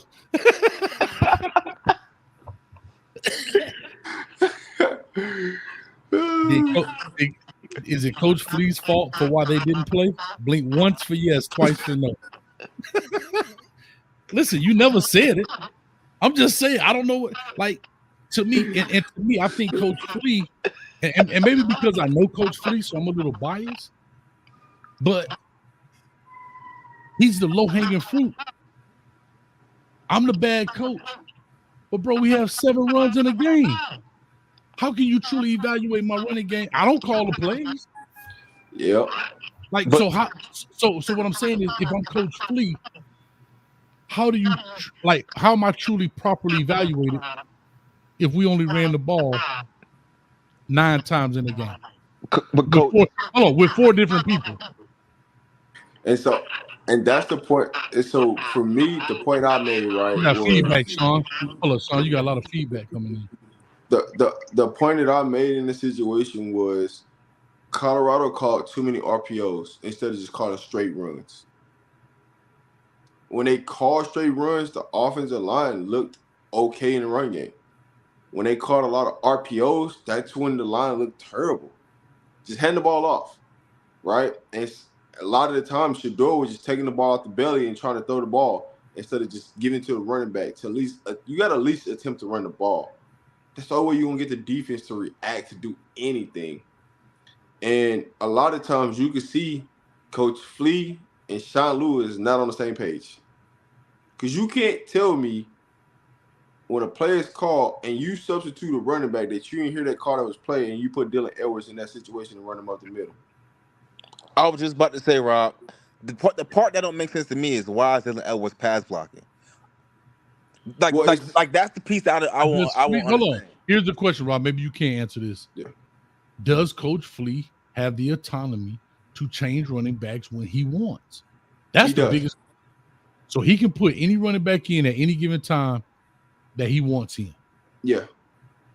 And so okay. So what you're telling me is he has the choice to put in Alton McCaskill or Kavosiey Smoke or Wilkerson or Hankerson or Dylan Edwards at any given time. Yeah. And then Coach Prime comes out and says those guys should be playing more.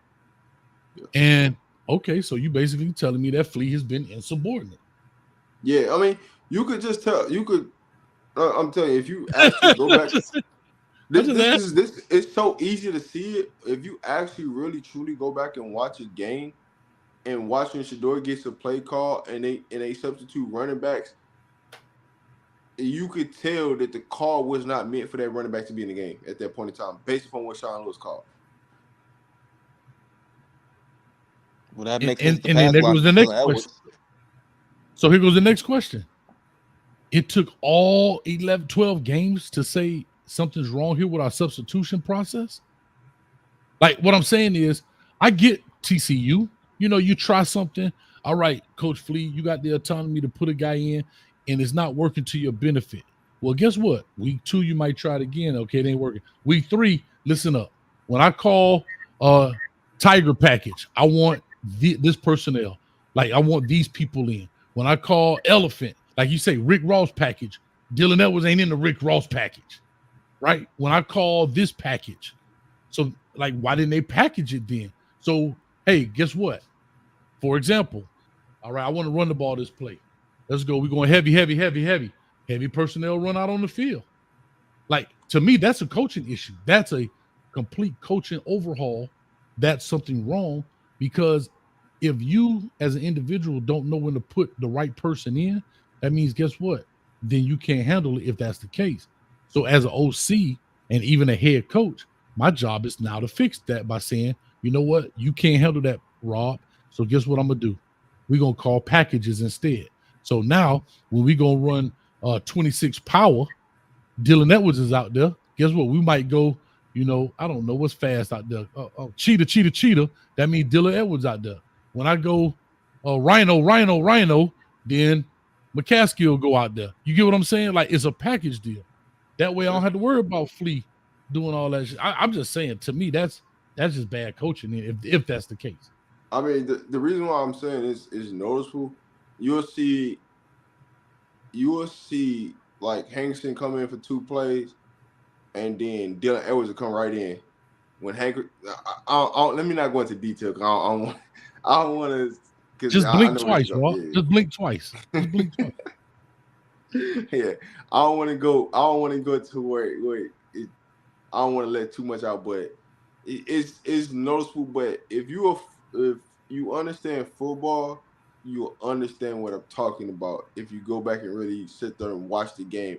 Like, don't watch what's really going on in the game. You have to pay attention to certain players, and what really going on when plays are called, and you'll start to see the game in a different light, and you'll start to understand. But as a football, like somebody who plays the game, coach, things like that, you start to understand things in a different light and see things in a different lens than most the average fan, because y'all just watching the game, so y'all really not paying attention what's really going on during the game, and those are the things that be missed a lot of times. Well, Rob, I would ask you, going back to what you said earlier about how Hart was one of the first people in the building to have a chance to kind of recruit porter guys, support some better LBs. Does that same kind of principle apply with Brewster, where how he was in the building first and he got Shador Traore? I think that's his name. I'm not sure if I'm. No, Brew stayed at Jackson State. He wasn't really like one of the first coaches. Who was the first But coaches then? it was Coach Hart, Coach Mathis. Okay. Brewster stayed. So they came straight from Jackson State, right? Jackson State. Yeah. Got it. Yeah, I'm just that Brew news. So speaking of Brewster, he resigned from his role. What does that mean? Yeah, that's what I asked, Coach. He's no longer. I'm saying, what does that mean? He resigned. So he fired. He just basically he quit. Yeah, you know how that is, Coach, man. So he finna. So is he? They didn't say he retired. I mean, he's not retired. He's finna move on and do something else. He's going to do something else. Okay, so when I get Chico in this doggone thing, he gonna say he moved. I don't know what Chico gonna say. He didn't get demoted. Don't put me in that one. I don't know what Chico gonna say. But no, I'm just saying. I just brought it up. I'll just say that jokingly. Yeah. I said that jokingly because when I said Sean Lewis got demoted, he didn't get demoted. He got moved. Yeah, what I'm gonna say is, Brew moved on, and Brew was one of the top recruiters for CU. So what he gonna say? I don't know. And can I tell you? And that's the confusing part, Rob. No, Sean, it's already written on the wall. I'm gonna tell you this: coaches in general have a big ego, and when they took their headset from him, that told a story. I knew it was gonna be a problem when they took his headset. Of all people's headset, you take the tight end headset. I'm just telling you, bro. People thought like, oh, it's not a big deal. He just got Mikey, bro. That stuff. I'm gonna tell you one thing about this. If you watch football long enough and you watch press conference, it's not what people say, it's what people don't say is what tells you everything. Just like when Coach Prime said, he didn't say he don't talk to Sean Lewis. He talked about how the communication was good between Pat Shermer and him, Pat Shermer and Shador, Pat Shermer and Sean Lewis, Pat Shermer. He never said he had good communication between between Sean Lewis and Shador had good communication. That told me right there that there's a problem.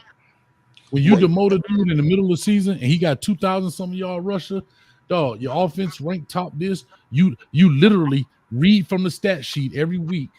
Right now we're ranked number 4 in this. We rank number 12 in scoring, and we rank all these accolades. And that's the dude you demote out of everybody. Come on, dog. They're writing on the wall. Hey, Coach. Hey, I think people tremendously skipped over when Coach Hart said some people are debating on should they pay their mortgage or not. I heard that. I heard that statement, but people skipped over it. I didn't see the press conference. What happened? When did he say that? I missed it. So what did he say? I think he said it in the DNVR pregame show, something like that. I think that's when he said it. He said it. So give me some context because I missed it. No, that's the context of it. It was literally three weeks ago, right? Because they asked him where's there gonna be some change on staff, and he literally came out and said there are coaches in the building right now that is debating on if they're gonna pay their mortgages or not. But I mean, people leaving. Yeah. But I said that, and people was looking at me like I was crazy. I'm like, man, there's coaches that's gonna be gone, whether you want them to or not. There's coaches gonna be gone. But Coach and Rod, I'll say this.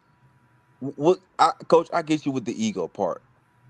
But let's look at it in I guess how I look at it is a little bit differently. If I'm as a coach, why would I really care about a damn headset if I only got one tight end, really, Mikey, and he don't get the ball that much besides on the goal line packages. And then two, I look at it like this. I can see why he get upset because Bill Bull, his headset should have been taken before Brew. All right, I'm gonna break this down to you, Sean. Do you know Coach Brew? No, I don't know. Like what he's accomplished? Yeah, I know. Oh yeah, 30 years, Minnesota, Antonio Gates, Kyle Pitts, all that. Yeah, I know. Yeah. Okay, so a former head coach, right? What has Sean Lewis and Coach O'Boy have done more than Coach Brew? And I'm with Rob. I just said Bill O'Boy should have had his headset taken. I'm with you. I'm with you. So when you take that into context, that's really all you need to know. Like you're telling me you're gonna take my headset away, and I put more players in the NFL than these two coaches combined. I've done more than what these two coaches. I went out and I've been on the trail recruiting for you. Not Sean Lewis, not Coach O'Boy, because they're packing their bags because they're about to go somewhere else. I've been blood, sweat, and tears backing you up in everything that you do and on a recruiting trail for you. And my headset's gone? Come on. Here's the thing. But Sean, I get where you're coming from. And on the outside looking in, you're right. What's the headset? I only got Mikey. But it's deeper than rap, dog. It's almost like you work for a company, they don't give you a company shirt. Does that stop you from being a top salesman? No, but you don't feel like you're part of the team, dog. I ain't the one. And here's the second thing, right? My tight end produced. My tight end out here school. Yeah. And here's what I brought up. I think it was on the Prime Debate show. I believe it was. I was saying, if that's the case, if Pat Shurmur is a former offensive line guy, yeah, he should have built. Yeah, you're right. Why not? No, why not demote O'Boyle? Yeah, that's what I'm saying. Yeah. Pat Shurmur goes into the offensive line role, right, as the coach, and you take his headset, and you take O'Boyle's headset. See, now let's take it a step further. Let's take it a step further. How many catches and targets did Mikey Harrison get once Coach O'Brien didn't have a headset? I'm waiting. Yeah. Once Tim had that headset taken, he didn't get no more catches at all besides Arizona. That one play against Arizona. He had the one touchdown. Yep. Yeah. I guess what I'm saying is how I look from the outside. It looked like Brew and Prime had a great relationship. So I thought it's a situation where like this, me and you boys, hey bro, look, I don't want to do this. I don't want to take your headset, but for this instance, would you mind? Like, is this not an indictment on you or what you can coach? But would you mind this situation? Because I think optically, if he would have took O'Boyle headset, it would have been worse than taking Sean headset. Nah, don't get me wrong. Coach Brew and Coach Prime has an amazing relationship. It's nothing but pure respect there. I don't want nobody to get that twisted or try to think that it's something else than what it is. They had an amazing relationship, but it does come down to business at the end of the day. Yeah. Yeah, but and again, right? So I see Destiny says maybe if Coach Prime demoted O'Boyle, Sean would have left. Sean wasn't going to leave because now you've abandoned your job. You're not going to get your money. So they're not going to leave, right? They're not going to leave their post because now you've abandoned your job, right? Yep. And that's why Sean Lewis still out there signaling plays and stuff, right? Yeah. He may not be lose that check now. Yeah, he ain't gonna lose no 2.7 million. We friends, Rob, but guess what? I'm still gonna be on that job tomorrow. You know what I'm saying? Hey, listen, I got a big financial raise from the crumbs that I was getting from Kent State. I ain't finna get that up now. You probably boo the food, but I ain't finna get that check up. Look, and here's the thing: optically, you just brought up a great word. Optically, in Coach Brew's eyes, you gotta remember, coaching community has ego. What does it look like to the rest of the world that I lost my headset, dog? Mm-hmm. Yeah. Just think about it. What does it look like? Because again, the media does what? Coach Tim Brewster is no longer a coach; he's an analyst on the staff. So now it looks like he has been what? Demoted. Yeah. Which, in essence, technically speaking, he was. Technically speaking. But Coach, you right? He's not on the field coach. Yeah. Coach, you right. But everyone knew what he did with Mikey. So no one's discrediting him. I think optically, but it's about optics though, dog. Too. I get where you're coming from, but again, it's one of those things. You know, like Sean Lewis. Sean Lewis got demoted. Everybody knew what he did, but he got demoted. But I think after the UCLA game, and Prime says the harsh reality is we go get new linemen, and then he makes that statement, and then he goes and turn around and demotes O'Ball. I think that looks way more worse optically than just saying, "Hey, bro, would you mind doing me this favor?" I get what you're saying. The coach community, I get all that, but I guess I'm just trying to think of some scenarios where why Prime would just take Brew, not take Brew headset and not give us O'Ball. Yeah, but think about Brew. I didn't tell you to go out there and tell the people the O-line gonna be replaced. So now I gotta get embarrassed because you went up to the press and told them you finna replace everybody, and you don't want this dude to look bad. That ain't got nothing to do with me. Rob, you do gotta give Brew respect though, because he could have left like long time ago. I'm gonna be honest, like when it first happened, he could have left, but he's taking off for the to remain in seat. And speaking of press conference, he threw Brew under the bus again about that tight end that left. Well, I don't know what's going on. You got to ask Coach Brew about that. Yeah, he did say that. Come on, dog. Like damn, Coach. I don't get a chance to speak to the media. What you mean, ask Coach Brew? Rob, I would ask you, blink once or twice. Blink once if man, come on, man, just ask the question. Nah, I'm just joking. No, I rub your chin for yes. Rub your chin for yes, Rob. Nah. I guess what I'm saying. I guess turn your hat around, Rob. But no. Coach, you funny, man. I guess what I want to say is this: do you think, or do you know, in the workings, that Prime has replaced Brew with a? I'm sorry. Did he replace Brew with a guy who can recruit to his capacity? No, with Brew resigning, right? Because it wasn't something that it just like boom. And they're still trying to find something, but I can't say offensive wise, there's definitely still some more changes that's gonna be made, and those coaches are kind of already in place right now. But it's still waiting for some stuff publicly to come out for those other coaches to take their roles, because you can't announce the new coaches or who's taking a role without the other coaches officially saying X, Y, and Z. Yeah. So I guess my question is: would you say they recruit? Are they recruiting savants like a Brew? I mean, the tight end coach, that's still up, so it still remains to see who's gonna be that coach. So Got it. Whoever they're recruiting right now pretty much knows. Like if you're a recruit for CU and you're talking about coming in for X position on offensive wise, whether you say you don't know who the offensive coordinator or offensive line coach is or whatever, the recruits in that family knows who's coming in. Now, they can't publicly, are they gonna publicly come out and say something? No, they're not. But they know who's gonna be in place. Got it. So I guess did the Brew resign? With Brew resigning, did that catch Coach Prime off guard? Or he kind of knew that was kind of happening. No, it didn't catch him off guard. Got it. Like it's like Brew has enough respect for Coach Prime to go tell him that he's resigning, right? And so when it first, I was like one of the first people that said it, like out in the public, about he was gonna resign, but I didn't say he resigned. I just gave thanks to him, right?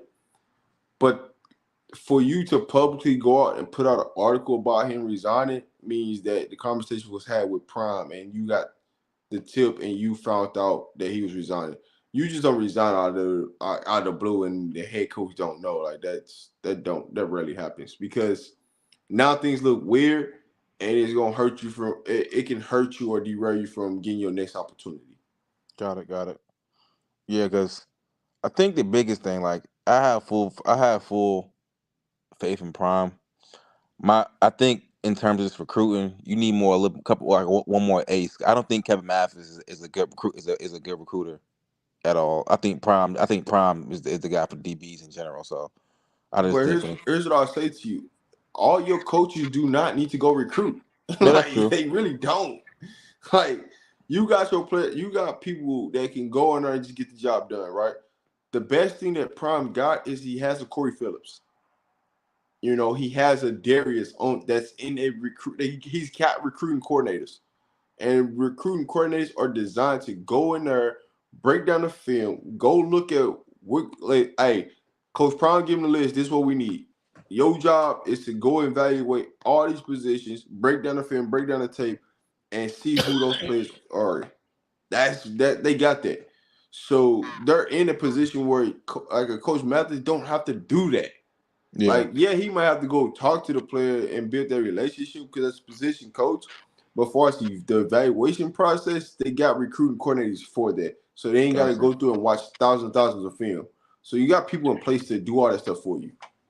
Do you think with Brew was being one of the main primaries for CL3, you think that slows down the momentum of possibly flipping them or not? I can't get into all that. I can't get into all that. Got you. I mean, the main recruiting thing when you recruiting players, bro, like Rob said, the recruiting staff goes through the initial finding of the players, you know, maybe starting the initial contact, maybe on social media, like maybe one of the guys in the recruiting department reach out on Twitter. But the recruiting really is more about as we get deep into it, like it's different phases, right? Like phase one is identifying, right? Phase one is identifying the recruit. Who is this guy? Second is a little background on him. Who is that? Like, what is he? Can he fit our system based on his athletic ability? All right, cool. Then the next step is, all right, let's make contact. You know, GA or student assistant, whatever, may make some contact, reach out. Hey, man, blah, blah, blah. And then they're going to the coach. And then the coach is the one who cultivates the relationship, right? For example, some schools like Oregon used to do, I don't know if they do it now, but Oregon used to let their position coaches recruit only their position. So I remember the Oregon coach came to our school and spent the entire day. The quarterback coach came and spent the whole day with me, right? Because he only recruits quarterback. So he may be in Orlando today, he may be in Iowa tomorrow, California the next day, but because he's only recruiting quarterback. But a lot of people recruit areas based on their relationships, right? So if I was on a staff, they probably would send me to Florida or at least South Florida, right? To recruit South Florida and Orlando.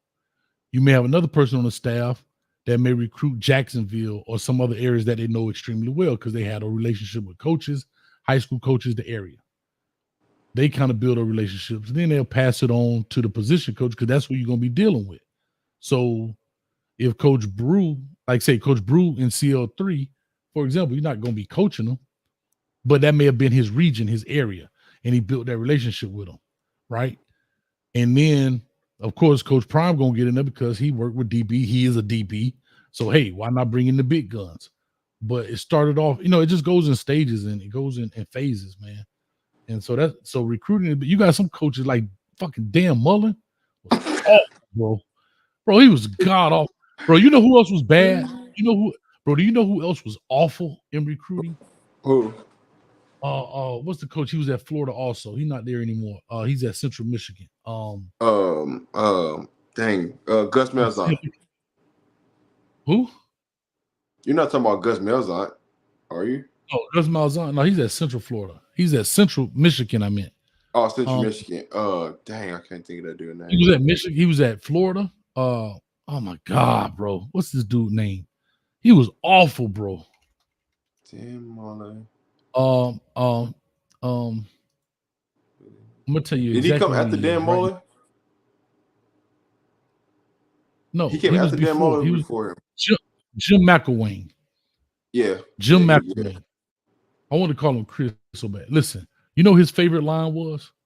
Like I had this kid right now. Ron Zook was pretty good. Ron Zook wasn't bad. You know what his favorite line was? He would go to the kid. And he came to our school one day. Matter of fact, this is funny. He comes to our school. He comes in my office. I had a conference table. This son of a gun gonna sit in the chair, sit back and put his feet up on my conference table. I said, Coach, what the F you doing, man? But I ain't say what the F. I said, what the F you doing? Huh? Man, get your feet off my table, bro. Like these dudes be out their mind, Rob. They be thinking they could just do whatever. Oh, my bad, Coach. He went and wiped the dirt off the table. Like, you know what I'm saying? I'm like, so anyway, he brings the coach in. He brings the coach in. I mean the kid in. And he's talking to him, and he says, "Hey, man, this is like you could tell this has worked for him before, right?" He says, "Hey, man, what time do you go to bed at night?" So Shorty say like, I guess like 10, 11. He says, "All right. Before you go to bed, I want you to close your eyes and picture how good you're looking at orange and blue." Bro, right? what? Hold on, that was his line, right? So I look at him, I start laughing, the kid cool. So then about 2.5 weeks later, 3 weeks, we go to Florida to the school. We go in there, of course, you know, it's a bunch of kids around, whatever. So he called the kid in on the one-on-one talk. Hey, man, what's going on? Blah, blah, blah, blah. And he says, hey, man, what time you go to bed at night?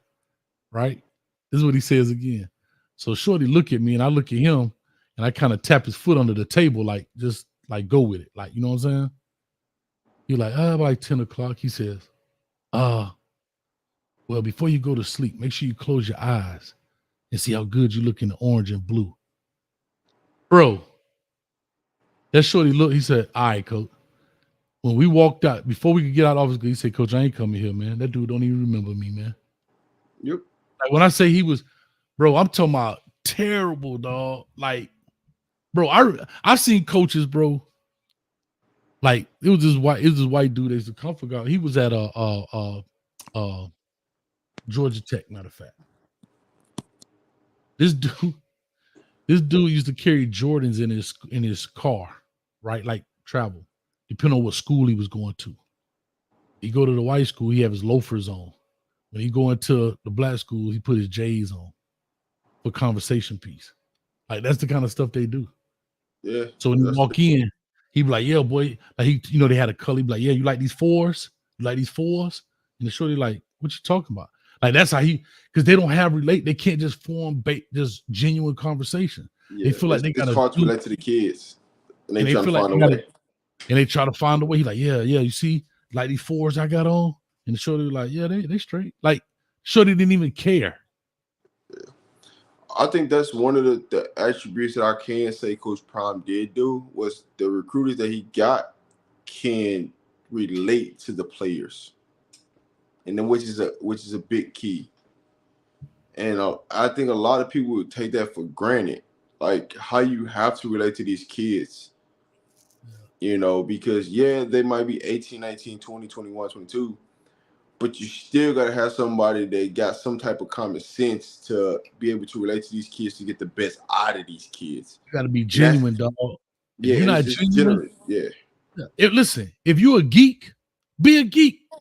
Like, just be a nerdy dude. If that's you. If you're not a nerdy, don't be what you not, dog. Because they will look, dog. These shorties could see right through you, like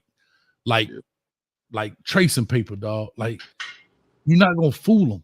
You're not gonna fool them. If you cool, you cool. If you're a nerdy dude, they'll respect that. But when you come out there and try to be something you're not, man, these shorties, man, you get turned off so bad, man, it's over. But Rob, I'm about to get up out of here, man. I gotta be to work, man. I've been off so long, I don't forgot I was gotta be to somebody's job. I'm about to end this anyway. So. Anyway, hey, I'm gonna hit you up, matter of fact, because what you asked, listen, what you asked me. Hold on. Give me 1 second. I appreciate everybody for tuning in. This is Brother Man Media, baby. See you guys in the next one. Peace. Baby.